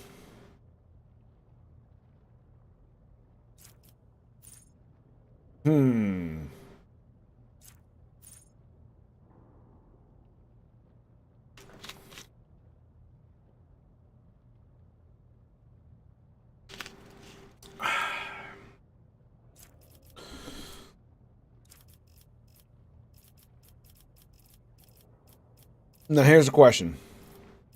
Do I give her, say, dueling mastery? Grenadier could actually be useful for her because she gets right up in their faces, right? Swift movements. Nimble's also another good one. Let's do nimble. More dodge. Yeah, let's do more dodge. And weapon skill. It's got really good agility. Let's do weapon skill. And last but not least, El Sniperino. Okay, more ballistic skill? Yeah, I should say so. Ballistic skill it is. Pierce armor. Scores spare the spoils. Whenever an ally kills prey, the bounty hunter gains half the bonuses. That's pretty cool, actually.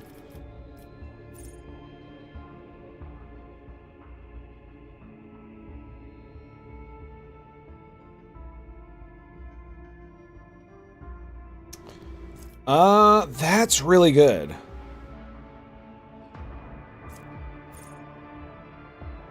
Kills prey, they gain additional 2 AP. 9 crit chance. Nice. I could give her Drukhari equipment.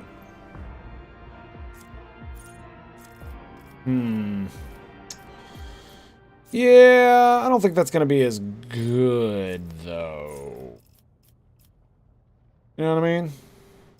So let's do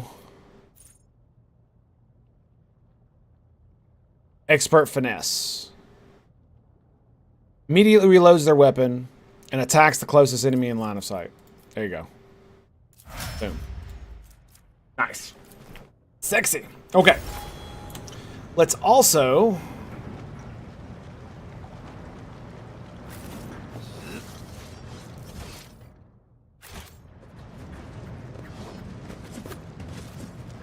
The Divine watches over us. Yeah, I'm not really interested overly much. There might be more to loot in here somewhere.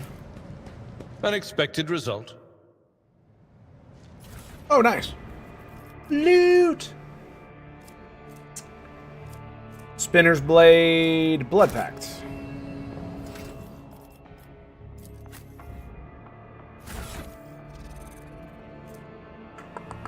Nine to 10. Crimson Rage. What is this? The wielder could suffer damage equal to 25% of their maximum wounds to regain 1 AP. This can be used multiple times per turn as long as the wielder has at least 50% wounds. Bro. So, give this to her? Yes. Good to me. The knife grants its wielder a special ability called Crimson Rage. Interesting. One-handed, Spinner's Blade, Death Cult gains. The wielder's critical hit chance for each attack they make stacks until the end of the round. That's kind of cool. So we'll do this and that. Nice. Very cool. Go ahead and throw that back in the cargo. Looks good. I like it. I like it a lot. Oh, hell yeah.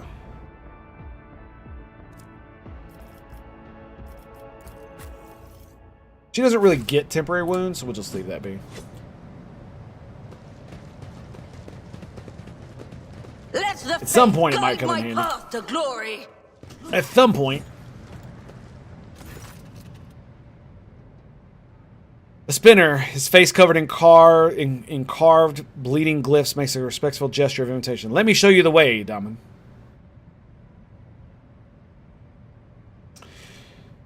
Indeed.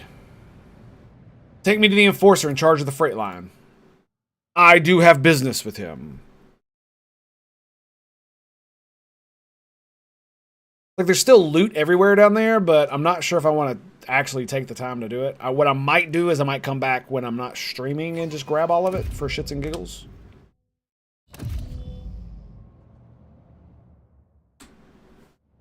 Right? Because, I mean, like, that's quite a bit of loot just laying around, so. Captain Renzo has acquired a few wounds since your last conversation. Half his ear is gone. And you notice he is wearing bloodied bandages under his uniform. Seeing you, he quickly injects himself with a stimulant and straightens. How may I serve you, Lord Captain?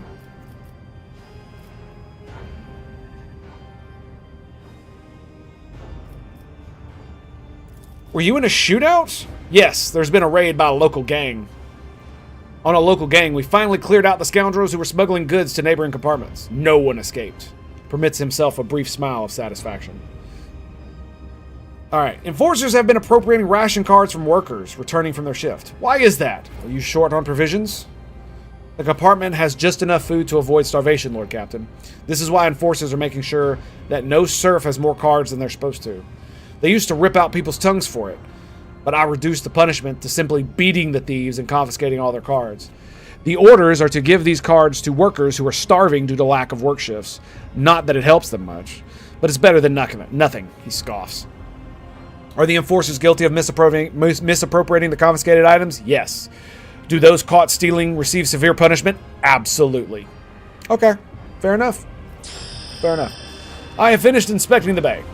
The captain raises a wary eyebrow. Will there be any orders based on the inspection's conclusions? Why does that have a check mark? Oh.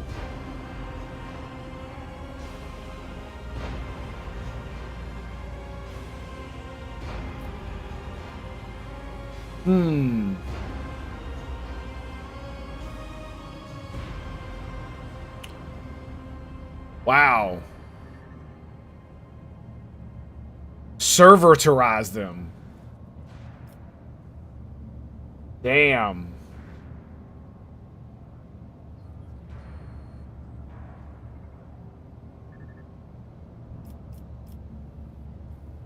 Like, I love how the freaking heretical, chaos-driven stuff is literally the freaking same logic that's used by progressives and SJWs. The source of all the compartment's woes are hunger and poverty, which is driving those people to commit petty crimes. Gotta love that, right?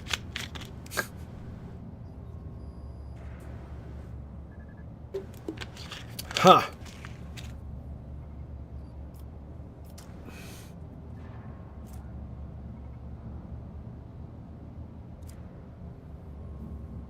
I mean, the thing about it is like, I half want to do this because it would probably make everything better, but I want dogmatic points, to be quite honest. Okay. Only harsh measures will bring order to this bay. Establish an execution quota. Strip all corrupt officers of their rank and burn away all crime. Any idlers will be given a job, and if they cannot do anything useful, servitorize them. Organize mandatory sermons and spread the word of faith. The captain nods eagerly. Will do! We will increase the pressure of the untrustworthy element. Conduct searches and interrogations to uncover criminals. We will herd the rabbles who pray our services and remind them of your ladyship's law as a stern one. Nice. The Emperor's Light gained the ability of faultless transport. The flagship's weapons deal 5% more damage and have a 5% crit chance. By virtue of strict discipline, the freight line delivers munitions with only minimal delay.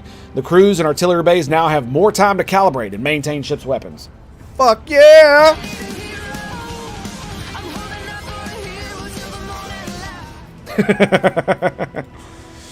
I've been told the next bay has a labor shortage. We are going to deploy our workforce reserve there, in shackles if need be.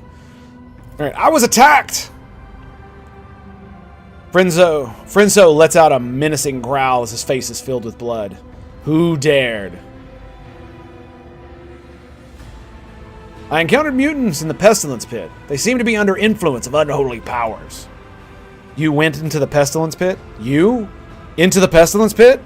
He stares off into the distance as he speaks. Pardon, Lord Captain, I just can't begin to find words I would use if I had to tell the Master-at-Arms that you had perished in there. He rubs his temples wearily. The enforcers do regular checks to see if there are any dangerous, blight-stricken rejects hiding at the bottom of the bay. I implore you, Lord Captain, leave this job to us. Very well. Be steadfast, good young man. All right. Wait. Are we done here? I think we're done here.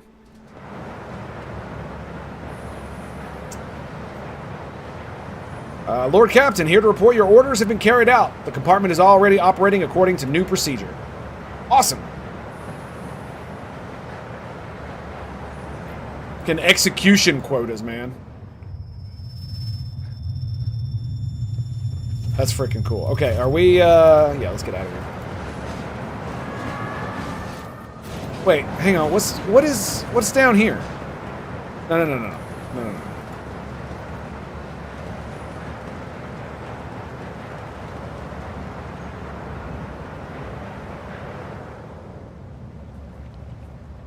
Okay.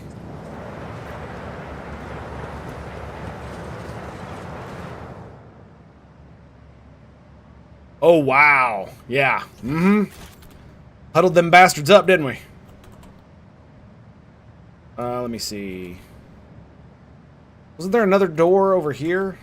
Yep. Servitorize them. Damn right. Yeah, here we go.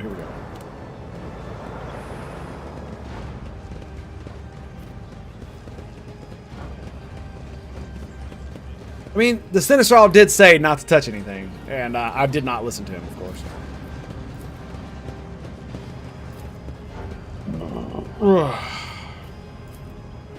The strain has taken its toll. Everybody fails. Everybody fails. Nothing's impossible for this Yay, old officer. we got it. Okay. So, how do you get to that door right there? With each step, Ah! I forge my destiny. Move the container. Okay, yeah, we'll worry about that later.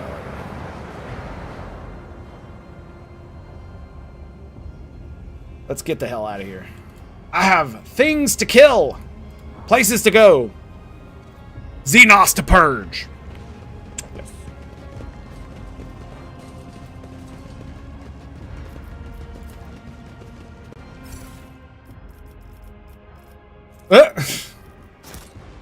Apparently I missed some loot.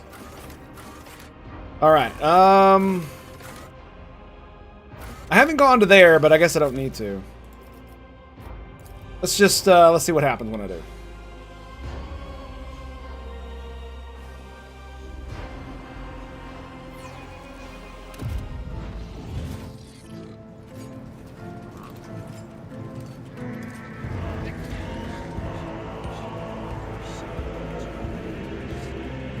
But to the Anthropath is dressed in music? Oh, that's cool.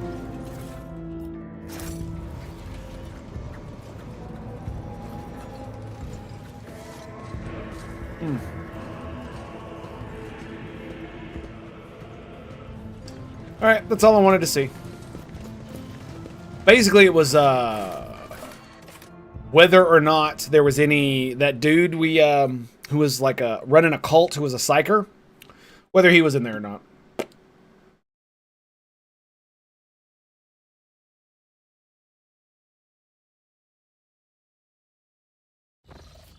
Yeah, I'm really mad that I can't level up my intelligence.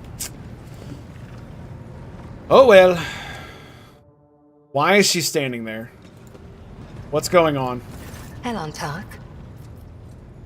Oh, okay. It's a glitch. All right, good. I was like, why is she standing there? That's not good. Lord Captain, your presence is welcome. And I wish to apologize for my prior coldness. After our first meeting, I was concerned that he would turn out to be another faithless offshoot of the von Valancius dynasty, like the traitor Conrad. But now I see before me a worthy leader and servant of the Imperium. I am glad to accompany you in your endeavors. Ready to tell me more about yourself now? If such is the rogue trader's wish, although there isn't much I can tell, I am the Emperor's daughter and his servant. What else is there to know? How did you become one of the Adeptus Asoritas? It's such a strange word for it. It seems right, but is that how one talks about their destiny? If you're asking about the path itself, that's easy enough to answer. First, like many other orphans, I endured the Sculoprogenium. Those years were rough, but I remember the hardship fondly. Few things can compare with the feeling of satisfaction from a past trial, even if it leaves your body aching from exhaustion or your soul wincing in pain. I was one of the best among my peers, and I was selected for the novitiate in the ranks of the Adeptus Sororitas. When the hour came, I passed the trials and took my vows. The most joyous day of my life. The Emperor's light has always been with me, but to accept it with all your heart, to utter the oaths, that is a rapture like no other. It is my pleasure to be candid. Yeah, Of let's course, do this. My mission is all I can think about. One day we will... So it's just stuff. All right, we'll worry about that later. All right, let's get to stepping. More voyaging to the stars. Let's go, baby. It is kind of cool that because she's aboard the ship, the servants of chaos want to get aboard even more. That is kind of cool. Ba-da-bum-bum-bum. All right.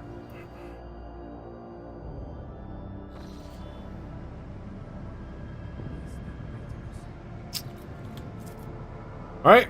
Let's chart new routes.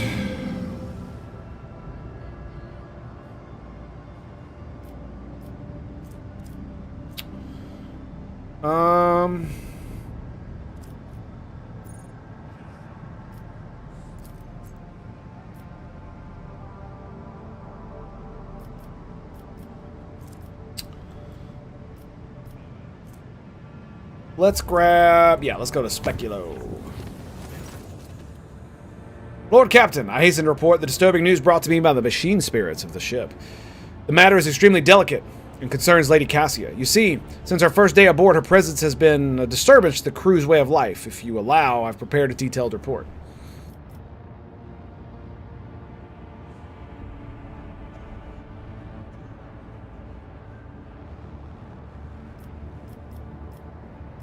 Alright, deliver. The first incident occurred immediately after your departure from Urek 5. The Lady Navigator chastised one of the ship's runners, after which he went to his living quarters, killed his family, and then shot himself.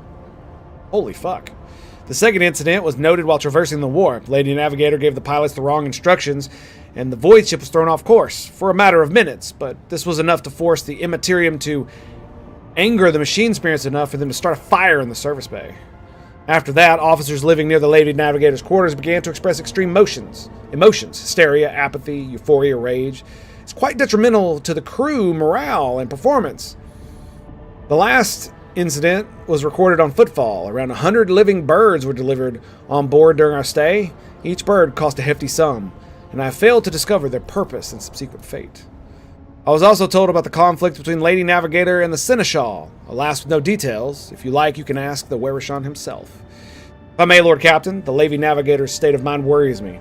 She is self-contained and does not mesh with the crew at all, which is why everyone avoids her. Even senior officers can be superstitious. I fear that only you are in a position to talk to her on any equal footing and improve the situation, for the sake of the crew's safety and Lady Cassia herself. Interesting. So do I need to talk to the Lady Navigator then? Fucking killed himself, dude. Holy shit. And his family. Bro. That is some shit, man.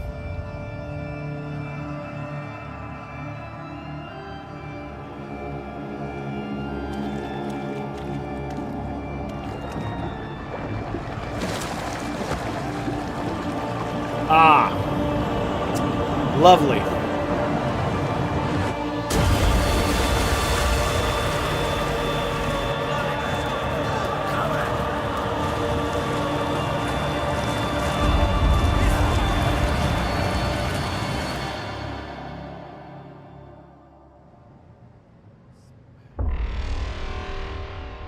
But of course. Sourback! How could you have let this happen? An assassination attempt upon the rogue traitor in her own chambers, right under the noses of your enforcers? A fierce growl rumbles deep in Albert's throat. Master-at-Arm radiates grim fury. Her eyes are dark and her lips pursed. With practiced hands, she removes the maul from her belt and offers it to you. An unforgivable error. I accept full responsibility and ask for due punishment.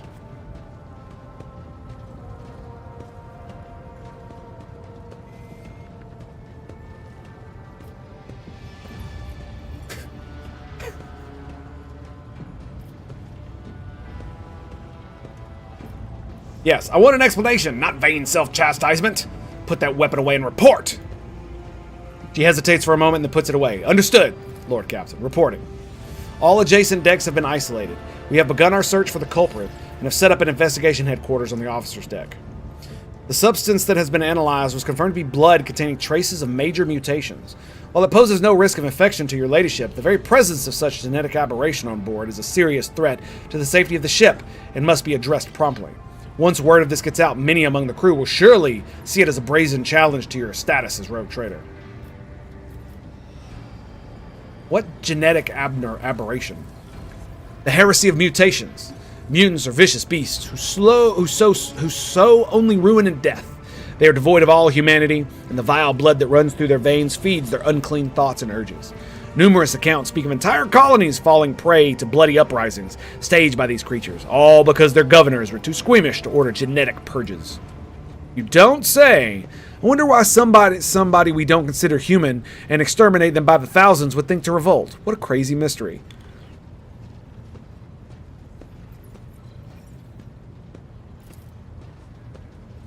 Alas, the Imperium's enemies are not limited only to those within its midst. Mutants can become a considerable threat, especially when given the chance to organize. All heretics have revealed themselves and are eager to fight. Then fight we shall. Let this vessel be purged of filth. All right, could this have been an assassination attempt? Then they would have been filled the bath with acid or poison instead.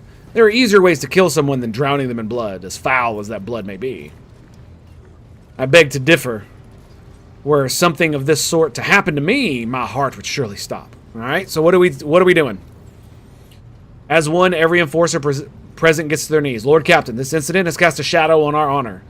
We only ask one thing, a chance to absolve ourselves of our guilt. Allow me to head the officer's deck at once so that I may lead the investigation personally. That is precisely what Lady Theodora would have done. Entrust the matter to her faithful servants. However, I would still advise you to observe the Master-at-Arms at work, Lord Captain. It may prove enlightening. Should the Lord Captain wish to monitor the investigation, my people and I would consider it an honor.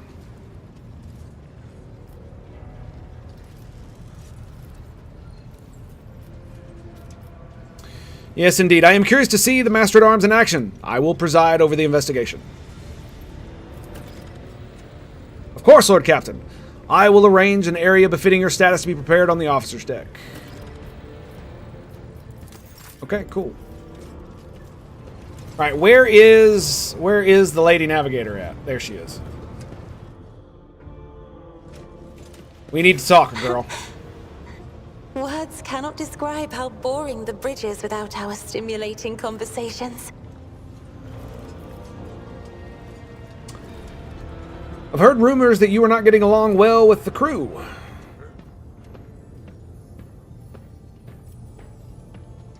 Like, I should be able to resist this as a psyker. Come on now. Not here. I'm begging you. Aren't noblemen supposed to discuss such things away from the servants? Indeed. Let us go to my study. Then lead the way, and I will answer all of your questions. Needs to control her shit. What is it you wanted to talk about, Lord Captain? I have nothing to say to your unfounded accusations about my conflicts with the crew. I cannot recall my having a single quarrel with any people during my entire time aboard. The messenger you rebuked butchered his own family and then killed himself.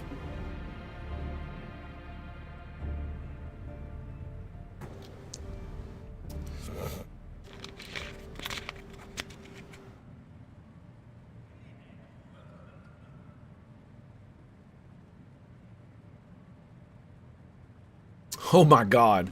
I haven't rebuked a single errand boy on this ship. Ah, I think I remember. A kind young man with a shy smile and skillful fingers with too much rotten ochre on his shoulders. I grew tired of his disgusting color and advised him to lighten his burden by casting the weight off his shoulders. He did not come by the next day, or ever again.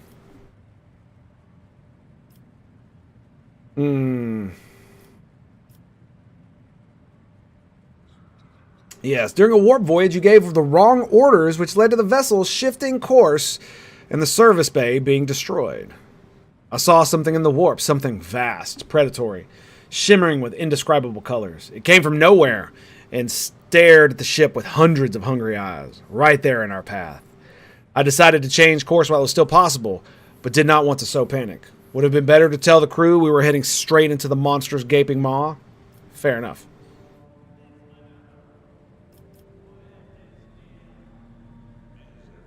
The officers are reluctant to be quartered next to your chambers because of the constant emotional outburst it causes.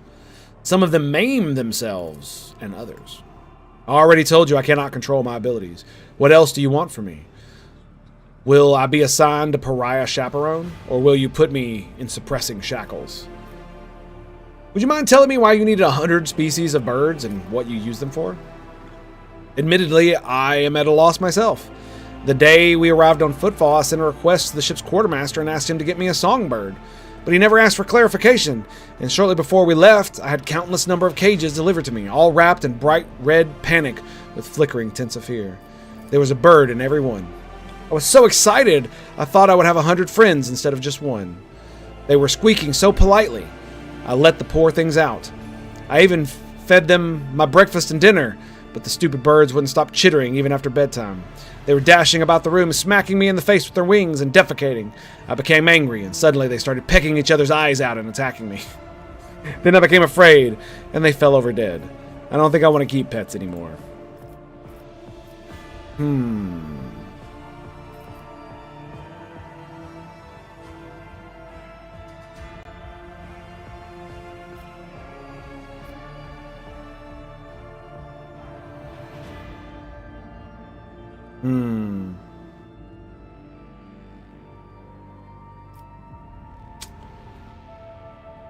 Whoa, yeah, here we go.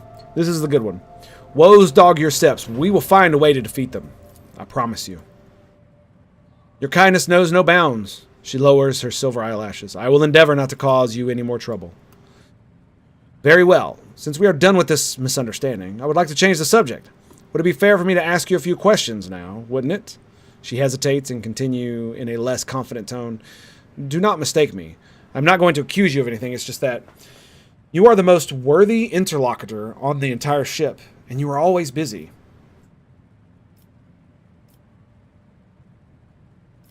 And what would you like to ask? I read a treatise by Passaste Mobius very recently, who claimed that subjects would never believe their new ruler was better than the old one unless the old one had been a tyrant. No matter the circumstances, the low-born rabble became deluded about their prospects and rebel in favor of their base desires. What do you make of that? Let's see.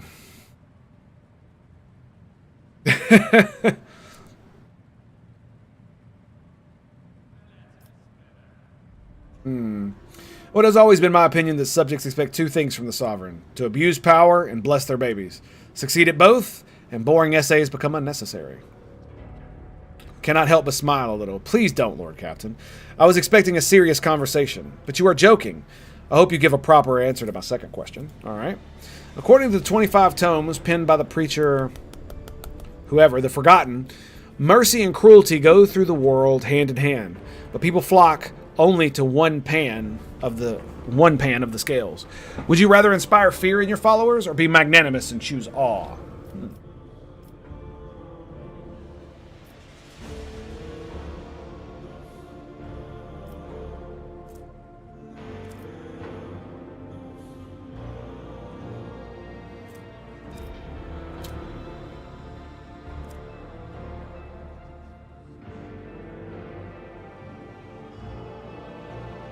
I mean, technically, I think this one's true. This is straight out of, like, Prince. I don't know about the jester part, but yeah, that's a little bit too much.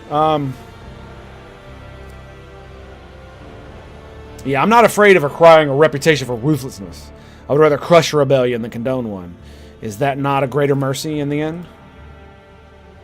There's so much power in your words, power that makes me want to join you. I understand now why your subjects are eager to follow you. I admit I was afraid we were too different, and yet you helped me realize that I can be candid with you. Please do. I must confess that sometimes I can hardly bear the burden the house has placed upon me. I feel I'm doing my best. Tell me how you, heir to a protectorate, can bear the responsibility for billions of lives day after day, and not stoop under all the weight.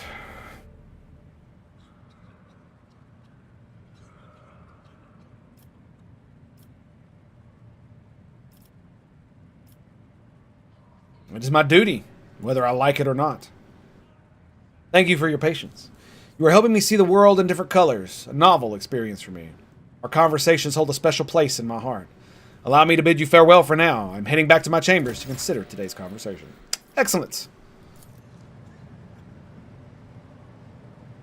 Just this game as regicide was interrupted. Wait, is this my quarters? Oh, it is, okay.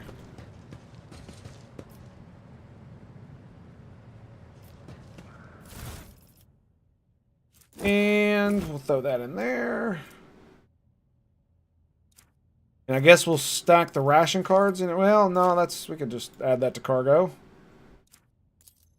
And I guess we'll throw this in here as well. Alright. Sweet. Let's skedaddle. I did say let's go to my chambers, so.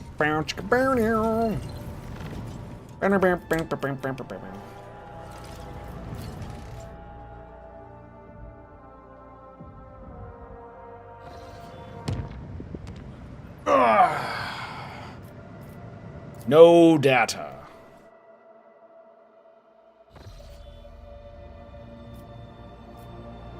Ooh. Those look like Imperial ships. Rebels. Very nice. Scanning. Adamantide. Yes. Is it just one? No, it's two. Okay.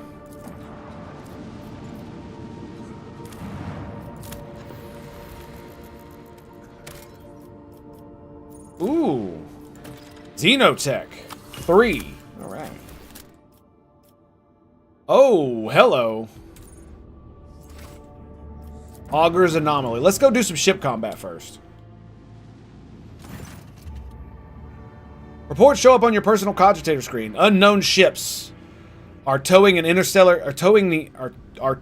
interstellar sexton, a cargo ship belonging to one of Footfall's wealthiest traders.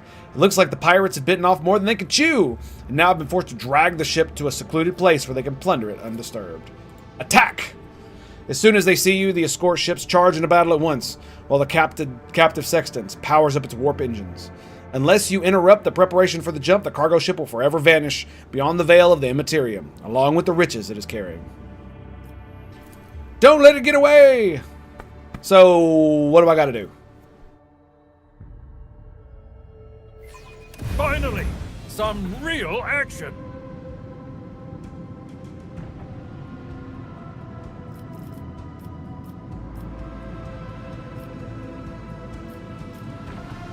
Do I have to blow it up?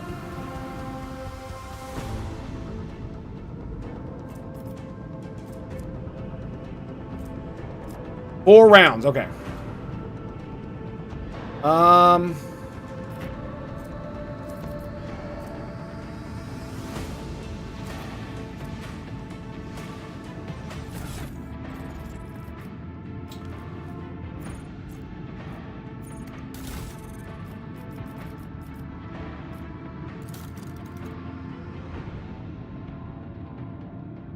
That sucks.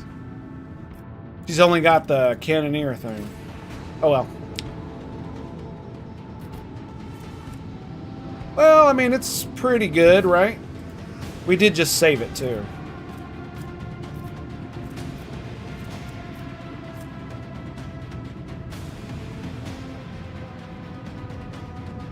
Helmsman, navigate us to the designated coordinates.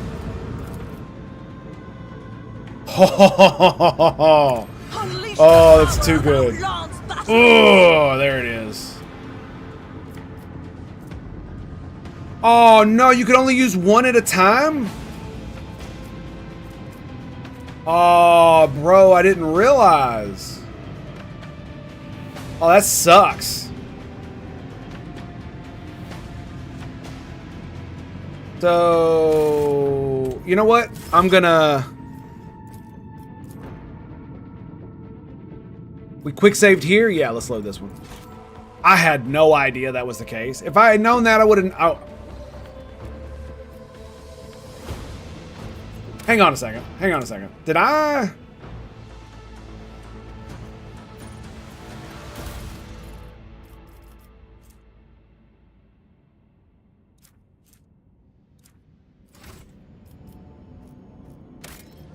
Let me load that again. So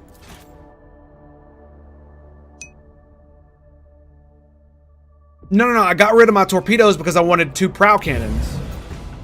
What I didn't realize is that, so Can I not? We have a destination to reach.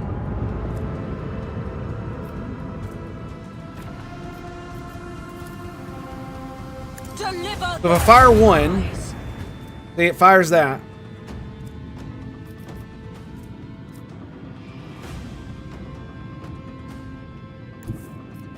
If I go here, I can hit it with that. Okay.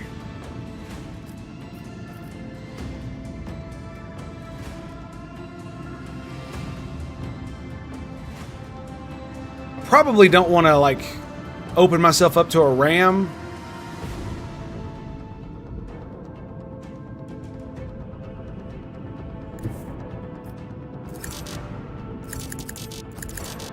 Can you not? Can you only fire your prow once per round? The reason I reloaded it like this is because I was...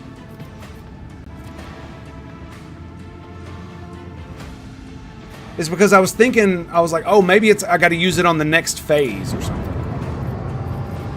Right? But it doesn't allow you to. Okay. All right. So we'll reload the combat. I thought I could. Maybe it's because maybe it's because here, let's try. I think I can get a prow cannon. Because you can shoot and launch torpedoes in the same turn, right? Is that right? Or am I wrong on that?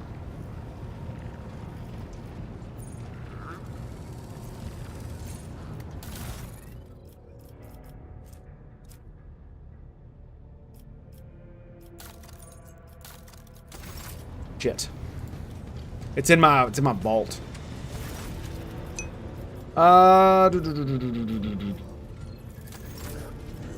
Yeah, I don't remember either. Oh, that's not it. It's this one.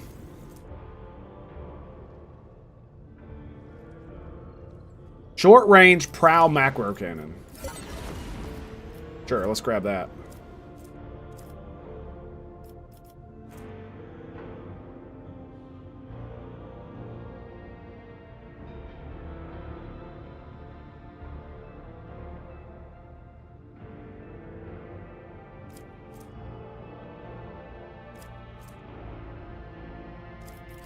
Oh. Well, shit. Okay.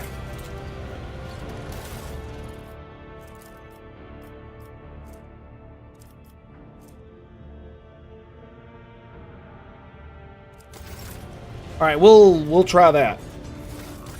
What did the firing arc say it was?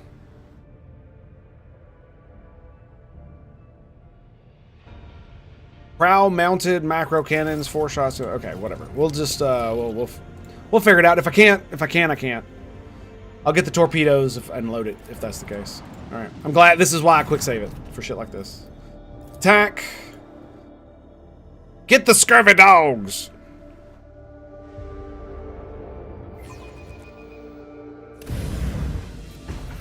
It just sucks that torpedo control isn't a thing I can do anymore. All right, let's hit that bad boy right there. Bring doom pew pew pew to our enemies. Oh yeah, look, I can fire both. Nice. Okay, and then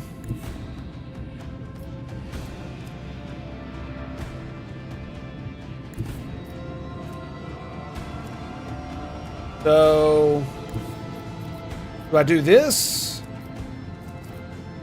But then I can't fire that, but if I go here...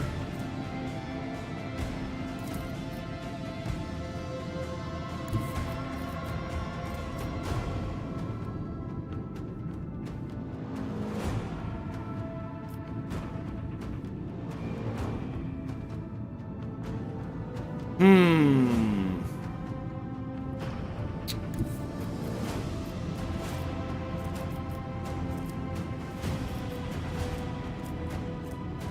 14 damage, 14 damage, 21 damage. Honestly, yeah, we're gonna do this. Show them the fury And then we're gonna of lay our into it. macro cannons. Yeah! I want to Feel hear the macro power! cannons roar. Pirates! Whoop, wrong side. Let the macro Whoops. cannons sing their deadly litany. Oh! Get fucked, bitch.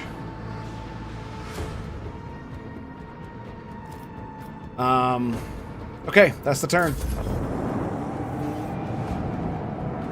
I was about to say you better. I know you're not gonna ram me.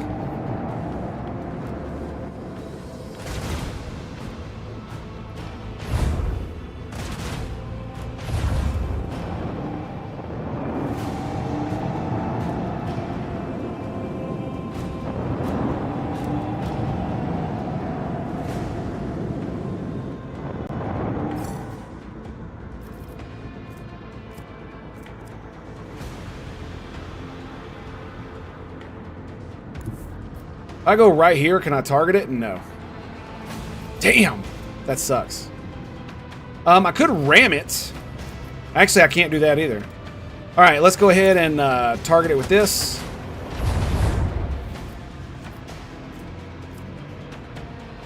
And then we'll move forward like that. And we will...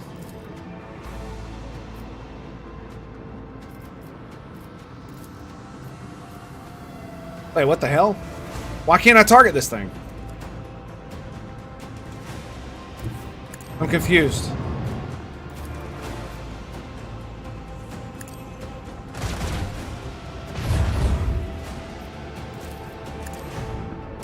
I don't know why I can't target it. Ooh, get wrecked. I want to hear macro cannons roar. That's kind of weird. Did I move too far forward?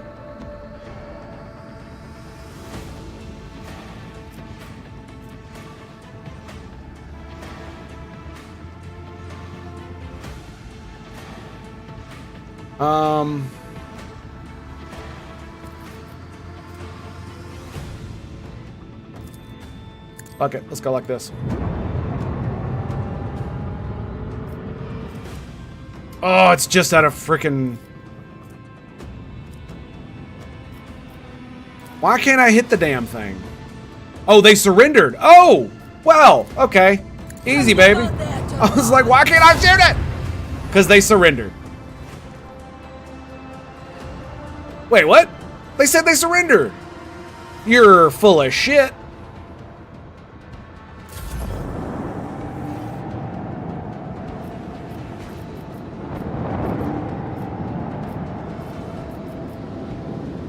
I'm slightly confused. Is it just going off a script?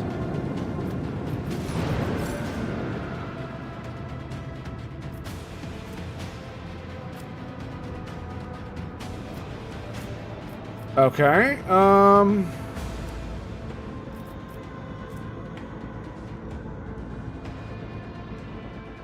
Let's do a quick save and then we're gonna go new heading.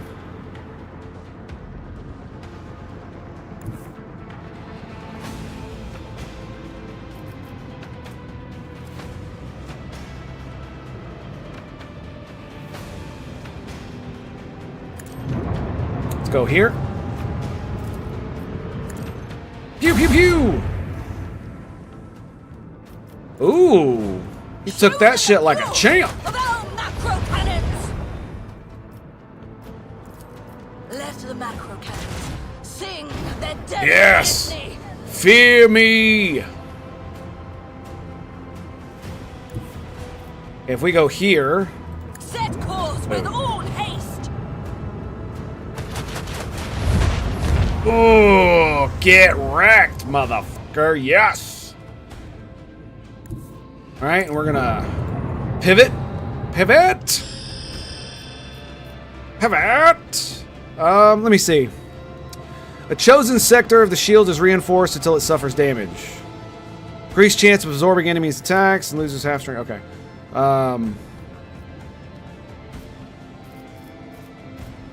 Oh, okay. We want to do port. Had to do my old Navy stuff. Stand on the center line and go. I'm gonna be really mad if they fucking escape. They said they surrendered.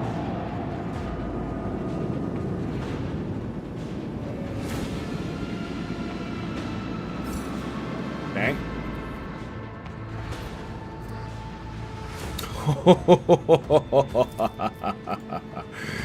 Oh, yes. Oh, shit! Got them crits, baby! Can I see him with the cannon? I can. Let's see if I go here. Oh, yeah, that's it. Traitors! You cannot run forever!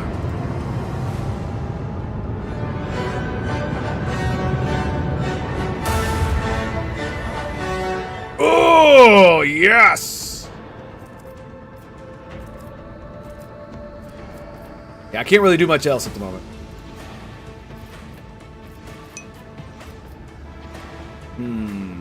Oh, that's cool. I can reinforce another one. Now that is ass burn. Yes, indeed. All right, forward shields. It looks like they're running, but you can't really be sure, so. Oh, yeah, he's totally running.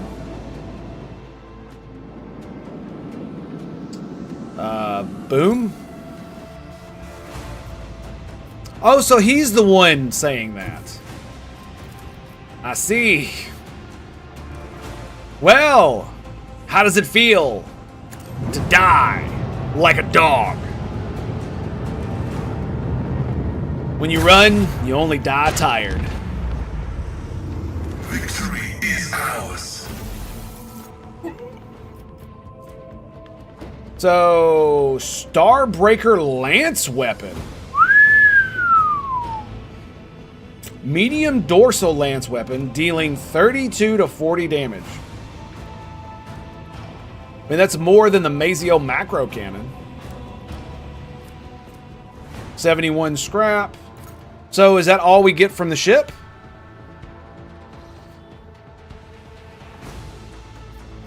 I'm not gonna lie, dude. That felt like it kind of sucked.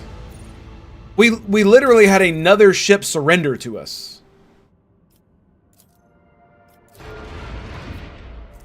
You know what I mean?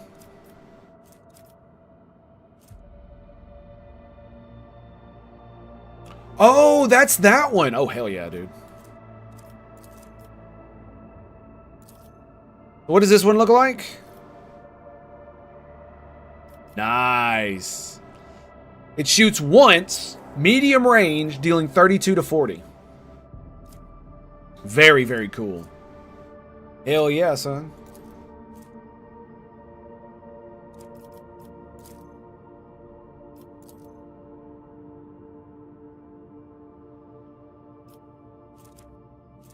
So...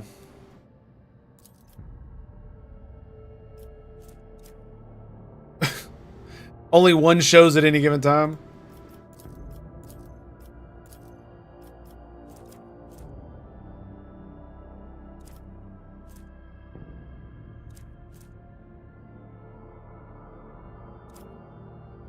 Okay.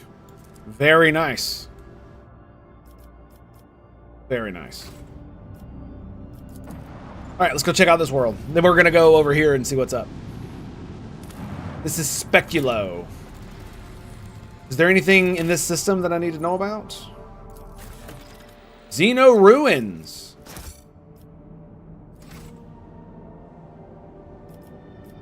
Alright. Yeah, it does kind of suck, man, that we can't,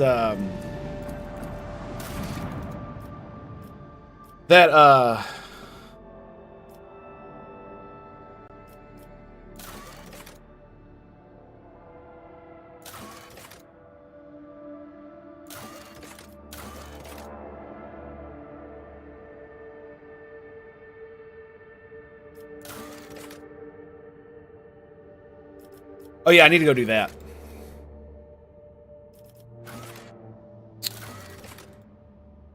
So this is System known as Forgotten Twins. Timbrus. Okay, so no, this isn't one. Okay. Alright. What do we get? Xenotech, Profit Factor? Hell yeah. Rumors.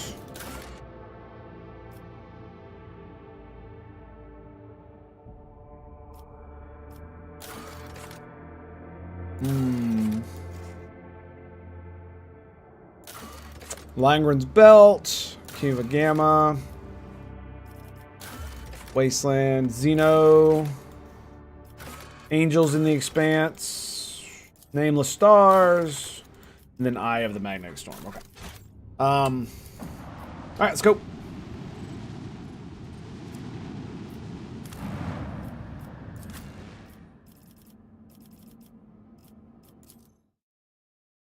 Let's do it, baby! Bottomless Pit. Woo! Yeah, dude, I'm with you, man. The freaking ship combat is amazing. Absolutely amazing. I do wish there was more of it. That was pretty cool. But yeah, we literally got a ship.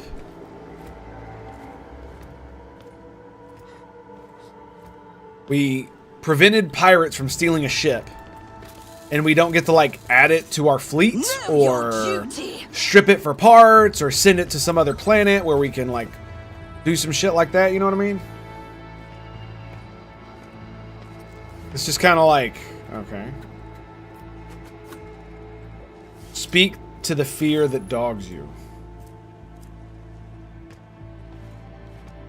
The Sea of Souls is distant light. I can find my something path. nearby. I hear you. Rudimentary tools covered in a layer of dirt. The surface is covered with countless scratches. You can discern some logic in them. Someone began scratching strange symbols, but then defaced them, adding extra mark lines. Okay. Rusty Cogitator. The duty prevails. Nice.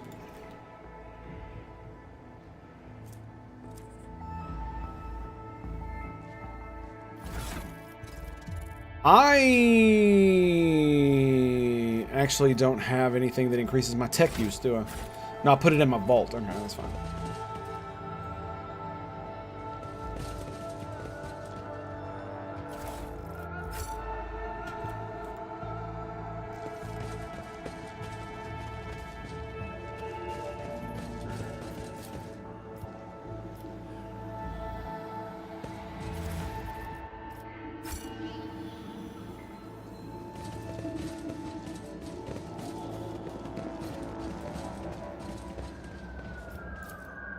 I rise above hardships. Nice. That's why I want to raise my intelligence. Abruptly, the very edge of the pit, vanishing into the gathering darkness. That's crazy looking. Touch the darkness, and darkness will accept you. Okay. Here we go. Where did the darkness touch you? The darkness swirls beneath your feet, a void of impenetrable gloom. You do not hear a single sound from the depths, not wailing wind, no rustle of dust. Examine the pit. The bright daylight cannot pierce the darkness lying over the slopes. The longer you look into the depth, the stronger the feeling grows that this darkness isn't just an absence of light. Something immeasurably vast, endless, capable of reaching the furthest stars or swallowing a galaxy. Through sheer force of will, you avert your gaze. Touch it! Touch it! At the edge of your consciousness, you sense something slimy and intangible answering your invitation for contact. It seeps into your thoughts, tasting your emotion. Surprise and curiosity envelop you, but these feelings are not your own. Dominate the entity. Willpower success. Subdued the pit. You feel your way to the barely tangible edges of the entity's consciousness. Separate it from yourself and squeeze it until reduced it to a size of a bead.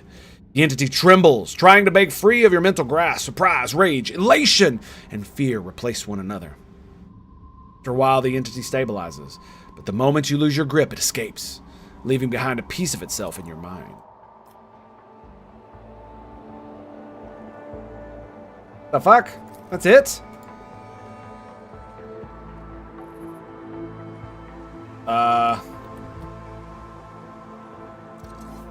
Is that really all that was on this planet?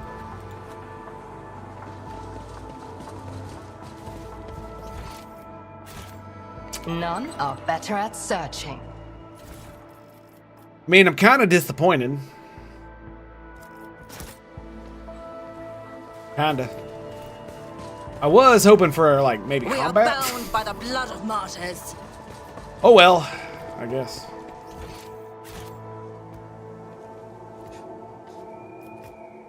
Yep, nothing else to see here, I guess.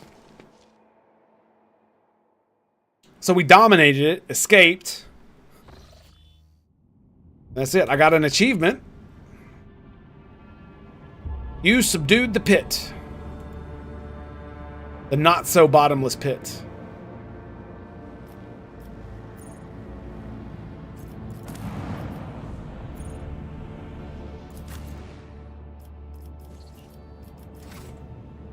I mean, I guess there's nothing else to really be seen from that.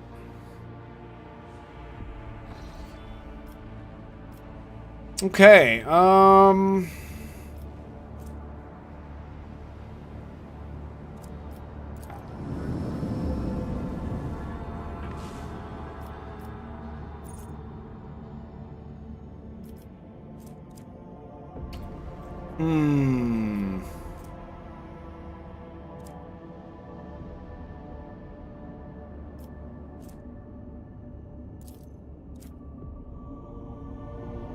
Chart course deadly.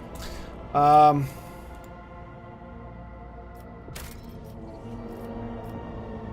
because there's no direct path to it. I see. Let's go back to the ship, and we'll go to observe the investigation. Mixing it up.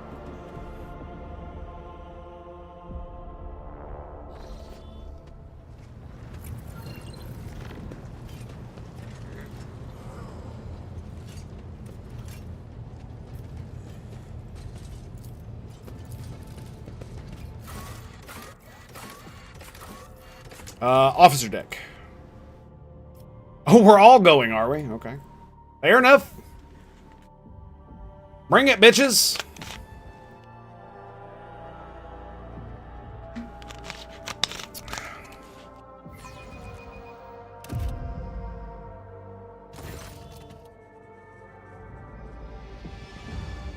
Sourback barks at the officers gathered before you. Her ladyship, the rogue Traitor, has seen fit to honor us with her presence in order to monitor the course of this investigation.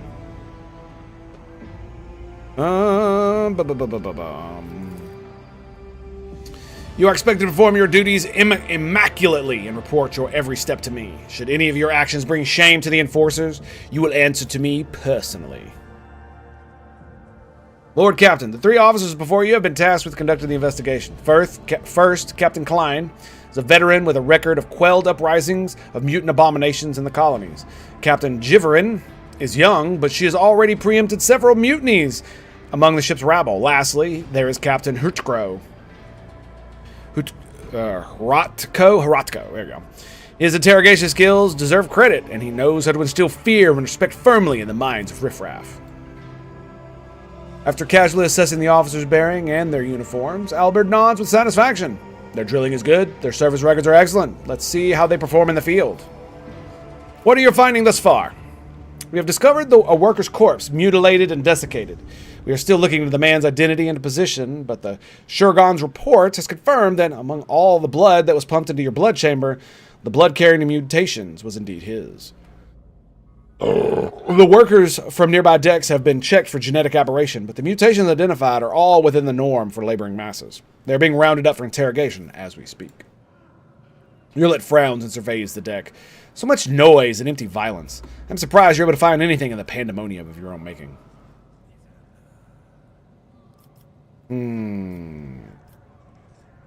Even taking into account the neighboring decks, that constitutes hundreds of people. How do you plan to question them all? Our interrogation techniques are broad and varied. However, nothing loosens the tongue like corporal punishment. Beatings, mutilations, torture, public executions. Sourback almost purrs as she lists off the way of making people suffer. When combined with psychological pressure, such methods work wonders.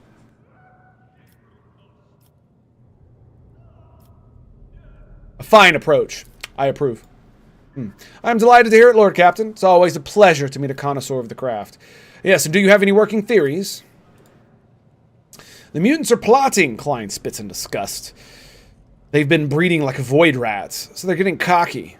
Must have wanted to infect your ladyship with their plague. It wasn't an attempt on the Lord Captain's life, it was a threat. The rabble are planning a revolt, so they're trying to terrorize us.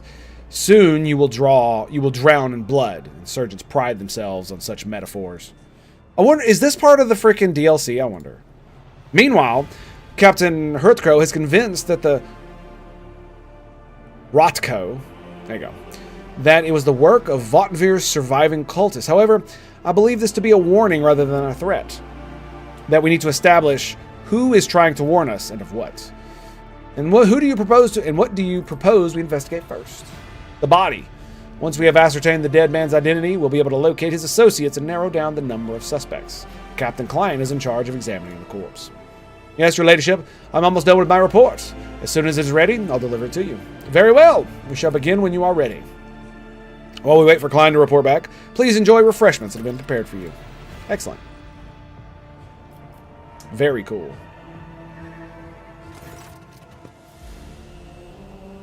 A pair of enforcers with battered faces is escorting Infernus Master Enric Montag. His lip is busted, his knuckles are grazed and covered in blood. And there is a chewed-up IO stick between his teeth. One of the enforcers drones nasally. We apprehended him while trying to break through to the detained rabble. Got into a scuffle. We barely managed to restrain the troublemaker. He demanded an audience with you, Mistress Sourback. The Master-at-Arms nods, and the enforcers release their prisoner. Enric adjusts his clothes and approaches confidently. What do your enforcers think they're doing, Justica? Why are you assaulting my people, denying them water like they're criminals? You've got teenagers and elderly folk there. They're all just ordinary workers. They've done nothing wrong. No, Eldrick. What do you think you are doing? Attacking my people? Chastising me in front of the Lord Captain? Get out before I have you charged. He looks up at you. Your ladyship, I ask you, please, protect your servants from this abuse.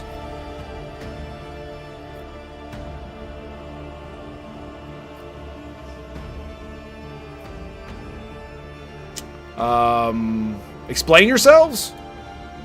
The enforcers are reveling in their impunity, treating the crew like cattle, especially my clan.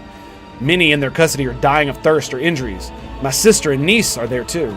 I don't expect them to be exempted from the investigation, but I'm begging you to put an end to the assaults and let my people have some food and water. That is what the procedure demands. Intimidation looses tongues, erodes the sedentary's will. The rabble are to know only awe and terror. The words of the ship's regulations ring out across the room. The Void take your procedures. These are not sedentaries. They serve the dynasty just like you and I. Did any of them confess to anything useful? Nothing important, or indeed worthy of your attention. What was this for? You detect a slight hesitation before the reply. There is something you are not being told. Come on. Spit it out. One of the Inferni was found to be missing his pass to the room housing the work log cogitator. Losing such a pass is a serious offense, but the scoundrel claims an enforcer took it from him. He could not specify the name or rank of the enforcer, but he did give a description. A man, tall, blonde hair. Obviously he's lying. He's either lost or sold it for a bottle of rotgut.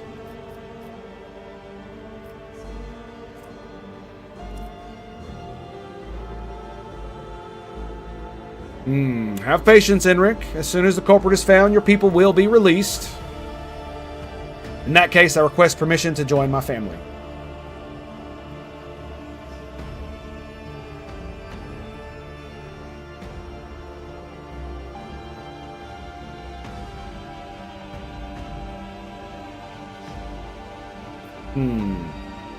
So be it. Thank you, Lord Captain. I hope you find the culprit before another 100 workers are forced to suffer the same undue punishment.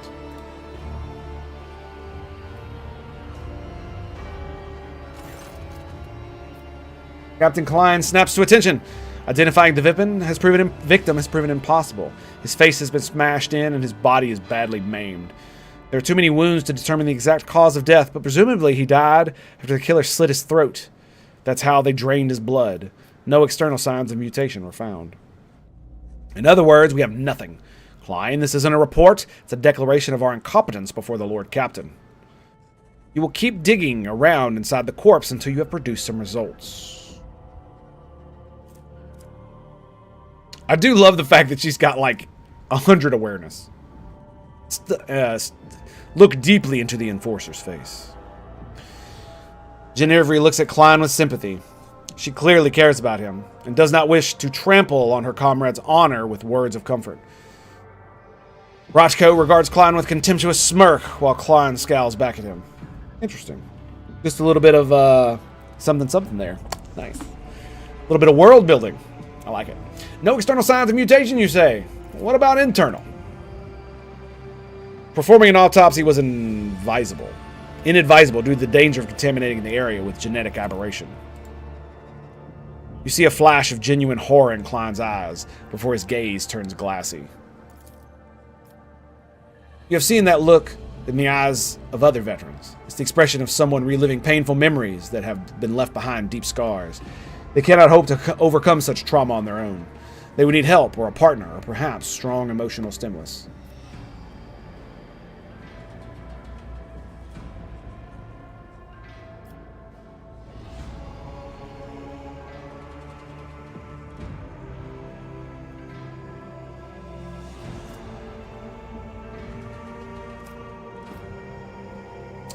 Turn away from Klein. It would seem that I had an exaggerated opinion of this veteran's courage. He should get some rest and let Rochko take over his duties. Coercion succeeded. Indeed. Klein, why don't you go take a break? Maybe it's time you considered asking for a transfer to a less demanding post. Your best years are behind you. You should make way for a younger generation. Klein's face turns a deep red. Shut your damn mouth, Rochko. The things I've seen, the filth I've crushed. You want me to gut another one? You want to see its mutant blood on my hands? I'll show you blood. That's my man. Well played, Lord Captain. It's been some time since I last saw this kind of fire in that old man's eyes. Nice. All right, what you got for me, boys? Klein is up to his elbows in blood, his eyes flaring defiantly. Oh, fuck yeah, dude. I've examined the filth inside and out. Its innards are a genetic nightmare. It's a bag of corruption wrapped in human skin. Extra organs, scales, atrophied ingrown limbs. But that's not what's important. Atrophied ingrown limbs. Wow. The body was disfigured posthumously. They killed the mutant with surgical precision before opening his throat and draining his blood. It wasn't until after the actual murder that they crushed his head and tried to cover up his wounds. The wounds are so brutal I almost missed his work tattoo. The victim was a pipe warden. I found this in his throat. Blood-stained raven feather. Lore Imperium succeeded. A certain legend springs to your mind involving Saint Querine, who was granted a portent of enemies hiding among the faithful. When Querine prayed to the Emperor for a sign that might reveal the traitors, a raven's feather burst out of her mouth to inscribe the names of the conspirators. Only someone versed in the symbology of the Imperium could have left such a message.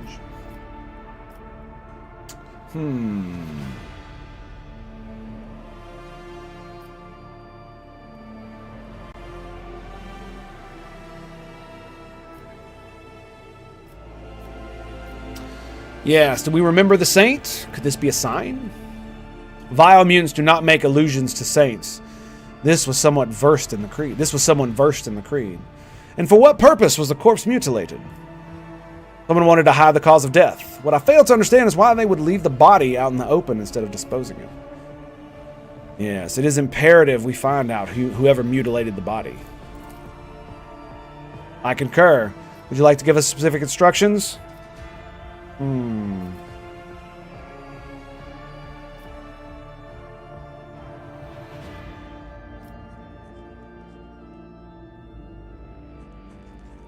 You know, one cannot disfigure a body like this and stay clean. Look for any bloodstained garments, rags, or the like. The perpetrator was in a hurry to cover their tracks. They may not have had time to dispose of soiled clothing. And what of the tattoo? What do pipe wardens have to do with anything? The pipe wardens are the worker clan that services the ship's sewer systems. The tattoo indicates the worker's status and personal number. This one was SP24601, Senior Pipe Warden. Klein, I wish to gift you a glass of Amnesec for your good work. You look like you need it. He accepts the glass and downs it instantly. Evidently, he's in no state to savor the bouquet and taste of the fine drink you have offered him. Very nice. And our next step, we should run the victim's identification number through the Masterwork Log Cogitator. If the machine spirit favors us, we'll be able to narrow down the number of suspects. I mean, shouldn't it actually tell you exactly who it is? Genevri, this is your arena. This is pretty cool, I'm not gonna lie.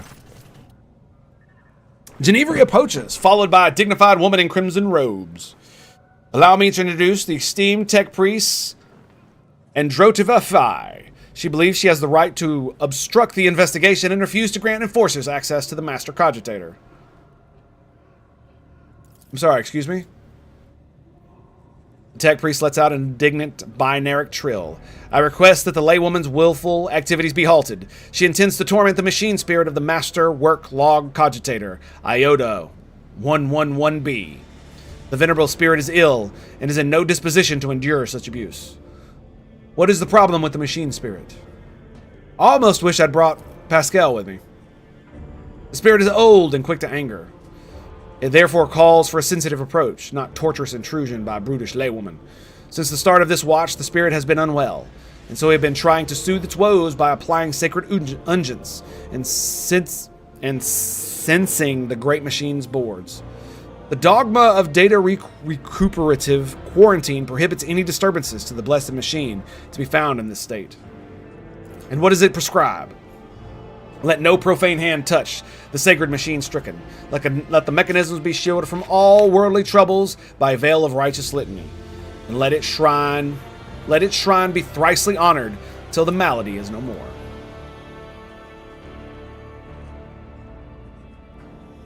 Aha!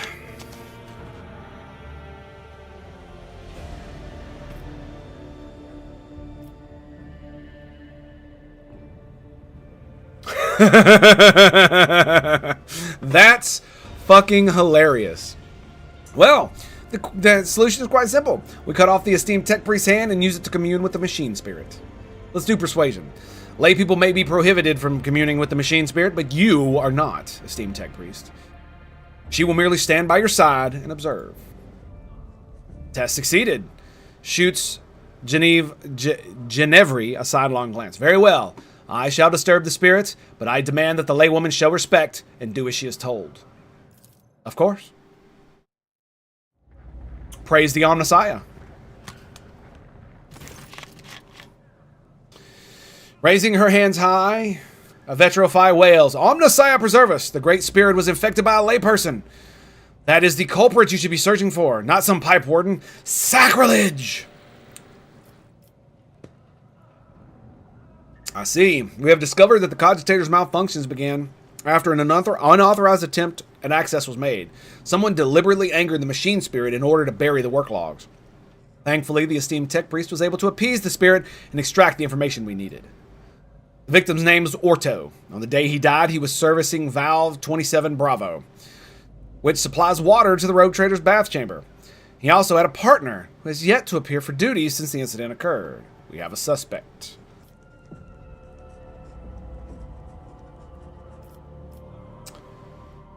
Did the murderer get to the Cogitator too? Impossible. Since the start of the watch, this area has been used as the center of operations. No rabble could have slipped unnoticed. Moreover, a common pipe warden wouldn't know how to commune with the machine spirit. The murderer had help.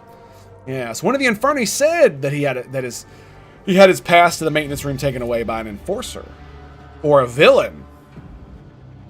But how did they get past Genevieve's guard unnoticed?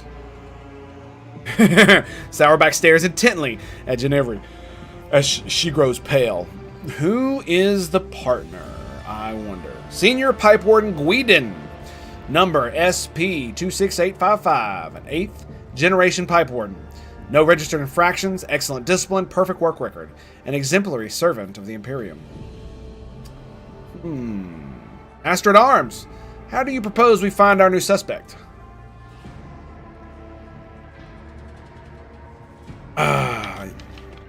Before Sourback can respond, Rotko cuts in. Your ladyship, there was a man named Gwendon among the rabble waiting to be interrogated. He immediately struck me as suspicious. Please allow me to question the man in your presence. Sourback's eyes narrow. All she says is, bring him in now. God, I'm loving this. This is so good. This is so good. Whew. All right. Senior Pipe Warden Gwendon. Before you stands a gaunt man in work clothes, his face swollen from bruises, and several of his fingers are broken and sticking out at odd angles. He stares vacantly into the distance with watery eyes. Start talking, you miserable wrench. You tried to kill the Lord Captain, didn't you? Rothko grabs the worker by the lapels. Gwendon's coat flies open, revealing crude occult symbols painted all over his body. What's this? Heretical brands? Cultist scum.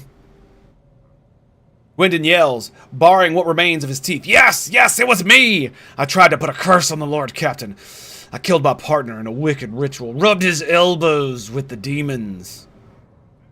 Rubbed elbows with them demons, consorted with them, all to carry out a dark plot and doom the Lord Captain for the glory of my almighty master.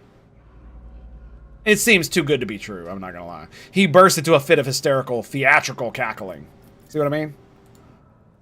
His words. He's trying to paint them over with fake garish hues, but his abject terror carries with it too much black and gray. What does he hope to accomplish with this? Especially in her presence. He has admitted to everything, the vermin.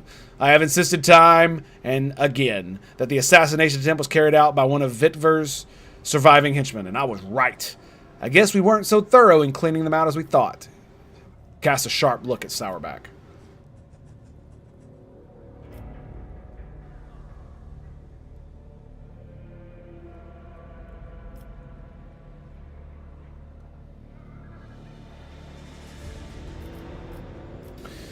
Assess the enforcer's reaction to the confession. Rotchgrove looks proud and self-important.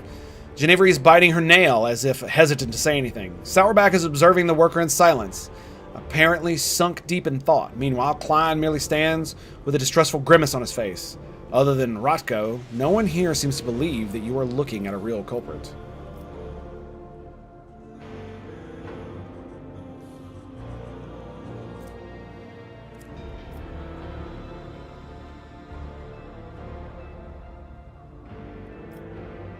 I don't understand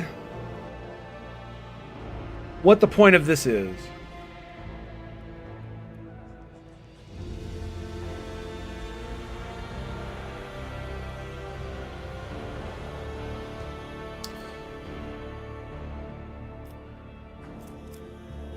I mean, it's 100% no matter what. Let's see what happens. Expertly done, Ginevra. Ginevra, you have much to learn from Rotko. Wouldn't you agree, Jostica? Sourback glances at Ginevra with curiosity. Do you concur with the Lord Captain? Have you anything to say about this expert display? There's one thing that bothers me. She points at the symbols on the worker's body. Gwendon, what are those marks all over you? They are my cultist marks, so I can put curses on people and talk to demons.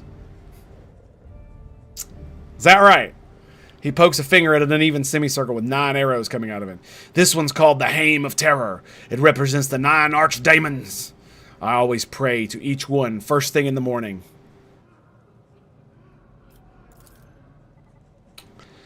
There is no such symbol. It's supposed to be a circle with 8 arrows, and there's no way it's called the Hame of Terror. This is some kind of travesty. Your ladyship, this man is talking nonsense. Argentia, shaking her head sorrowfully. God, Emperor, forgive this wayward soul and his feeble-mindedness. Yes, Ginevra, where did you get such knowledge of heretical signs? I often have to deal with insidious rabble. The idleness and avarice of the scum on the lower decks breeds heresy, especially during warp travel. People start carving signs on themselves and praying to all sorts of things.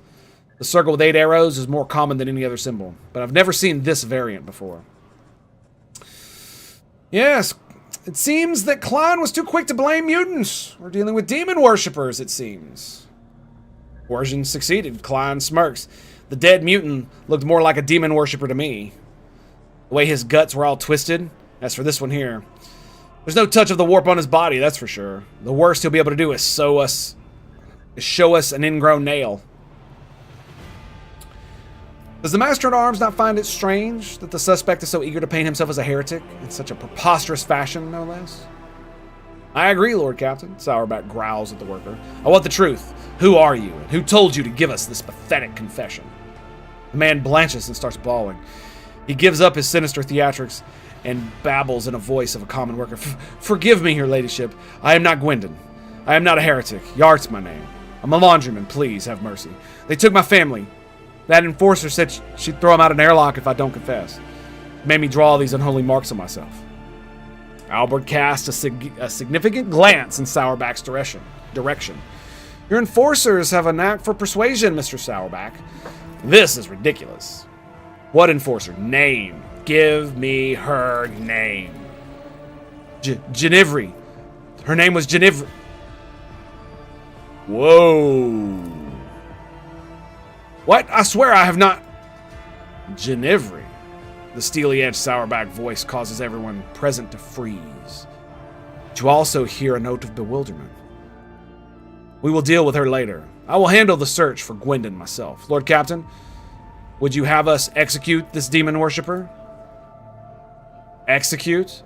Truly, no word sounds sweeter than this monkey's ears. To this monkey's ears. I'm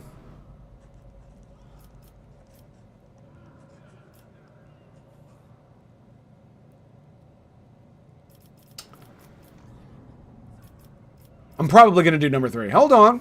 He lied to us more than once. Maybe he is lying us to us still. Genevri, what have you to say? I have never threatened his family, and I certainly did not force him to lie and draw heretical signs. I barely even remember his face. I may have interrogated him beforehand, but it was someone else who put him up to this. I mean, why would she point out that his symbols aren't true heretical symbols, right? And yet he knows your name and pointed you out right away. Do you not find that funny? Do you not find it funny that your head is always up your ass, Rotko? It's obvious that someone framed her. Cease bickering. Cackles in foreknowledge. Sourback snarls, forces the officers to back down. Lord Captain, what we have here is a liar, and a well-coached one at that. He will never confess on his own. What do you suggest we do?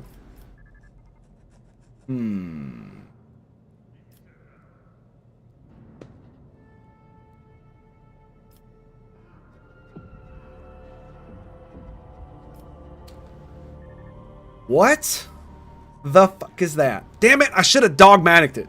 Fuck.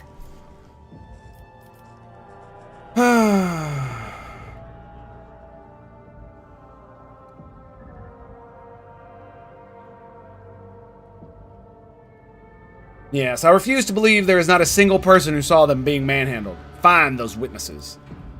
That makes sense. You cannot beat a man half to death without everyone in the compartment getting wind of a scene. We'll look into it. What do you want us to do with him until you're done? Ah, here we go.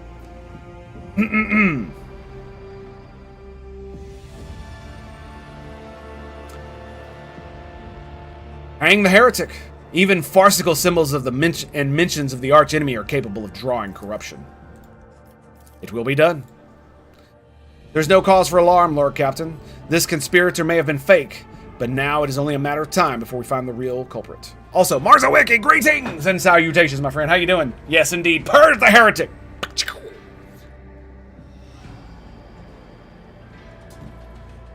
Unfortunately, it's true. But his family doesn't have to die, so there's that.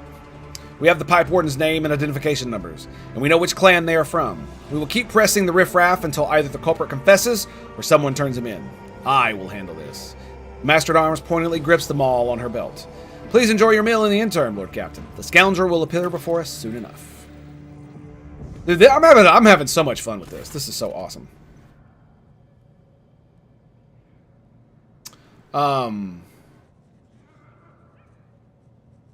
It's very interesting. Very interesting. This isn't like the, this isn't part of the DLC, is it? Lord Captain, the real Pipe Warden Gwendon has been found and is being escorted here as we speak. Are there any remaining questions you wish to address before we hear from Gwendon himself? Yes. You can start by reporting the results of any additional investigative efforts. Absolutely. Your insightful suggestions help the enforcers to locate the evidence. In fact, we found a bloody synth coat in one of the vents, standard issue, included with every enforcer outfit on the ship. We found a witness to the battery of our false conspirator. According to them, an enforcer in a helmet came to the detained yard, spoke to him, and they gave him a beating so thorough that a ring came off their finger. Alas, said ring could not be recovered. But you know what it will do? It'll leave a band. About that. This concludes my report. Someone has attempted to mislead our investigation.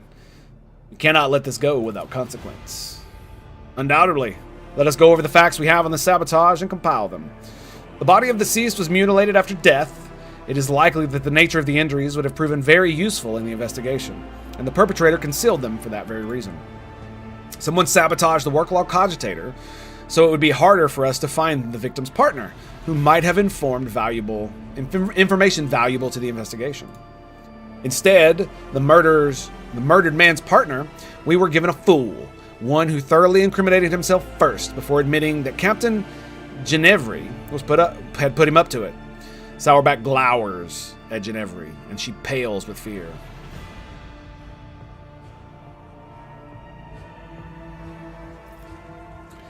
Who was guarding the body? It was Ginevri. Klein reluctantly nods at his fellow enforcer. I relieved her when I came to inspect the corpse, which by then had already been cut up. She nervously adjusts her armor under Sourback's piercing gaze. The corpse was already looking like that when it came under my purview, but I cannot get the name of the officer who discovered it. The deck was such a mess that I decided I would deal with it later.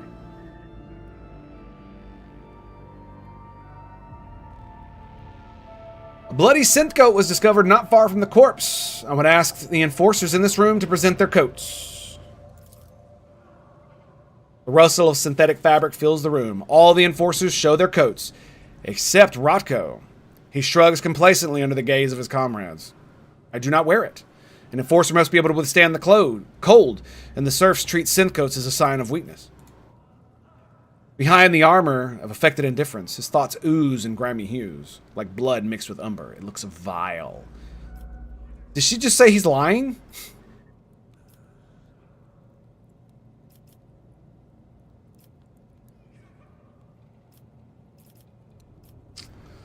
And who had access to the cogitator? Tex priests did not let anyone near the cogitator. They even tried to prevent the enforcer's investigation. Ginevri, where were you the entire time? Yes, ma'am. Since the start of the watch, I went there right after I handed the body over to Klein. The only time I stepped away was to retrieve the data slate from my quarters.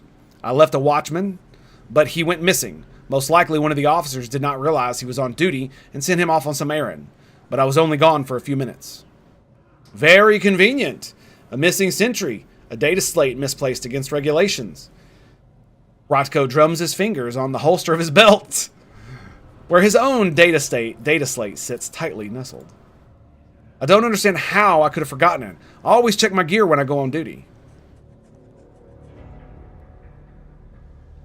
One of the Inferni complained that the enforcer had taken away his pass to the room to the master cogitator, and it was a man. Then it wasn't her, just one of her accomplices. Will you give us a name, Ginevri? Shut your mouth, Rotko. Nothing has been proven. Klein goes red in the face and brushes Ginevri aside with his shoulder.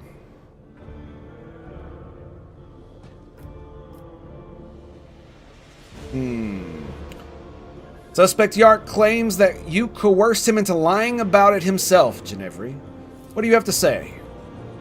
I may have conducted his preliminary interrogation like so many others.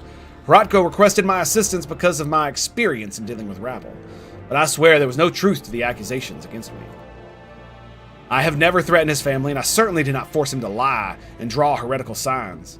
I barely remember his face. I may have interrogated him beforehand, but it was someone else who put him up to this. The transcripts say you conducted Yark's interrogation alone. Why is that? Because I can handle a single laundryman. Ginevri raises her chin proudly. Witnesses saw Yark being knocked around by an enforcer wearing a ring. Let me see your hands. Enforcers take off their gloves and none of them is wearing a ring. However, you do find a small mark on Rotko's finger, as if he had been wearing some sort of band for a long time.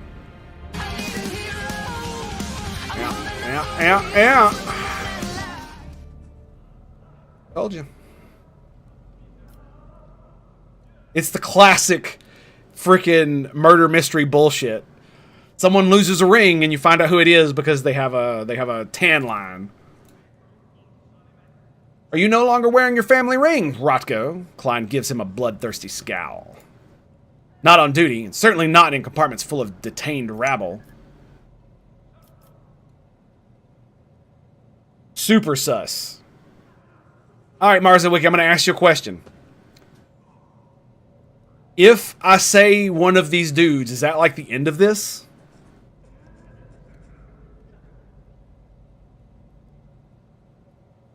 Because it really is looking like Rotko. It's either that, or it was Ginevri and Klein. But neither one are missing rings. It was a man who stole the pass. And Rotko could have... He could have...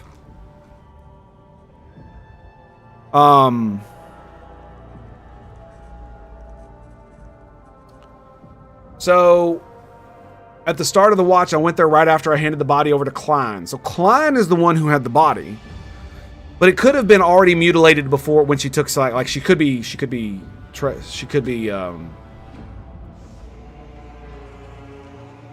It is suspicious that she didn't have her data slate. And Cassia did say, like blood mixed with umber, it looks vile. I'm gonna go with Rotko. It just sucks that I can't save it. It was all you're doing, wasn't it? Sourback draws her auto pistol and points it at Rotko, who appears entirely unperturbed. I will give you one chance to retain your last shred of honor and confess. You sabotaged the investigation. Why? Isn't it obvious? Oh my god, it was fucking him. To expose the conspiracy myself and prove your incompetence to her ladyship. To take the place I actually deserve. For years I toiled for the good of the dynasty. When the former Master at Arms was killed, I was refused promotion. Instead, they gave the position to you, a self-serving sourback nit. I guess a noble name means more than talent. When the crime occurred, I realized it was my chance to show what I was worth. While you were busy dallying, I quickly learned the name of the suspect, diverted the course of the investigation, it was an easy enough task, and began looking for the real Gwendon. I had found him in time. If I had found him in time, your position would have already been mine. Like, are you fucking kidding me, bro? I would have shot you myself. I have a staff of obliteration, and I would have just knocked you on the fucking head with it. Sabotaging an investigation because you want to prove that you're better than somebody else. Like, what the fuck is wrong with you, dude? Simply listen to yourself, and you will understand why they made me Master at Arms. Lord Captain, I request permission to dispose of this refuse personally.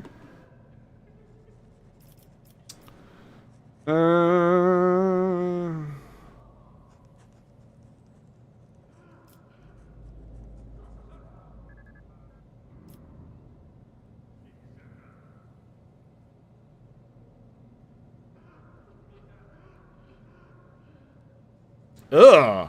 Ugh. Who would be dumb enough to do that? Seriously. Were you really hoping to deceive the Master-at-Arms in me? Your dismissive tone makes him flinch with indignation. I had every chance, but you were shrewder than I expected. My little trick with the body did work. You still don't know who was behind it all, but I've already figured it out. I hid Gwendon from you by damaging the cogitator and delivering you a fake, an idiot willing to incriminate himself out of fear. I even prepared a contingency plan in case he cracks by making sure he would blame someone else. Yes, there were a couple of slip-ups, but you must admit, it was a solid attempt overall. And why were you trying to frame Ginevri? A backup plan. You always need someone to blame if you make a mistake. His voice sounds calm, even casual.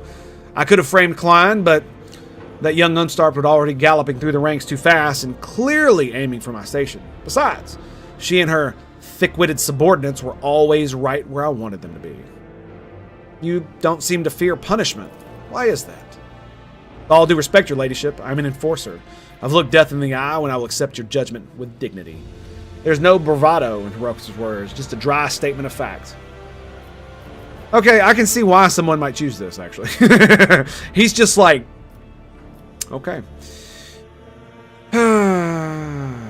See, here's the funny thing. This part right here, but I commend you for your intelligence, I would actually want to say, and then say this. Why does it have this on there? Triumph of justice. What?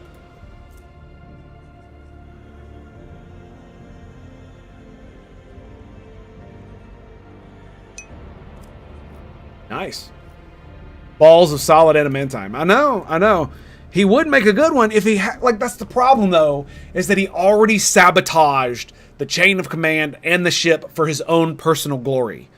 The next step on that is actual fucking heresy, right? Ambition. Too much ambition is that, like, that's where it leads to. What the fuck do you think happened to freaking Conrad? Rajko, for your crimes of sabotage, slander, and heresy. Actually, he did commit heresy by making the dude paint that shit on him. I hereby condemn you to death. Master-at-Arms, carry out the sentence. I mean, it's one of those things, man. It's like, and that's the thing is like, and that's the thing I almost forgot. He actually did commit heresy by making that dude do that. Any, like, even a feigned utterance of the arch enemy or a fake worship of them can draw their attention and give them power where it wouldn't otherwise be.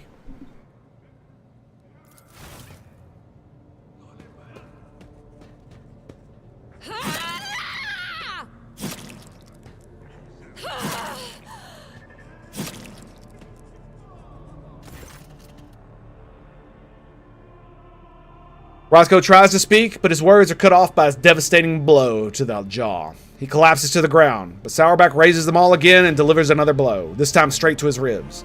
She stretches out the pleasure, slowly crushing his bones and savoring every scream.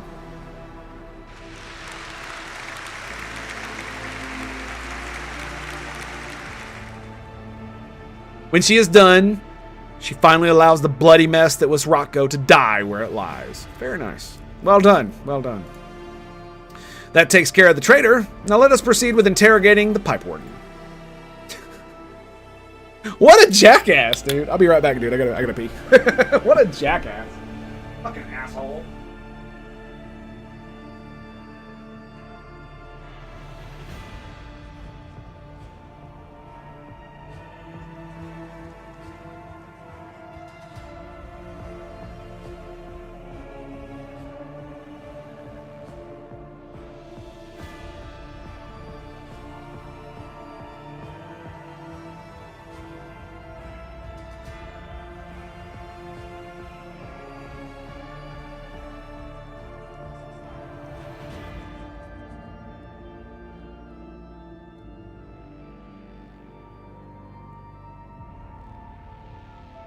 I love how it said that he tried to speak. It's like, what the fuck could you possibly say after I sentenced you to death, right?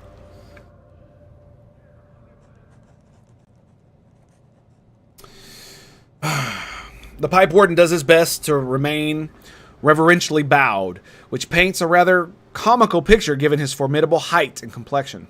He lowers his head, tugging at his beard. Senior Pipe Warden Gwendon, honored to serve, Lord Captain. I am ready to confess everything. And you are the real Pipe Warden, are you not? I am, and proud of it, Lord Captain. A Pipe Warden's craft is hard work, but necessary. My number is SP-26855.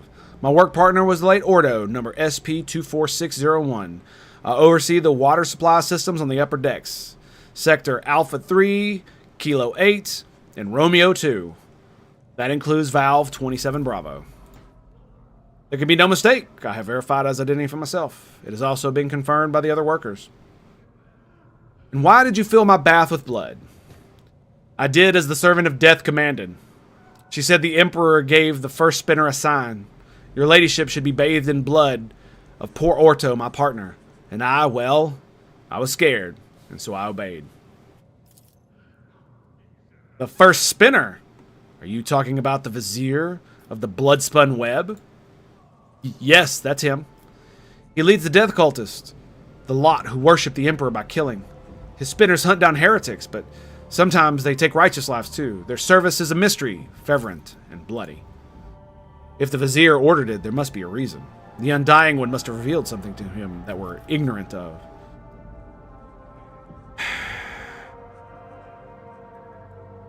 Okay. Did you kill your mutant partner? I didn't kill him. I didn't know he was a mutant. Orto and I always got along, even if he wasn't much for talking. But then the servant of death came from the darkness and ended him quickly but harshly. She bled him dry and put a black feather in his throat. She told me to pump blood into the pipes, and she left.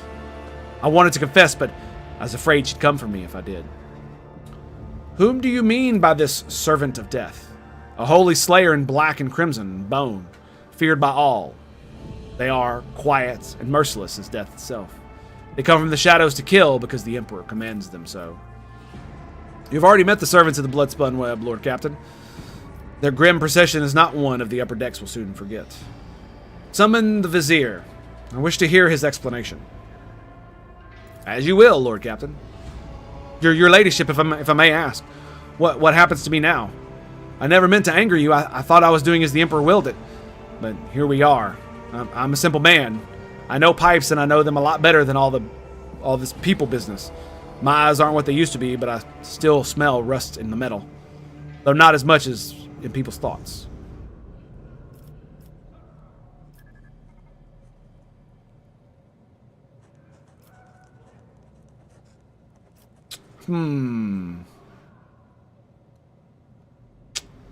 That doesn't feel right. Because I mean, the way everything works on this ship, if one of the blood spinners does he was literally doing what he thought was right, and it didn't lead to actual heresy, right? It's just mutant blood kind of thing or some shit. I don't know. Because I mean, imagine if I forget her name, but the girl that was in my retinue did that. What? Because the Emperor's Tarot told her to.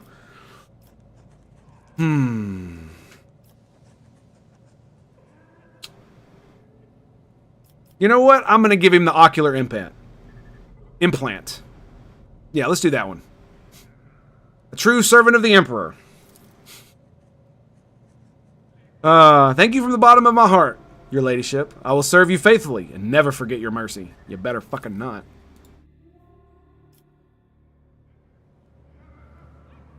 The Vizier of the Bloodspun Web treads lightly and silently. Gaunt body has no weight at all. He whispers weakly, Domino willed to see me, so I have come.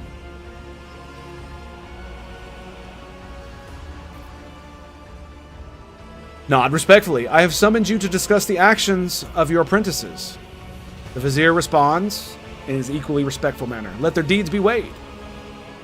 Investigation has established that the Bloodspun Web orchestrated an attack on his lordship by means of pouring unholy blood into her bath. This affront, the old man's murmur drowns out Sourback's relentless voice. Domina Hope knows the truth. So it was done, for so I did will. It was no affront, but a prophecy. For my hands to divine, unsullied martyrs offered their souls and bodies into his imperishable embrace. I gazed into the red rivers of the smoldering lives, and I did see. A rolling, unclean stains the bays, reaching for the anointed lady of the ark. In my apprentice's last sighs, I heard the Undying One's whispers. He bid me bathe the Domina in the blood of he who must go, and they who have been righteous. For this will be the shield, the Domina. So this will shield the Domina and strengthen her body against the roiling unclean. I obeyed.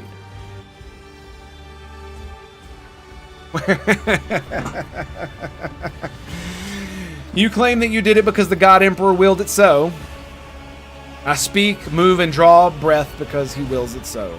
I defy not the Undying One, neither in death that gifts and takes, nor in my living existence. Could your vision have been false? The Vizier's lip curls in a smile. I held the cards of his tarot, washed in the blood of the righteous. They make no mistakes, and neither does he send false visions. Only mortals err. They who read the signs, they who interpret. The man you killed? I know not. I heard only the name, and I knew he must go. He leans into the empty space above his shoulder and nods. Yes. We need no more knowledge than that. What did you mean by roiling unclean? He did not reveal, but it is corruption itself. It offends him. It tastes as sweet as fetid waters in old pipes. Its promises are the deception of an enforcer's smile. Its face is elusive. What's funny about this is that if you take it at face value, not only did they kill a mutant and then bathe me in his blood, which is but it also flushed out a traitor and a heretic in Rotko. How interesting. Master at Arms, are you convinced we have found the culprits? The situation is clear, your ladyship. Sourback makes a sign of the Aquila. The Emperor has sent us a portent. The protector of mankind guides the hands of his holy servants to guard us and warn us of hidden threats. God Emperor, I thank thee for protecting us, even though there are instruments of your protection whose purity and holiness I may never understand. This monkey has drawn attention to the mutant in a way that could not be ignored. A shrewd tactic if the threat is indeed as great as he believes.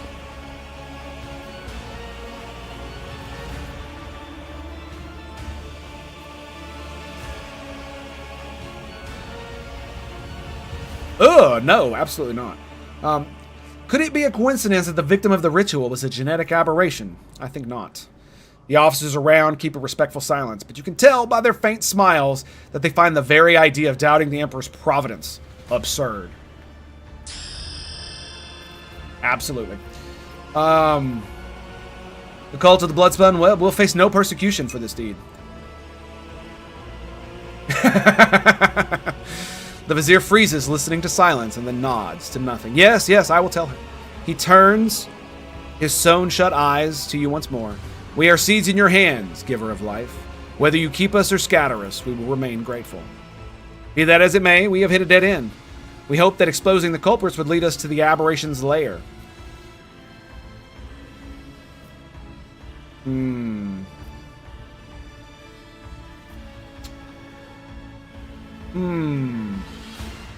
Now this is actually a hard choice.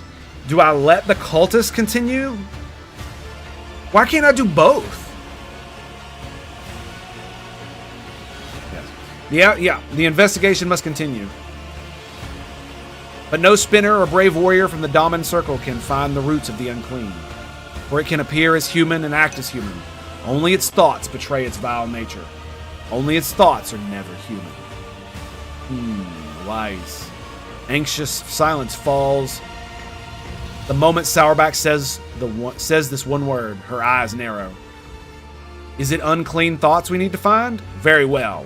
Let Weiss find them. He knows how. No matter how badly he wishes that the rest of us forgot about it. Wise. Who's Wise? Wise. Is that the Astropath?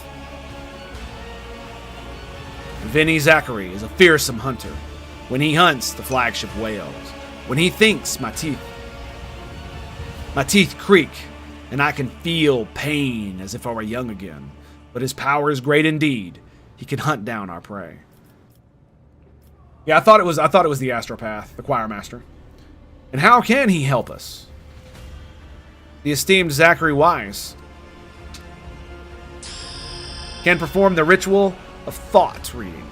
This practice lets him do a cursory examination of the minds of thousands of people in search of certain individuals. A ritual as rare as it is dangerous. Only someone as versed as Master Wise can accomplish such a feat. And has he done such a thing before? Once, Lady Theodora made use of his services to expose spies on board, who apparently had been in the employ of Lord Inquisitor Calcazar. Yeah, correct me if I'm wrong, but it seems not everyone here is eager to leave this matter to Master Wise. I would say the least anger will be Master Wise himself. Last time has ever caused some severe warp manifestation. Ritual is truly perilous.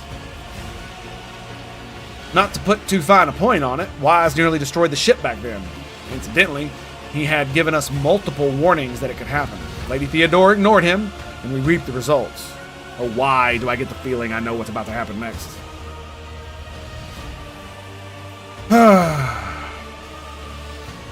Why do I hate the witch? I really don't like her. I mean, don't get me wrong, as a character, I like her just fine. But because I'm dogmatic, I really fucking hate her. Like, if I tell the Inquisitor that I want to be rid of her, will he kill her? Because that might be fun. I might save it and do it off stream and see what happens. I'm absolutely not going to let her do it. I guess that is all. Master at Arms, your duty is done. I give you leave to wrap up the investigation on the officer's deck. My duty will be done when the threat is eliminated. I will brief the enforcers while you consult Choir Master Wheeze, Lord Captain. And here we go.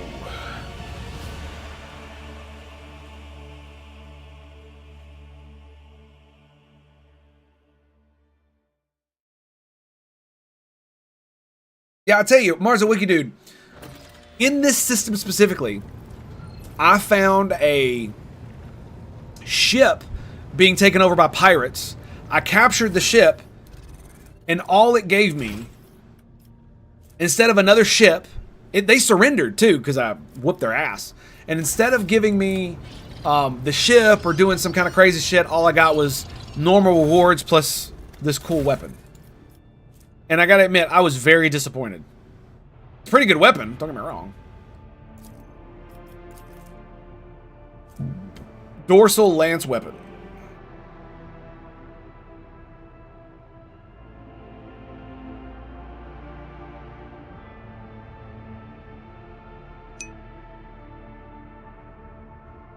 All targets in his line of fire.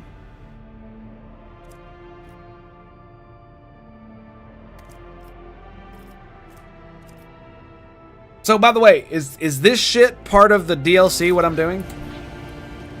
I hate the fact that DLC does this when it's like, oh, a new, you know, all this, because it's like, fuck, I don't want to do it too soon. I'm assuming that it's not. That it'll actually, like, tell me out of courtesy, I guess.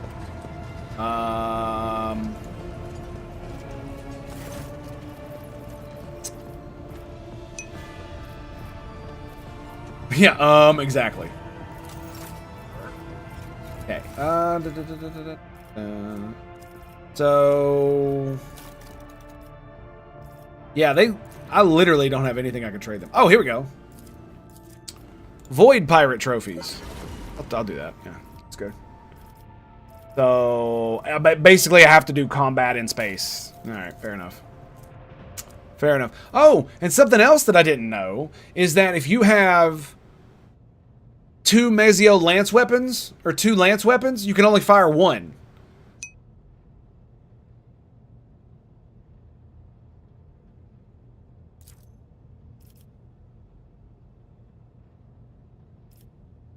The SOP.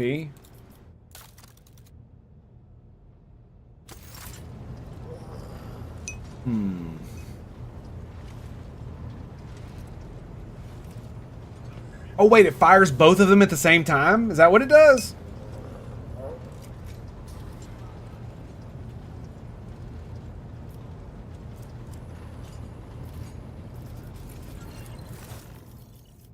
What do you mean at the top you can sort it?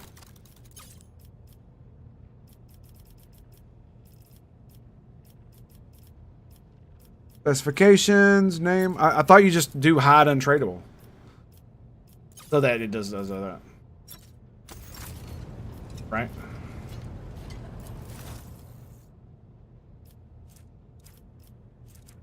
$58. $66. I don't have enough for any of this other stuff. So I guess I'm just gonna wait for that one. And I have enough for the plasma pistol.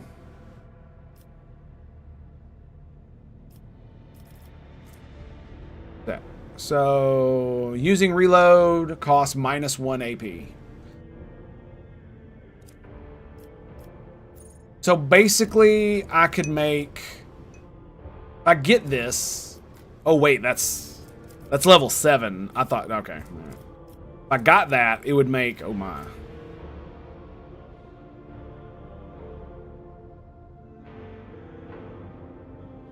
Get the extractums at any time you can.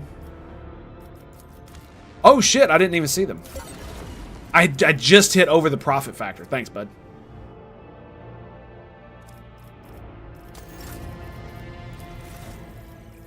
Do these like refill eventually?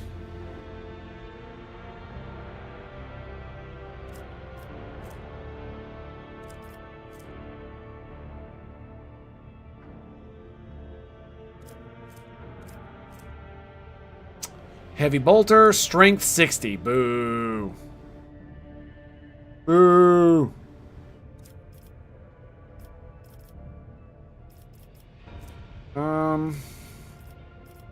Some of these suck ass, dude. Most of them suck ass. All right, let's go hit up the astropath.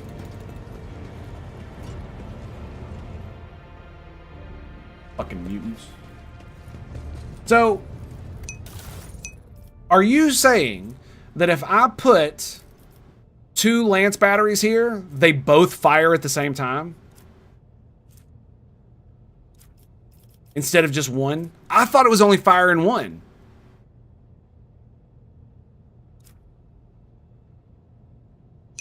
Yeah, I know it doesn't cost any profit factor. If they are the exact same. I mean, they're Mazio lance weapons. If they weren't the exact same, you'd be able to fire them independently? You're sure it fires both?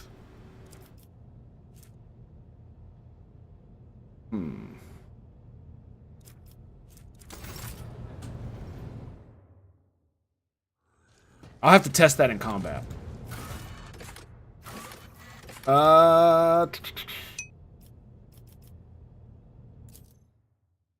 This is Tango! It's going well. What's up? How you doing, darling?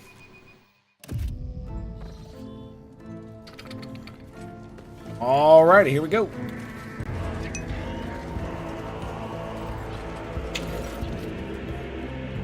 Choir Master Ways turns toward you long before you reach him. A chill runs down your spine, as if someone were watching you from inside your own being.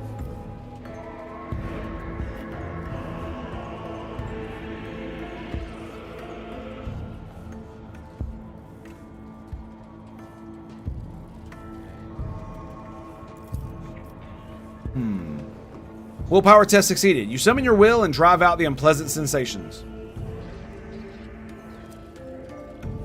Choir Master smiles sadly. You shroud your mind well, your ladyship, and yet I can guess why you have come. With all due respect, I'm asking you to reconsider.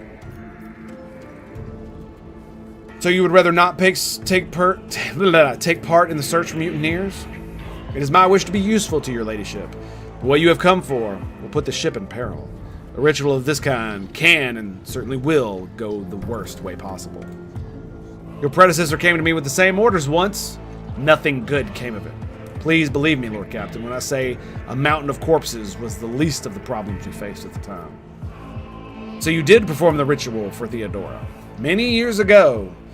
It was a time when Lady Theodora had become anxious. Perhaps the Lord Inquisitor's interest in her affairs adversely affected her, shall we say. Trust in her own subjects. She was expecting a betrayal, and eventually her paranoia brought her to me. I performed the ritual, but the choir ceased to exist. Huh.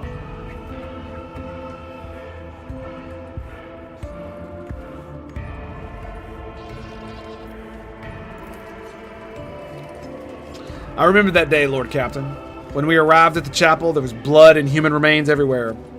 And that was the least terrifying things we saw. Ashunara spent decades tempering their spirits before touching the veil. You lack the gift of time, yet you seek to harness the powers that are only too pleased with your ignorance. What is the nature of this ritual? It takes the entire choir's powers to invade such a prodigious number of minds at once. I weave their voices into a chord and steer into the murky sea of other people's souls. I mean, can't you do like a smaller number? Instead of just the whole damn ship? Together we read tens of thousands of thoughts, emotions, and intents, looking for the thing we are after, the seed of corruption you are interested in. And why are you so worried? Lord Captain, do you know the proverb about staring too long into the abyss? All too well, man. All too well.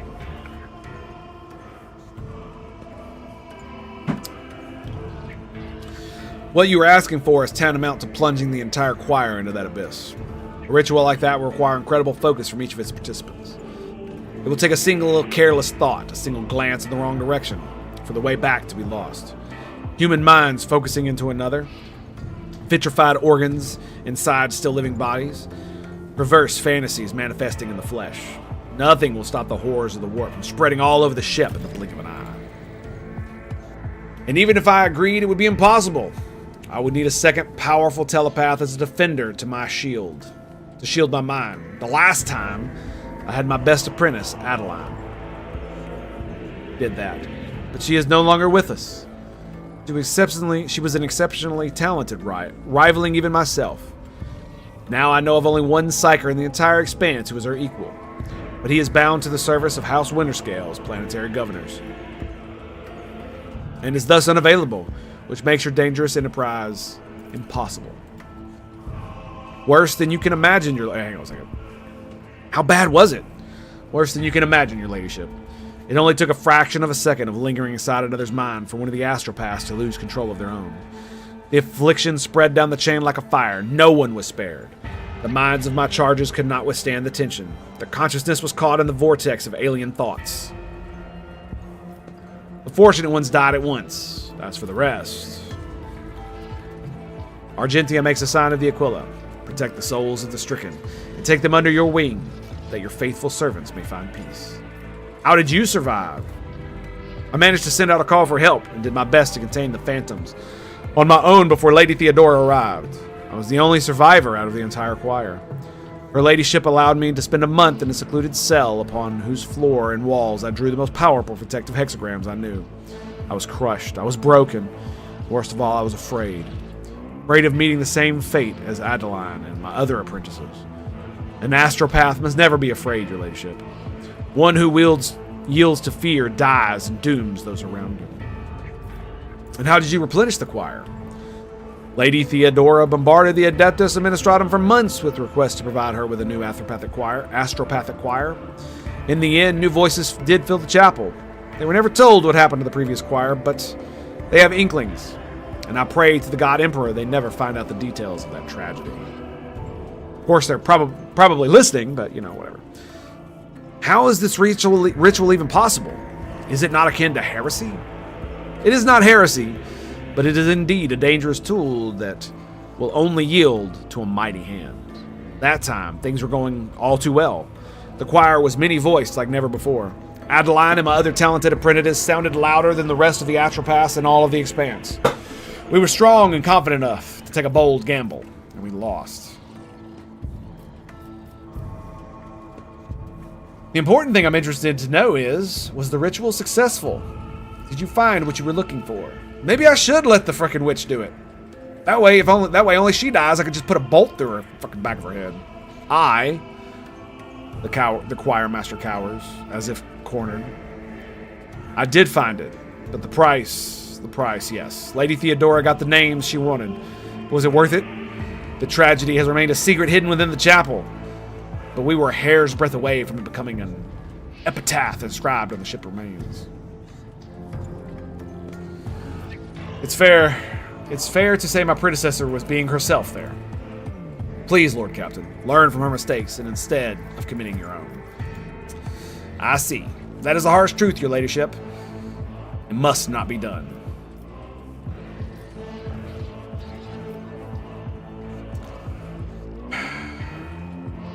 The risk does seem too great. We will not perform the ritual. The lines on Wise brow disappeared. Thank you, your ladyship. I realize the ritual may be your only chance at finding the mutineers. But is their plot so threatening to risk dooming the entire vessel? I do not think so.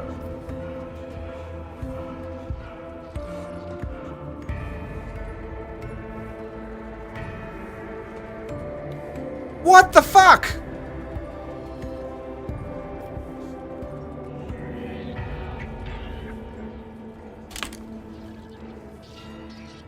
This is the first time I've really felt railroaded by the game. And I'm not happy about it. After all of this work and all of this story, I'm left with... What? Why would you not just continue investigating through normal channels? Including asking the Bloodspun Web to do more tarot shit. Like, I can't... Oh my god, dude.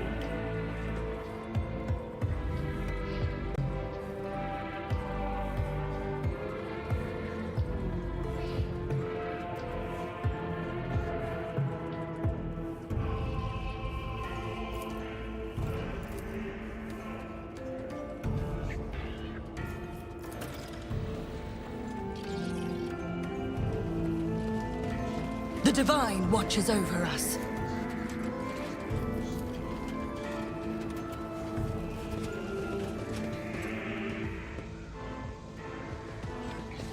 It's like, I don't just want to treat it like it's a video game.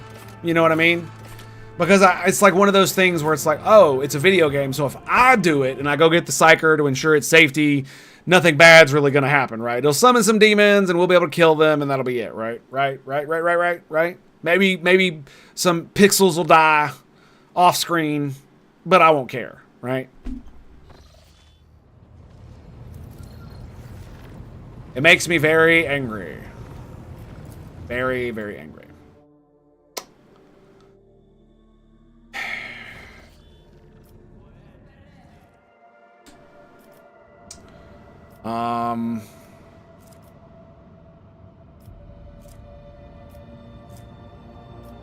Okay. Where...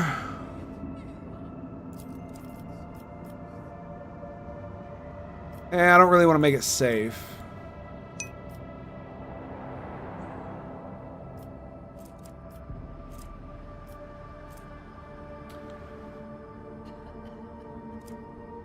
Green route to your colony? Where's that's the place with the colony, right? Does that mean it's got a colony? Oh! Oh yes, good point. Yes, okay, cool. Sweet. Should I green it from here too?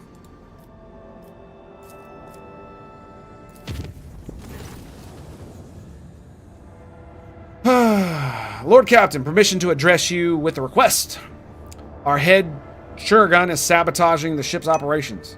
He has quarantined several Voidsman crews on account of piddling sickness. People don't go to the med bay when they come down with it.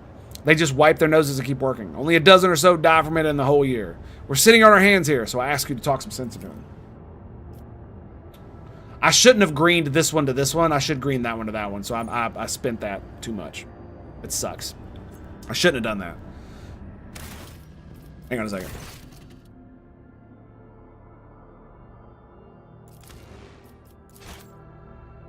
we're gonna load that back up. So we're gonna go back and then I'm gonna make this route safe because there's no colony here. Right? The Augur's anomaly was pretty cool. But I passed the willpower test, and then it just didn't do anything. It said it left me with something from the thing. But it didn't say what that thing was. Oh, I have no idea. Anywho, all right, let's jump. Dangerous. Onward! So, okay. Greetings, your ladyship. My name is Letard Furious, and I am the Surgeon Matress of this vessel. As Chief Medica Specialist... The ice planet thing? What? I have no idea what you're talking about. This piddling sickness has claimed the lives of a number of meritorious officers in the past. This time, I intend to get the epidemic under control, study the disease thoroughly, and develop a proper cure. I hope you will agree that a single period of downtime is a small price to pay for a number of lives that will be saved and the increase in the crew's performance during such outbreaks in the future. Not to mention the fact that we won't have to waste the stimulants due to the afflicted using them as a crutch to offset their limited work capacity.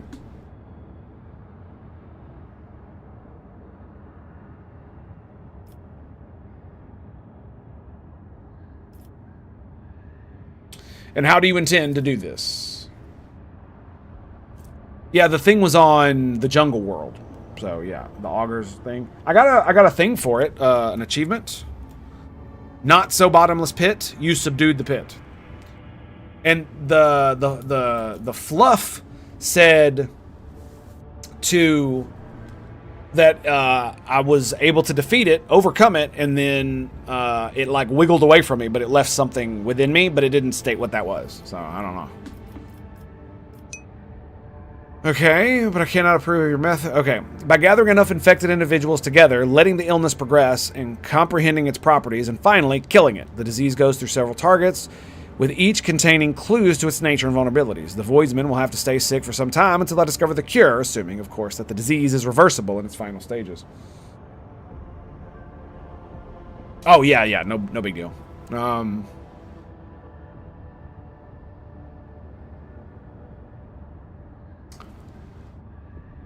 I'm thinking dogmatic.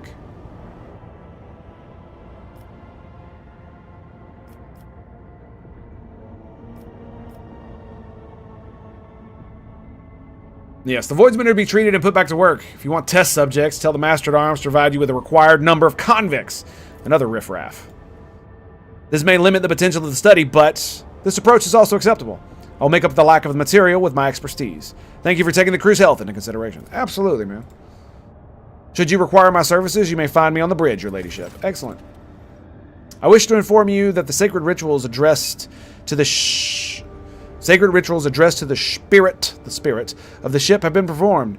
The techno-liturgy and the rite of the machine blessing ended with data meditation in order to comprehend the nature of the miracles sent down by the Omnissiah. Acquisition of sacred knowledge has not been recorded. How the spirit of the void ship was able to call upon the power of the machine god and activate warp drive remains unknown. Yet during my meditative ritual, the Omnissiah gave me an equal valuable revelation. The sacred spirit that lives in the bowels of the ship's mechanisms differs from other anomalous forms. The spirit holds a unique power that cannot be called anything less than a blessing of the machine god. So what does this mean, Pascal?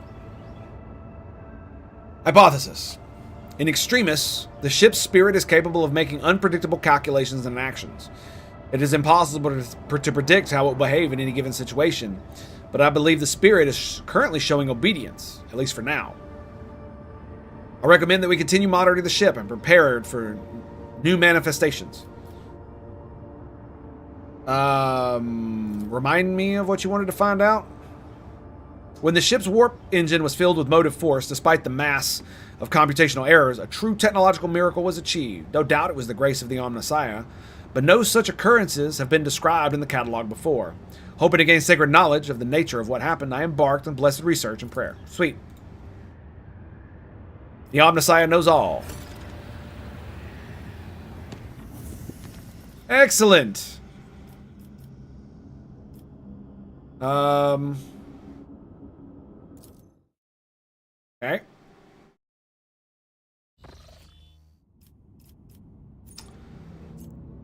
Isn't there a way I can do colony management? How do you do colony management? I forget. Cargo. There it is. So it's M. All right, High Factorum Janus. Your ladyship, there are alarming reports coming from Janus. A number of strange mutations have been spotted among the population in remote agri-complexes. Aside from the obvious disfigurement of the subsequent estrangement, these mutants, called wretches by the rest of the colonists, are coming together to practice a primitive form of religion involving ritual worship of the land. While they display no disobedience or hostility, their very existence is concerning. Indeed. The Janus nobility humbly await your decision. +1 security will lose complacency.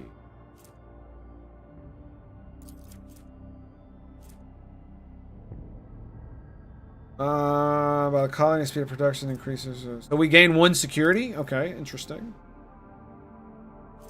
Let them atone for labor. And...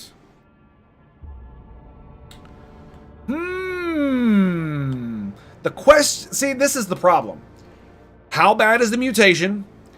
And is their cult worship close enough to the ecclesiarchy standard that it could be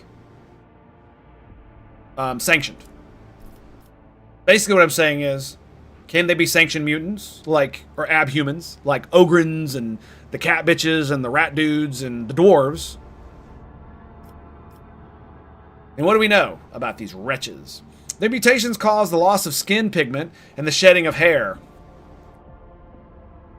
The eyes of some have started developing a nictating membrane similar to that of reptiles. Others succumb to progressive atrophy of the larynx, causing loss of human speech. At the same time, their tendons become denser and more elastic, providing increased endurance and load resistance. Well... So... Okay... The wretches are commonly ostracized due to their grotesque appearance. There haven't been too many cases of mob justice yet, but they will become commonplace after the mutation's deformities become more obvious. The wretches tend to form groups with similarly afflicted people. Their average level of intellect is low. They all belong to the labor caste and communicate among themselves using primitive vernacular of their own invention. As for barbaric religion, they are defying both the soil and Janus itself. To them, working in agri-complexes is a form of worship, which has a positive impact on productivity.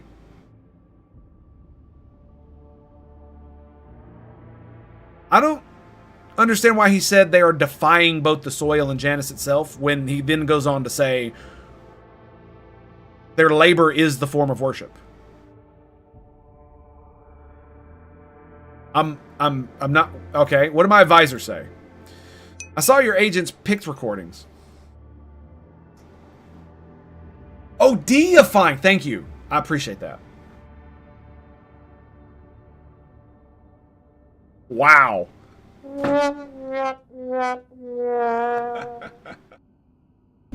Oh, that's good. That's good. Thanks. Thanks, Sparsa Wiki. I appreciate that. Woo!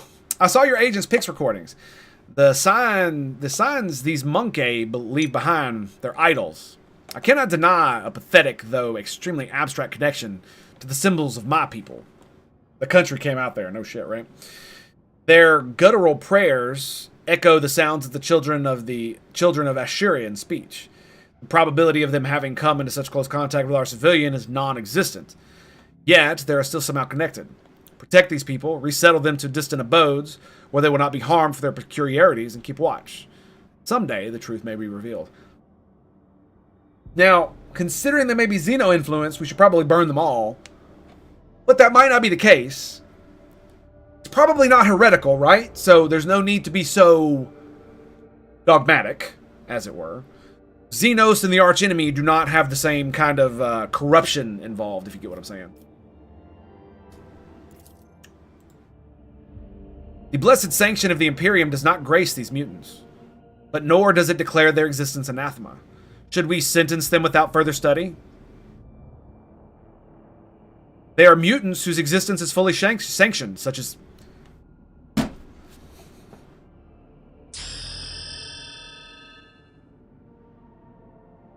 There are mutants whose existence is fully sanctioned, such as Ogrins, Ratlings, Pariahs, Helgars, Philinids, and Troths. Our library had many treatises on the generator's craft, and I can impart some knowledge to you to your servants, purely theoretical, of course.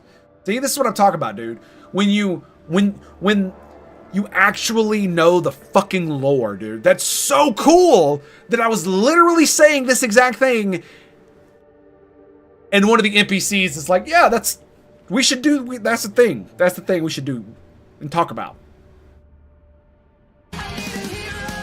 Fucking A, man.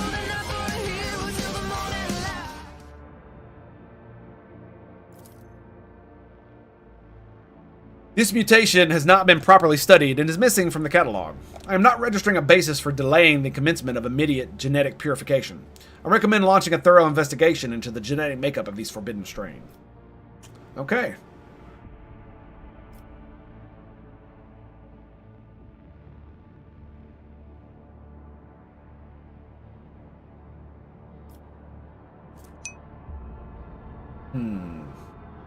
Nerd. Shut up.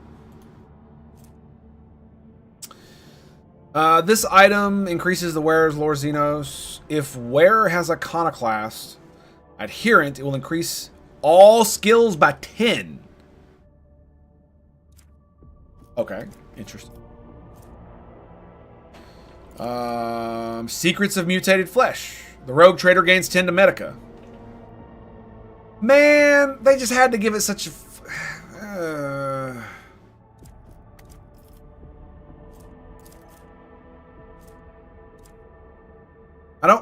I can't use Medica devices. This is the one I want to do.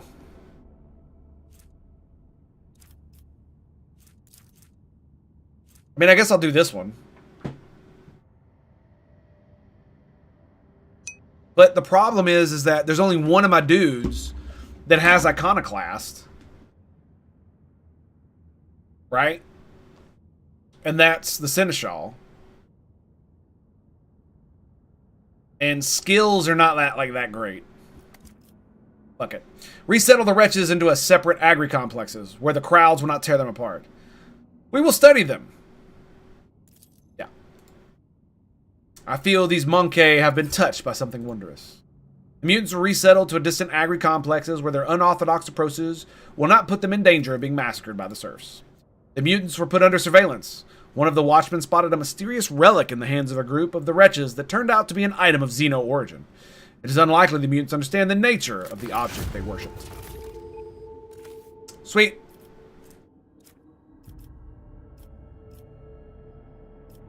Kim Princes. Bam. Alright, what's next? Secrets of the Winter Scales. Legend has it that House Winter Scale holds the secret of gas factorums. Workshops in which tons of organic raw materials pass through the fermentation vats, hot rollers, and pressure exhaust to yield valuable chemicals. This sacred technology could enable Janus to produce enormous volumes of promethium. However, only the most skilled and highly paid smugglers will be up to the task of stealing this treasure. Nice, look at that. And I have to give 3 provisions? Okay. And I can't do anything else. As I say, the following project must be completed in the Protectorate. Giants.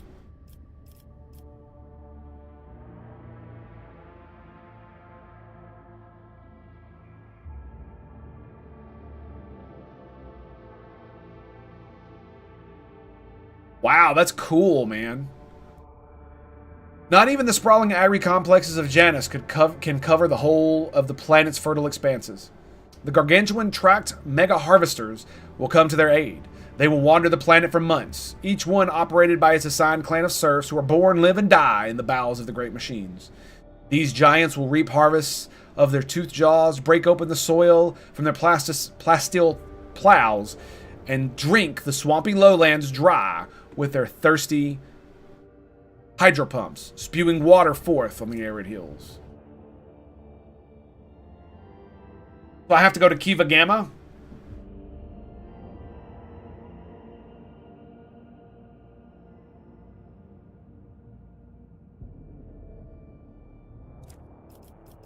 That seems cool. I don't really care about making these here. I mean, it's cool and all, and I kind of want to do it, but I don't have enough chemicals for this one. Efficiency for all colonies? Wow.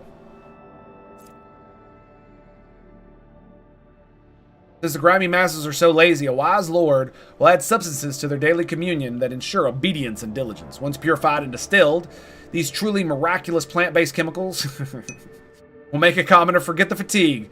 It's fucking cocaine. Oh, burnt and withered, they would simply be replaced by a new worker. Yeah, that's cool, man.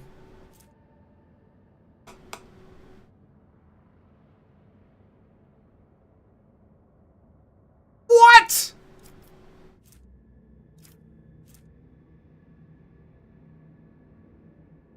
That's insane.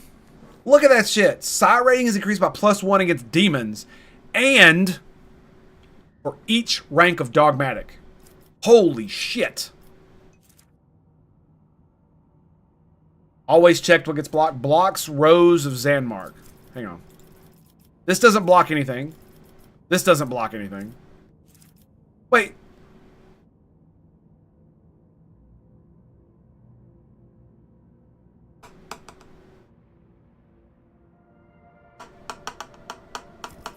Okay, whatever.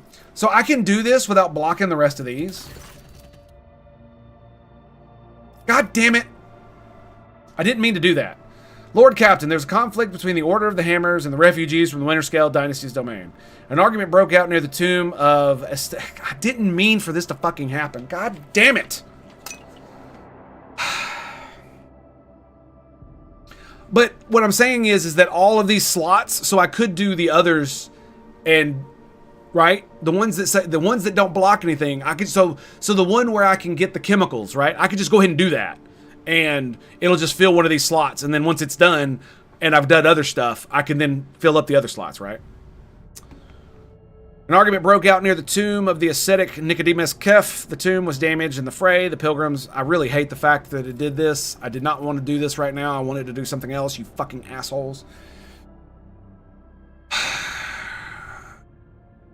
Came to be stolen the relics of St. Contagious, or disturbed the sacrament of his resting place and sate his greed. The Order of the Hammer is furious at the heretical statements and the desecration of the ascetic's burial site. Who is this, and what is the issue? Saint Nicodemus is a missionary who arrived in the Expanse alongside the founders of the Order of the Hammer, offering them valuable guidance for colonizing Foulstone. He converted many worlds to the Imperial Creed, but his most famous feat was his search for the burial site of the legendary preacher Saint Cognatius, who conquered the Expanse thousands of years ago, leaving behind scores of relics. Keith was able to track down some of those relics. The order was named after the power hammer of Saint Cognatius paid his charge. Philophemes of Malapi is a priest from the Winterscale domain. He preached the same times as Nicodemus Keith and denounced him for false veneration of Saint Cognatius. He believed that Cognatius preached the incomprehensibility of the highest wisdom to the people, and that any attempts to learn it would only lead to heresy. He called for the search of St. Cognatius' burial site, blasphemy, and the collection of relics, looting and soliciting. In his opinion, the sacred objects should not be congregated in one place, but should find haven across many worlds. The relics are power, and their aggregation gives way to pride. And these guests who seem to have forgotten their manners will be summarily punished. 1 week without rations.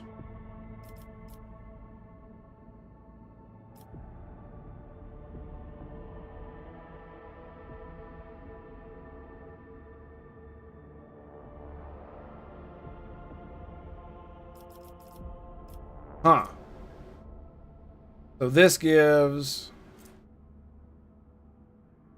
Wielder gains 5% chance to reduce incoming warp damage by half for each point of deflection.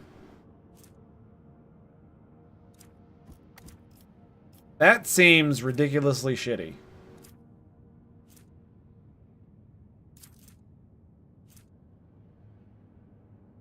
Deals damage with a melee attack. They gain 8 temporary wounds. Wait, what? Holy shit.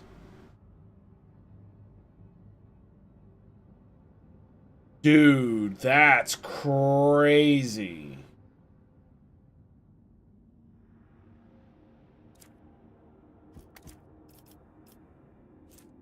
That's a really good item.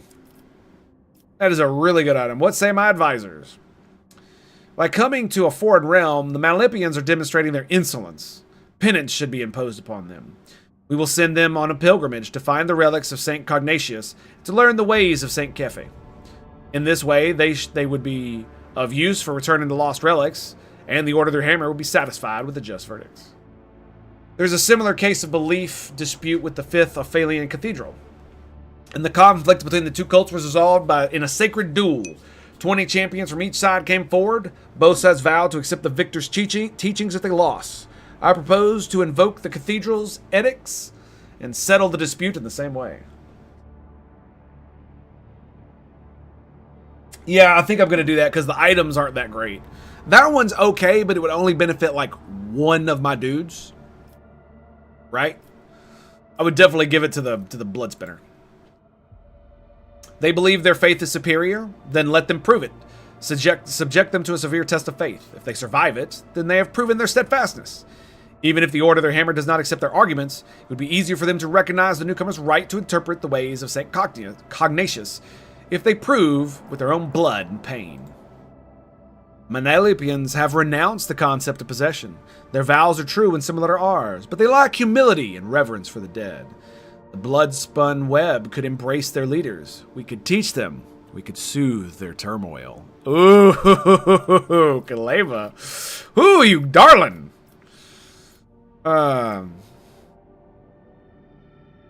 Most zealous on a pilgrimage. That'll give me the same relic. Belong to the bring them aboard. What does this give me?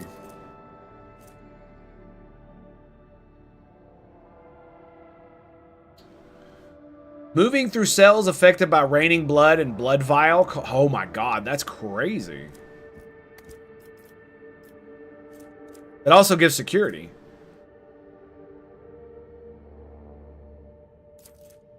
Let them fight it out.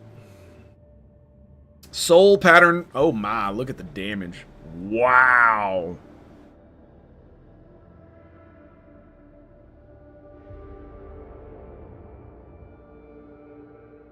I really wish I could see the weapons that I'm currently using. I think that's more damage than the Seneschal's weapon. But he uses chain weapons, right? I think I gave him chain proficiency too.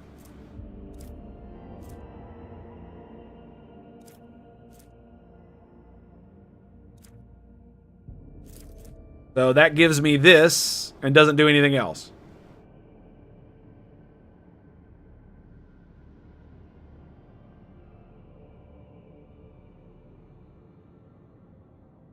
I mean, I could put it on the Seneschal, because he gains temporary wounds from just doing all kinds of crazy shit.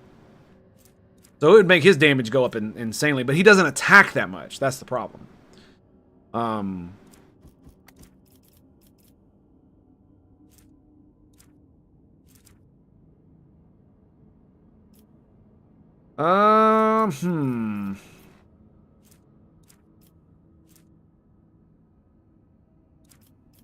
Honestly, I think this one's better. It gives security.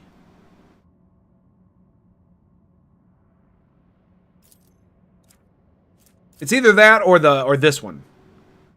Even though I don't really care about the blood, even though I don't care about the power sword, complacency.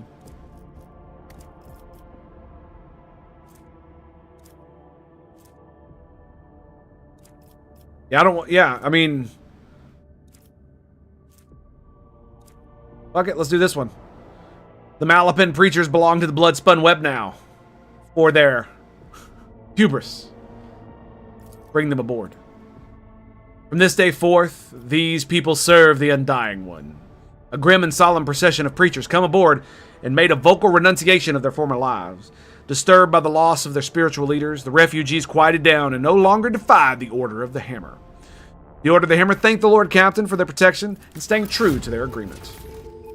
Nice. Okay. Completed. Complacency +1. Profit factor and holy gifts. Blam. All right. Let's go. Janus. I really want to do this one. A cure for sloth. We'll do that one when we get chemicals. Blocks Rose of Zarkman.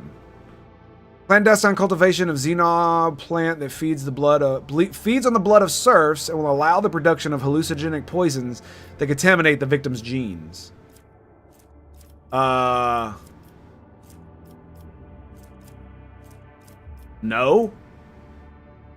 No. No. So I need 28,000 with the Drusians.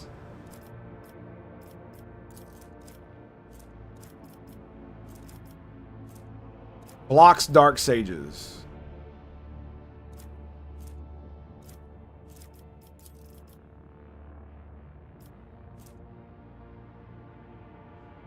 Oh, damn, that's cool. I don't even have that. Okay. So, what we're going to do is I think I should just go ahead and do this, right? Caligos Winterscale has found out that the secret of gas factorums has been stolen from him. However, he is willing to leave the unfortunate incident in the past, offering the prospect of much greater gains. He is now captivated by the idea of seizing House Cordia's Nephium rigs on the frozen world of Lucia's Breath. For Caligos himself, it would appear that the profit is a mere side benefit of the opportunity to massacre a large number of House Cordia's servants in planetary battles. He is offering to pay with the aforementioned priceless flammable liquid in exchange for the fighting force he desperately is lacking. Interesting. So it'll give me a quest. It doesn't block anything, I would do it? Yeah. Yeah, I'm going to do it. Foulstone. Projects. Okay. So we did a Celestial Protector. Nice. Touched by Holiness. Complacency +2, profit factor requirement. Okay. Saint Contagious left behind many treasures that are now coveted by powerful men and women. Rogue Traitor Incendia Cordia possesses the shards of a priceless combine tool bearing the saint's fingerprints. Formally reclaiming the relic via the Adeptus Administratum will be bureaucratic war requiring influential allies and nothing short of an army of clerks and scribes. But if it is passed into the safekeeping of the monks of the Order of the Hammer, it will be a great triumph to the faithful. Okay. Requisiting religious ties from the world requires the ecclesiarchy to give the opportunity to keep portion. Give me a contract. Damn. He's enjoyed the generous bribes. Excellent.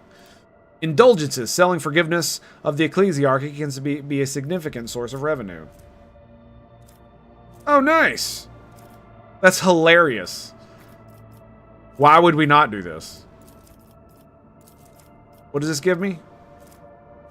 Complacency? Yeah, I'm gonna do that. Cemetery. We'll worry about that shit later. Alright. That's hilarious. That is hilarious. Like, I'm just... oh my goodness. Frickin' A, dude. Frickin' A. Alright. Now, let us make this a safe for warp travel. I should probably... Here's the thing, right? It doesn't have to be safe from here to here, right? If it's safe from here to... If it's safe from here to here, it should be fine. Right?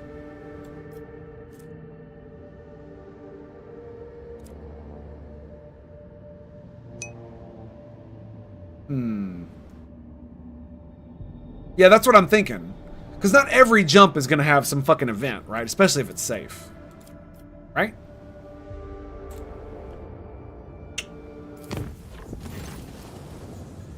God damn it. Master at Arms reports a disturbance in the Foundry Bay. A certain Nemesite, an avenging figure beloved by the lower deck rabble, shot the commandant during a routine medical supply delivery and called on the vessel's serfs to fight for a better life. The rabble immediately plundered the medical stores and proceeded to smash the other supply stations, slaughtering the officers as they went.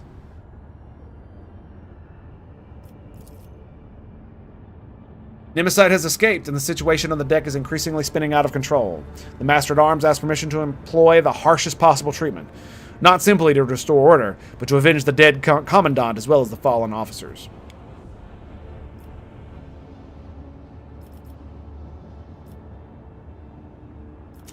Alright, let's see about the details. Had to do with the widow of a respected foreman. She had delayed the queue by begging to be given medicine for her afflicted children, which the commandant refused because her request exceeded the expenditure quota. The widow persisted and was given 10 lashes on the spot, and that was when Nemesite fired the fatal shot.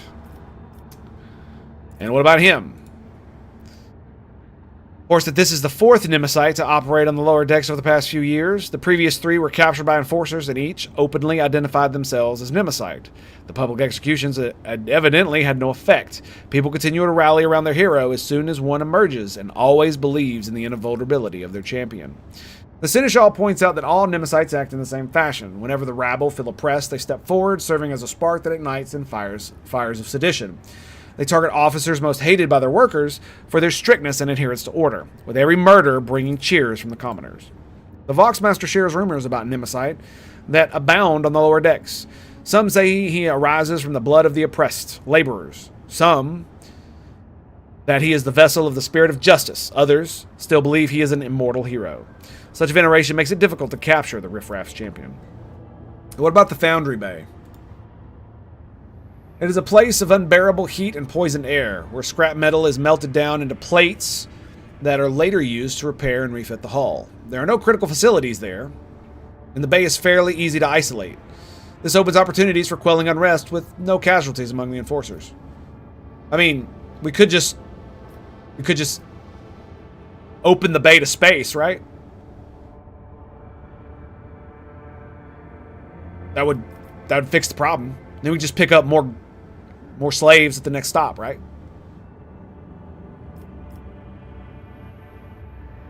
Oh! And what do you know? Ruthlessly crush the unrest by shutting down the life support. Wait, wrong one. There we go. Fucking A, dude.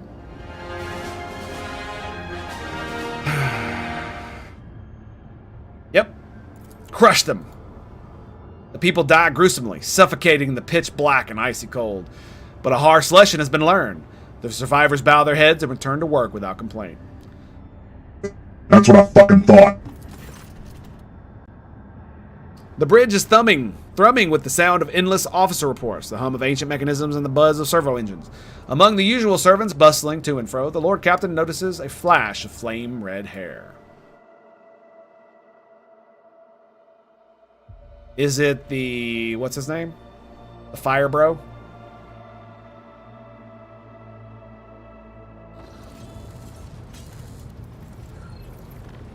Wait.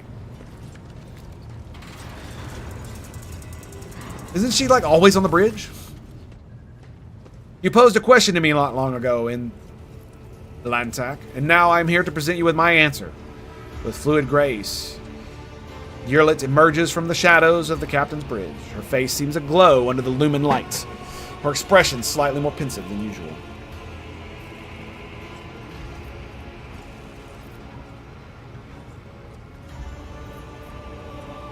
You have my complete attention. Then listen closely to my answer in Lantak. You may struggle to comprehend what is to be said.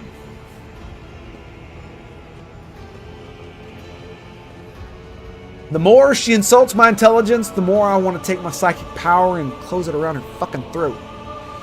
Being accustomed to reveling in your own might and skewing the world to suit yourself. Pitch your understanding not toward my words, but the sense that lies hidden in the shade of their sounds.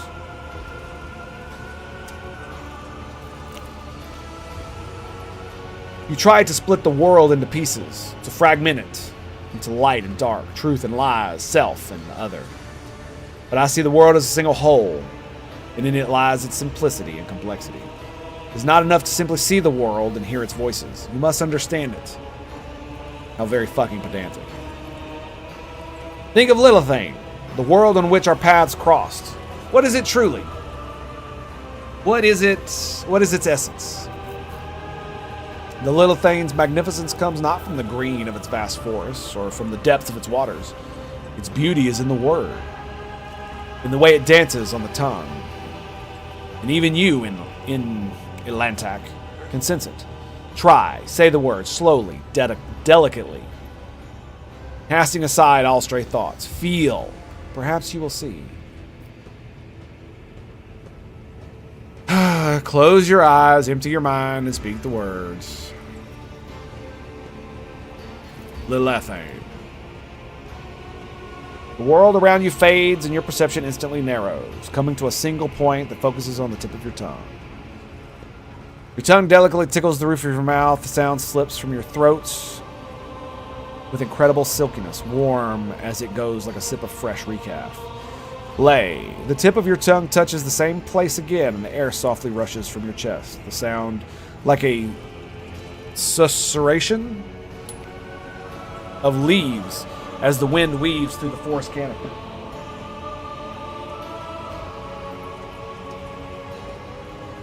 Fan. Your tongue taps the front of your teeth, and gentle vibrations spread through your body, sending the shiver along your spine.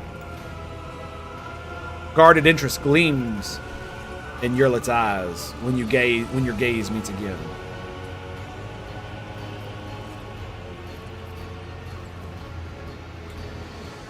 I believe I'm beginning to understand. Your words are sincere, Elantak, then you are capable of seeing more than you do now. Instead of a lifeless clamor of monstrous mechanism, the roar of engines, and the discordant voices of your followers, I hear and attend to silence. It arises in moments of spiritual serenity, and in that stillness we become witness to the transgressions of our own inner world. And Monkey lives pass so swiftly. You rush through them for the sake of a chosen goal, but thoughts of transience and loss frighten you. And so you drive such thoughts away and drown yourself in the daily tumult. But it is from fleeting moments which enter our lives and quickly vanish from them that the soul's fortress grows, a moment's blooming, an hour's wilting. The splendor of each lies in its ephemerality. There you go. Ephemerality. So too the memories of those who have left our side and no longer walk the path with us. And in you, in Elantak, I see much more than just another monkey. Your true essence lies in your will, which is capable of changing the world around you and within you. It lies in your ability to create, to understand your creation, and in your ability to destroy. It lies in what your kin's mind cannot grasp, what their primitive sight cannot behold. But I can see it.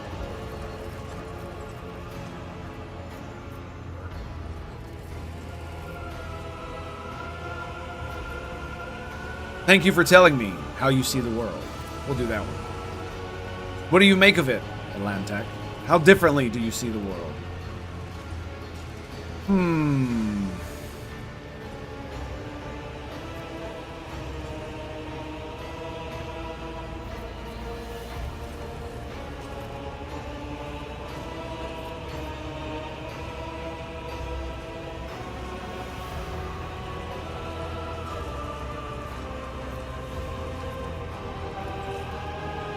See, what's funny is that this, number 2, Endless War and Peril, I only see the Beacon of Hope, and that is the God Emperor.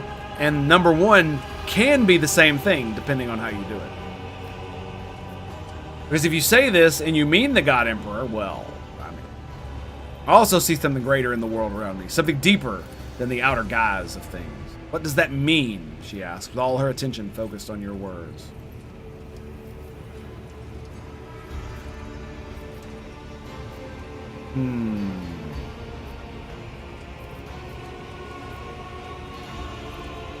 I see the suffering of those around me, and it compels me to act. There we go.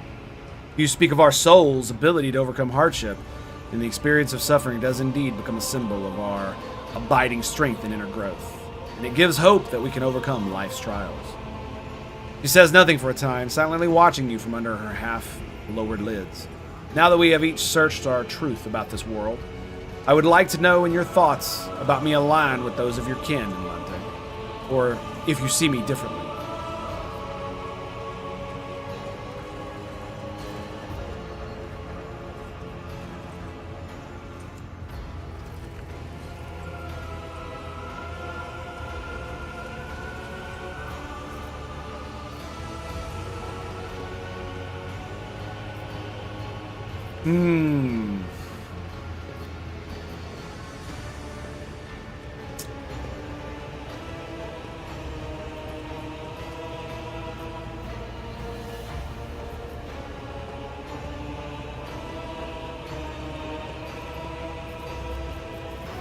This one is the one I'm looking for. Your appeal is unusual. It springs from within, evoking disquiet, and a craving to know what is hidden from my eyes. She goes still and looks at you intently, as if seeing you for the first time. Seems there are many facets to your soul that I have not considered, Elantek. Interesting. I accept your answer, and thank you for speaking to me. This is the first conversation on board this vessel that has truly brought me serenity and joy to my soul. Thank the gods. Let's fucking get out of here.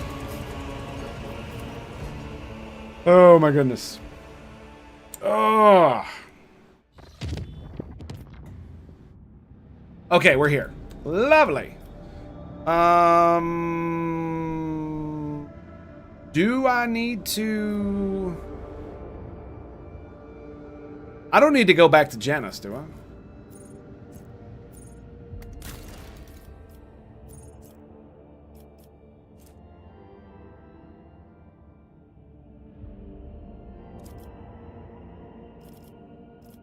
Like, I don't actually need to go back to the planet to do anything.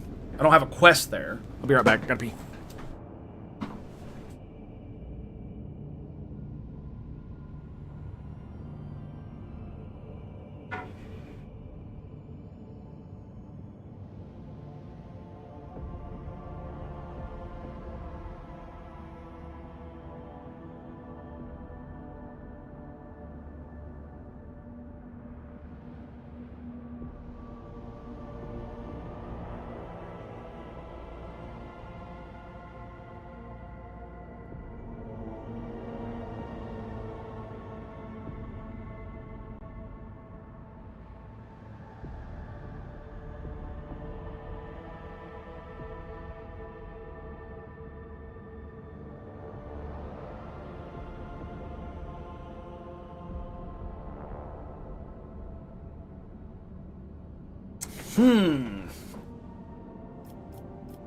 All right.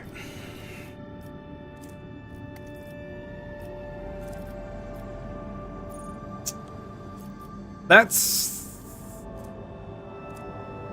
Where... Hang on a second. Where do I need to go to... Forgotten Twins, Tenabris, and Odeus.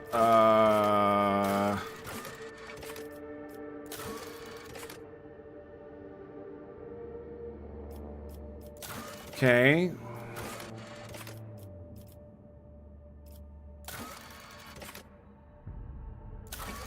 Wait. Where's the quest?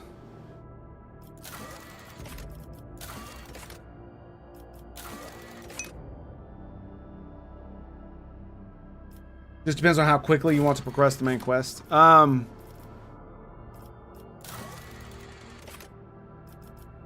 Where the hell is the quest for...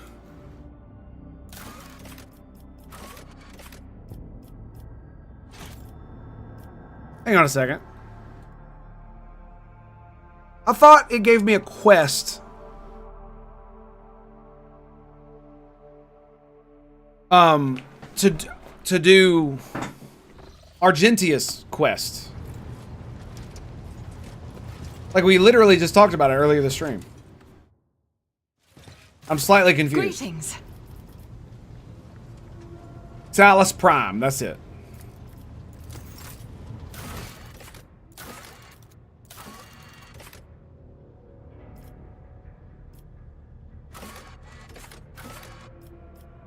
But what? I'm so confused. Eldari survivors, upper decks. Okay. So I'm assuming that this is the main quest, is to reclaim what was lost.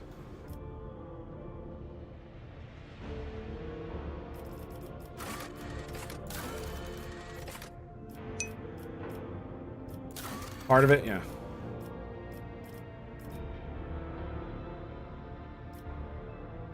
So why do I not have a quest to go to that system? She literally asked me to do it. Not you saw the conversation where it's like, oh, what is that thing you asked me to do? That's kind of weird.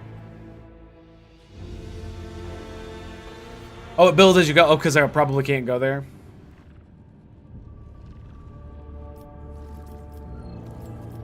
Nameless Star. That's one of the ones I need to go. Forgotten Twins. Oh, they all have fucking things on them. Okay. That's where Kiva Gamma is? Holy shit.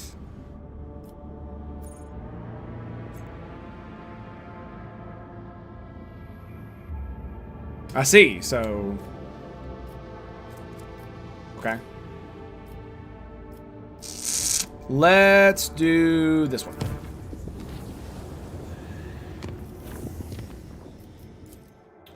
Oh, look. Nothing happened. Yay, finally. I can actually go do something that I tried to do from the very beginning. I had to fucking open my mouth, didn't I? The Vox system intercepted a distress signal coming from an Imperial vessel.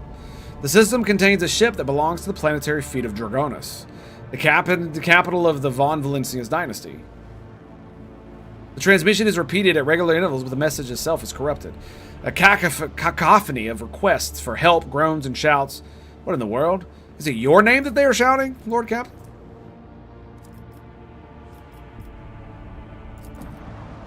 Okay. It's a gutted void ship. Go ahead and do that. Oh, it's one of those, huh? Okay. Let's do some scanning. Is that a neutron star?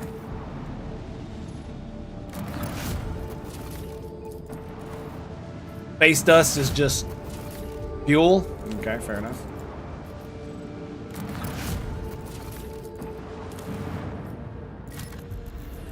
A giant fucking rock. That's great. Plasteel 4. Yeah, we'll go ahead and grab that. Apparently so. Alrighty. I guess we're going on the gutted void ship. Let's go, bitches.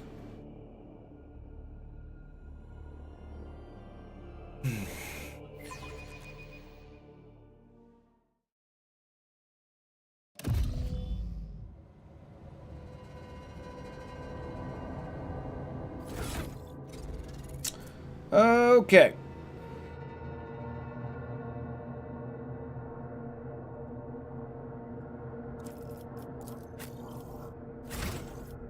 Now, if I'm not mistaken,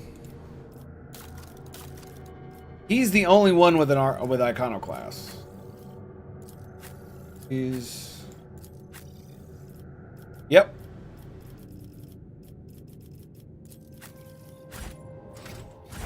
So it's basically fucking worthless, right?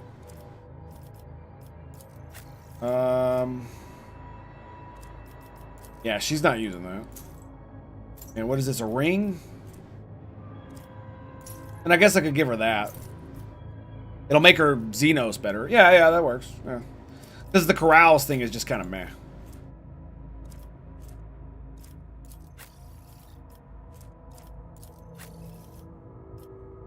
I guess I'll give it to her.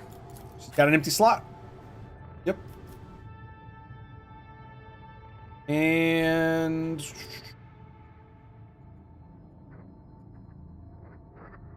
5% chance to in per point of deflection. So he would be the only one who could do it. Who would have any like point because he's got 2, which basically is a 10% chance to reduce warp damage by half.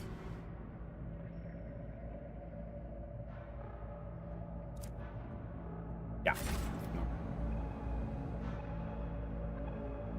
We shall reclaim what is rightfully ours.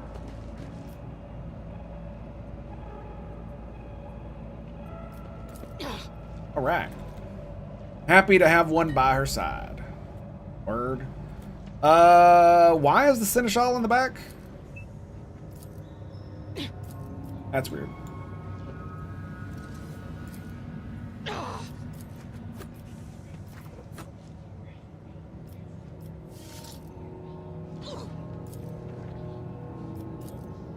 You off to the side. The hell? What's up, Flaming Cam? Greetings and salutations, my friend. How you doing? Guide my path to glory. Spitter mutant, agile mutant, spitter mutant.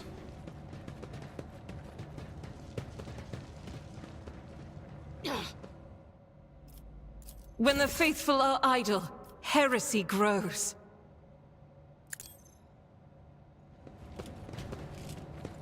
The impure cannot escape their fate.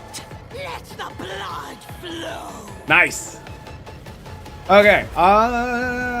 So Argentia.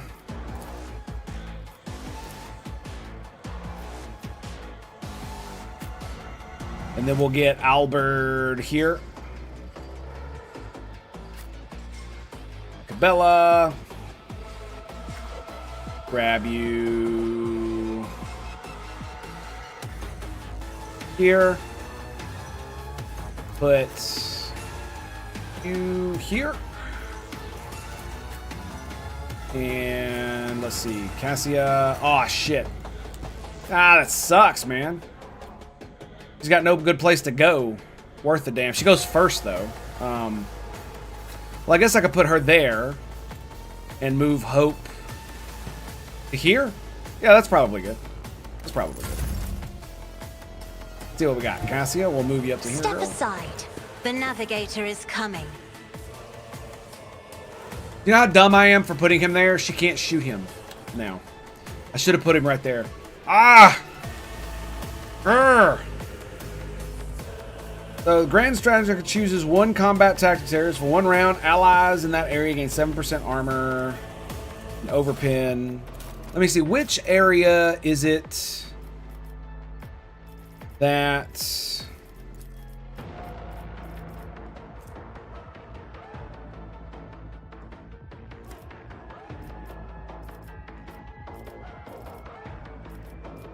Officer... Strategist. Here we go. Fire at will. There are no enemies in the backline area. The first attack in the turn made by every ally is -1. Backline.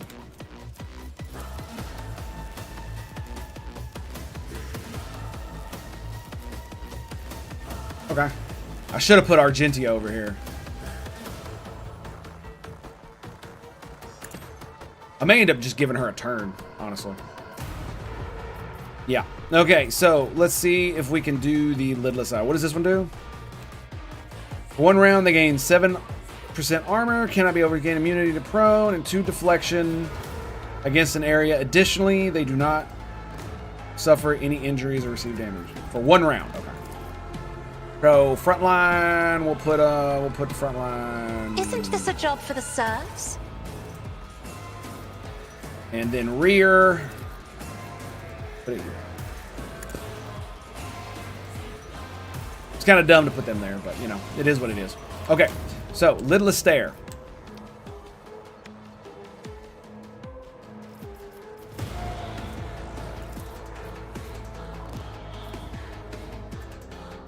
It's pretty good.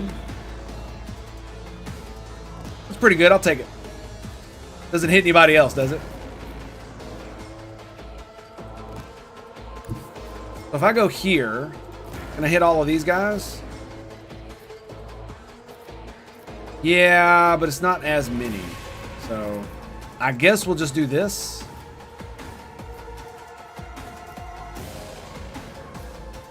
Right? Boom!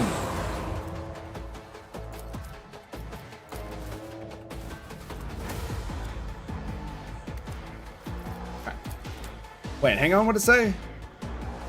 4 plus 2 times the willpower bonus. And...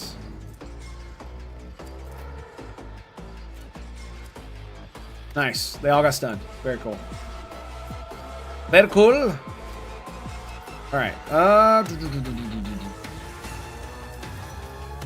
Do I... voice of command her? Me? Yes. If you insist, Lord Captain. And then we will give her... bring it down. Okay, so I can move.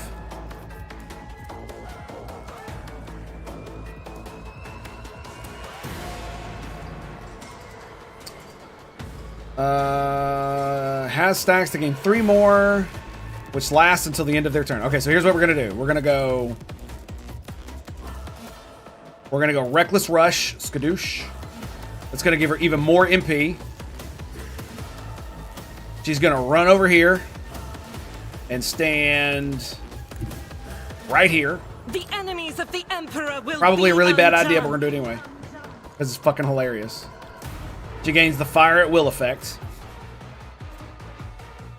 There are no enemies. The first attack in the turn made by every ally in that area costs 1 less AP. So that why does it still say it's costing 2 AP? That's not good.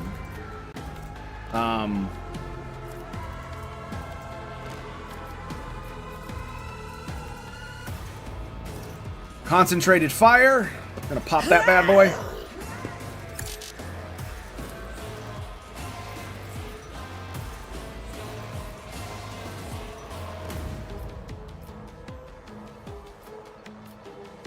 Who's next?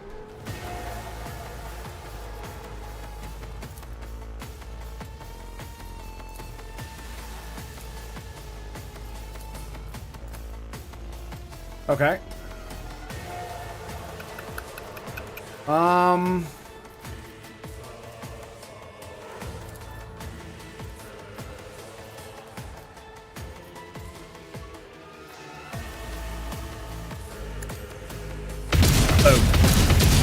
Oh, yes. See, that's so dumb.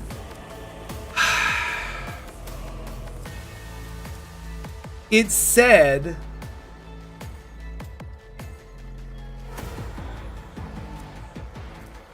it's god damn it.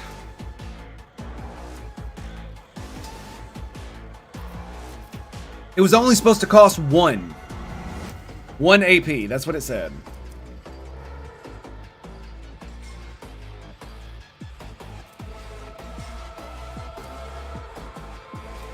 Fire at will. There you go.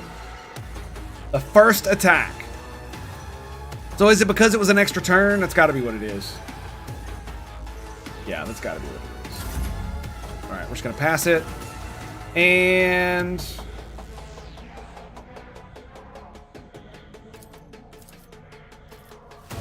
additionally, they do not suffer injuries. I'm not accustomed to being ordered around. Wait. And we passed it. My way.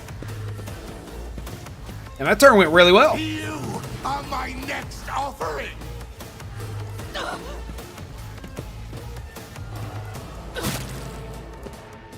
Okay. Spontaneous mutation. Oh, please, please, yeah, go ahead. What?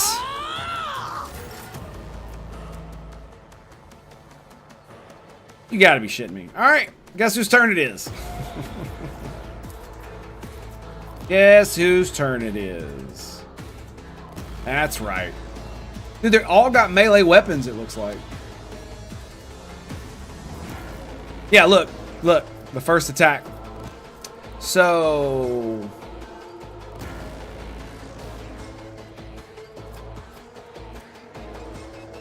I'm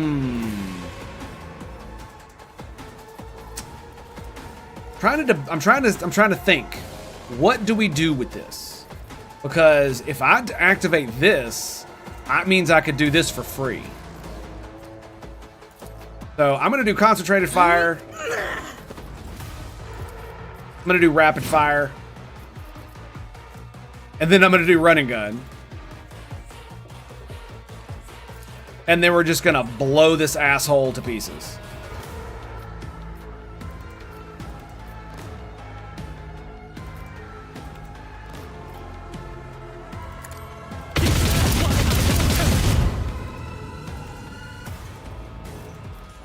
Okay.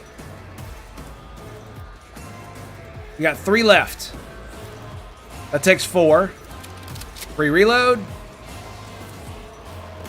And skadoosh. Wait, hang on a second. I have a melta gun.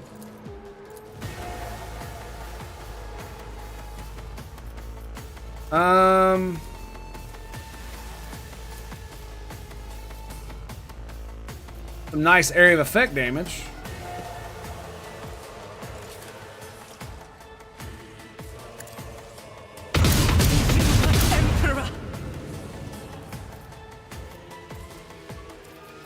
Got 6 stat. Oh yeah, I should have probably did that. What am I thinking about? All right, let's pop that. Get that extra momentum in there. Oh no, it's not enough. No. Well, that sucks.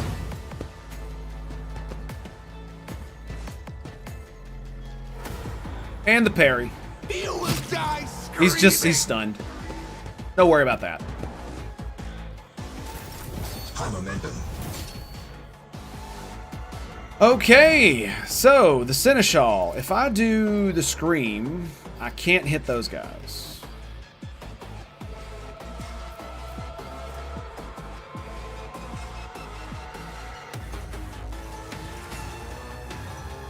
I could just move, but... Oh, I can charge you, huh?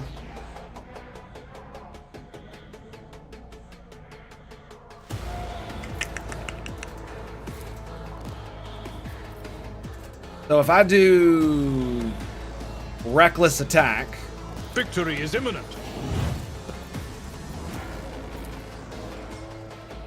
Victory is mine! Hang on a second. What does this do? Increase their melee damage. He has. Do you have any temporary wounds? He does not. He has 1. Okay. All right. Victory is mine. Yeah, that power sword really would have amped that up. Oh my God, Albert! You bastard! What are you doing, son?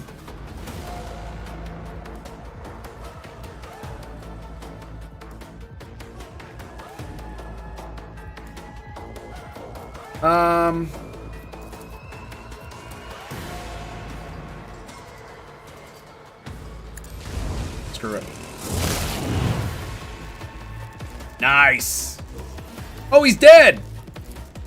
Very nice. Very nice. All right, let's endure. It will be done. Let's defensive stance. And then we're gonna daring breach.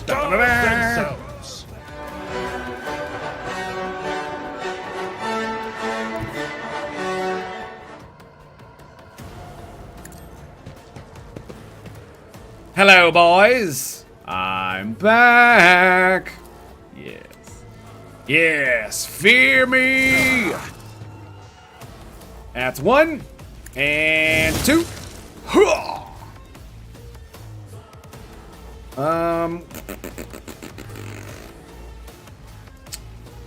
So I mean, I could yell at him. We could do that. Right, we go Follow here. my lead. And then we go, roar! Oh, he's too far away. Son of a bitch. I will do my duty. Oh, you got a lot of HP. Well, well, well. I guess I will taunt. No, we're just gonna do this. Yeah, I really don't need the pistol no more, man. Can I get a shield? Oh, you're right, there isn't. Let me fix that. Let me fix that. There we go. Thanks, Elberong. Appreciate that, buddy. Yeah. Melee range, bitches. Alright. And pass the turn.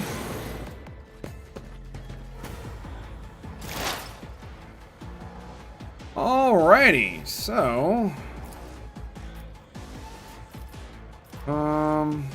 now that's cool. Look at that. Look at the penetration, dude. That's crazy.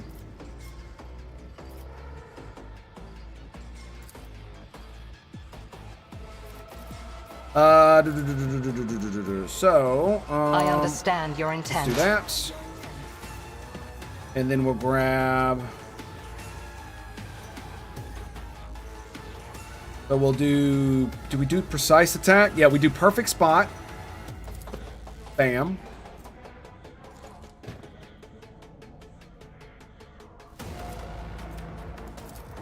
We'll grab. We'll also mark this one as prey. We'll mark the one behind him as prey.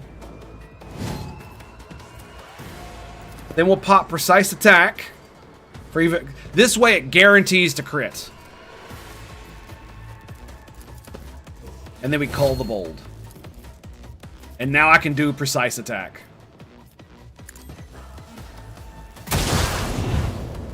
Oh, look at that! Look at that! Get wrecked, motherfucker!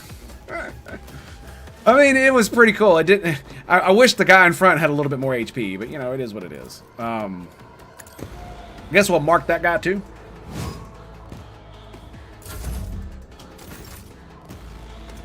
Yeah, and now she's almost out of stuff. So let's go here. A dance of blades and shadows. Then we're going to pop this. We shall melee attack. Skadoosh. Yes. Oh, he's not dead. Oh, okay. Death from above. No, I'm just playing. So that requires.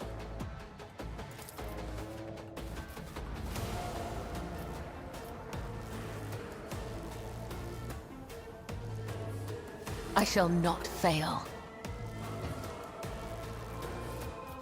I thought it did damage. Huh.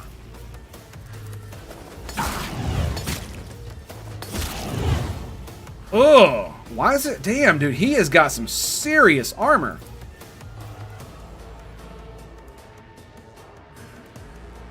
I mean, I guess he really wants to die. He's got some, like, crazy bullshit going on. Why are we only doing 3 fucking damage?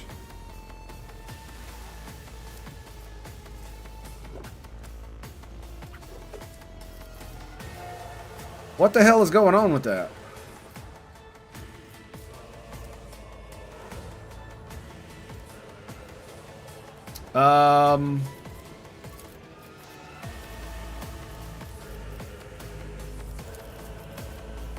Is this?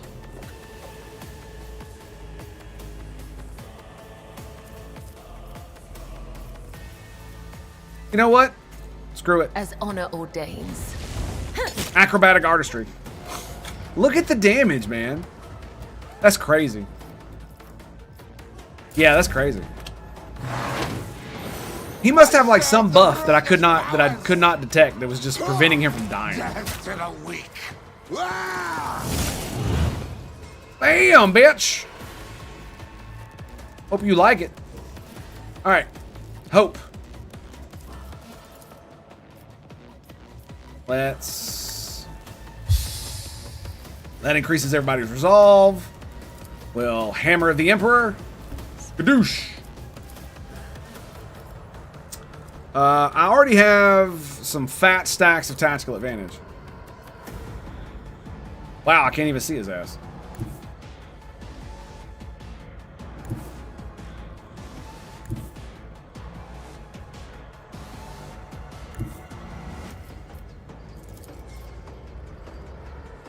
$14 to $20, that's it?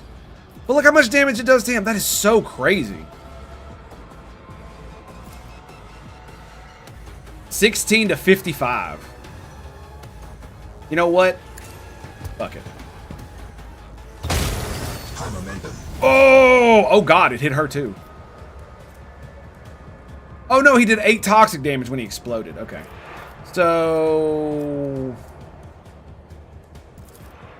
Orchestrated Firestorm? I haven't used this one yet. I want to see what it does.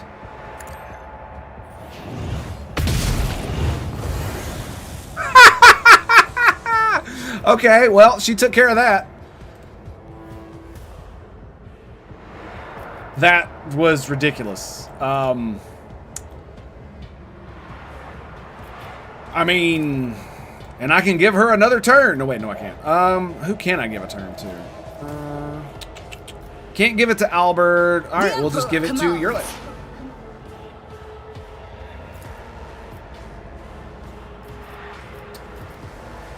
Son of a bitch. I can't see anything because hope is in the way.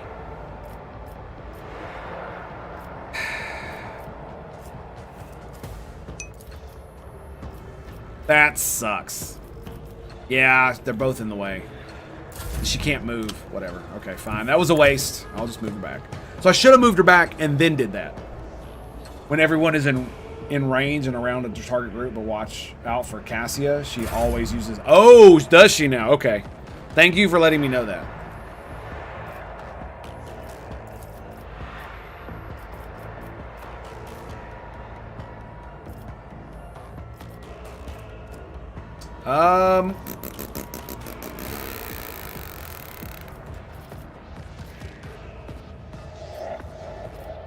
I am a navigator, not a servitor. Boom!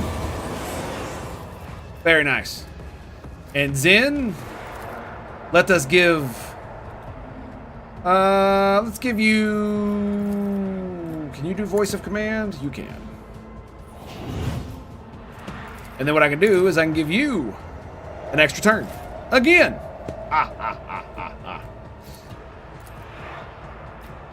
100% chance to hit. Die, heretic! Mutant scum!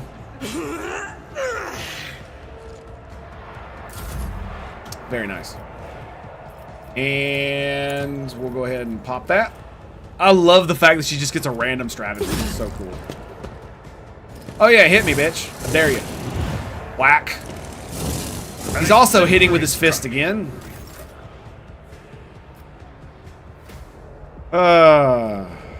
Good stuff, man. Good stuff. So, here's the question. Let's do...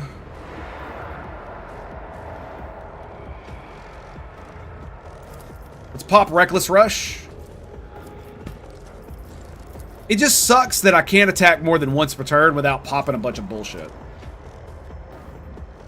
And then we'll do Concentrated Fire. And we will pop down right here. Oh no! I just did the dumb. Sorry, Albert. Okay, there we go. And then, boom. Rip that mute with bare hands. You damn right. And that's that. Oh, Albert. Albert. Dude, I love the fact that he has a lot of parry, and when he kills dudes, when he hits them, or when they strike him, he will almost always parry and retaliate. It is considered an attack of opportunity, but still.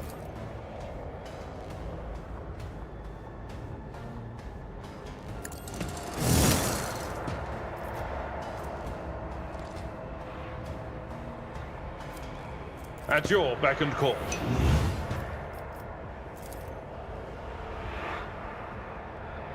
I'd rather not. Yeah, it just kind of sucks. It will be done. Then we back up. Now that he's been knocked the fuck back. Someone else can do Oh, this. I can't charge because I'm out of frickin' whatchamacallits. Boo. Alright, whatever. Who's next? Okay, there's 2 dudes left.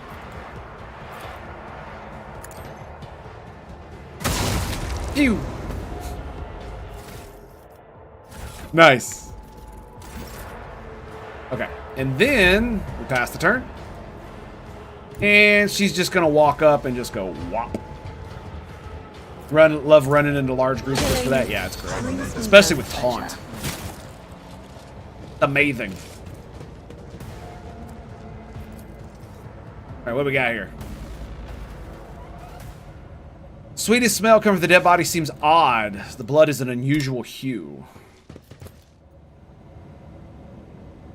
Stay silent as you attempt to detach a storage ship. Okay. Right here. Unpleasant growths. Ew. Ew! Mars pattern chained axe. Alright, well, I guess Albred can now... should probably be wielding, yeah.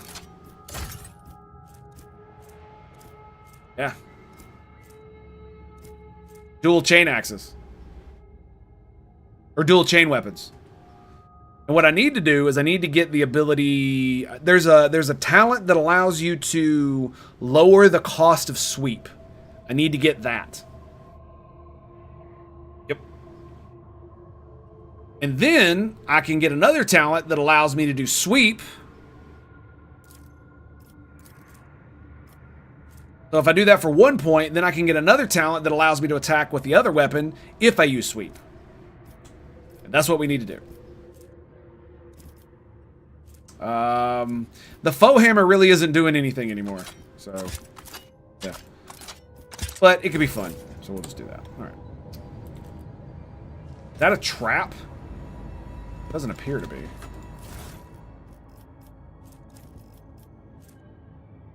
Approved body glove.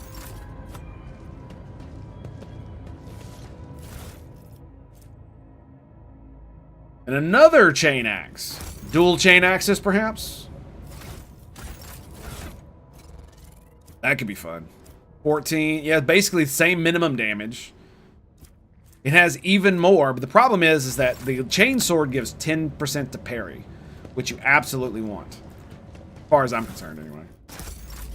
If such is the Emperor's will.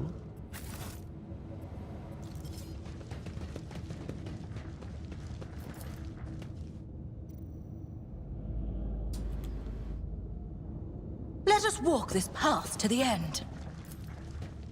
Ooh. I shall repent. Oh, fail. Did you hope to see an Azuriani Fail. fail? Yay! What is this?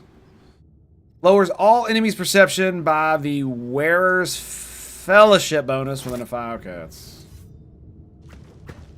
Good job. Good job. Let me see something here. My wife texted me, and we should probably look at that. Oh, God. We are bound by the blood of martyrs.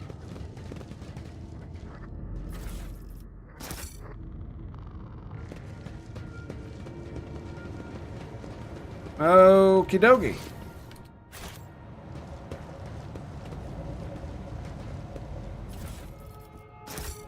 Nice.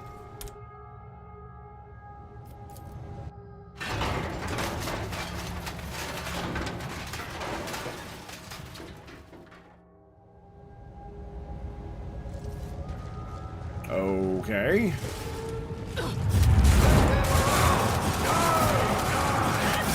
What the hell is this? That is a plasma rifle. I know what that is.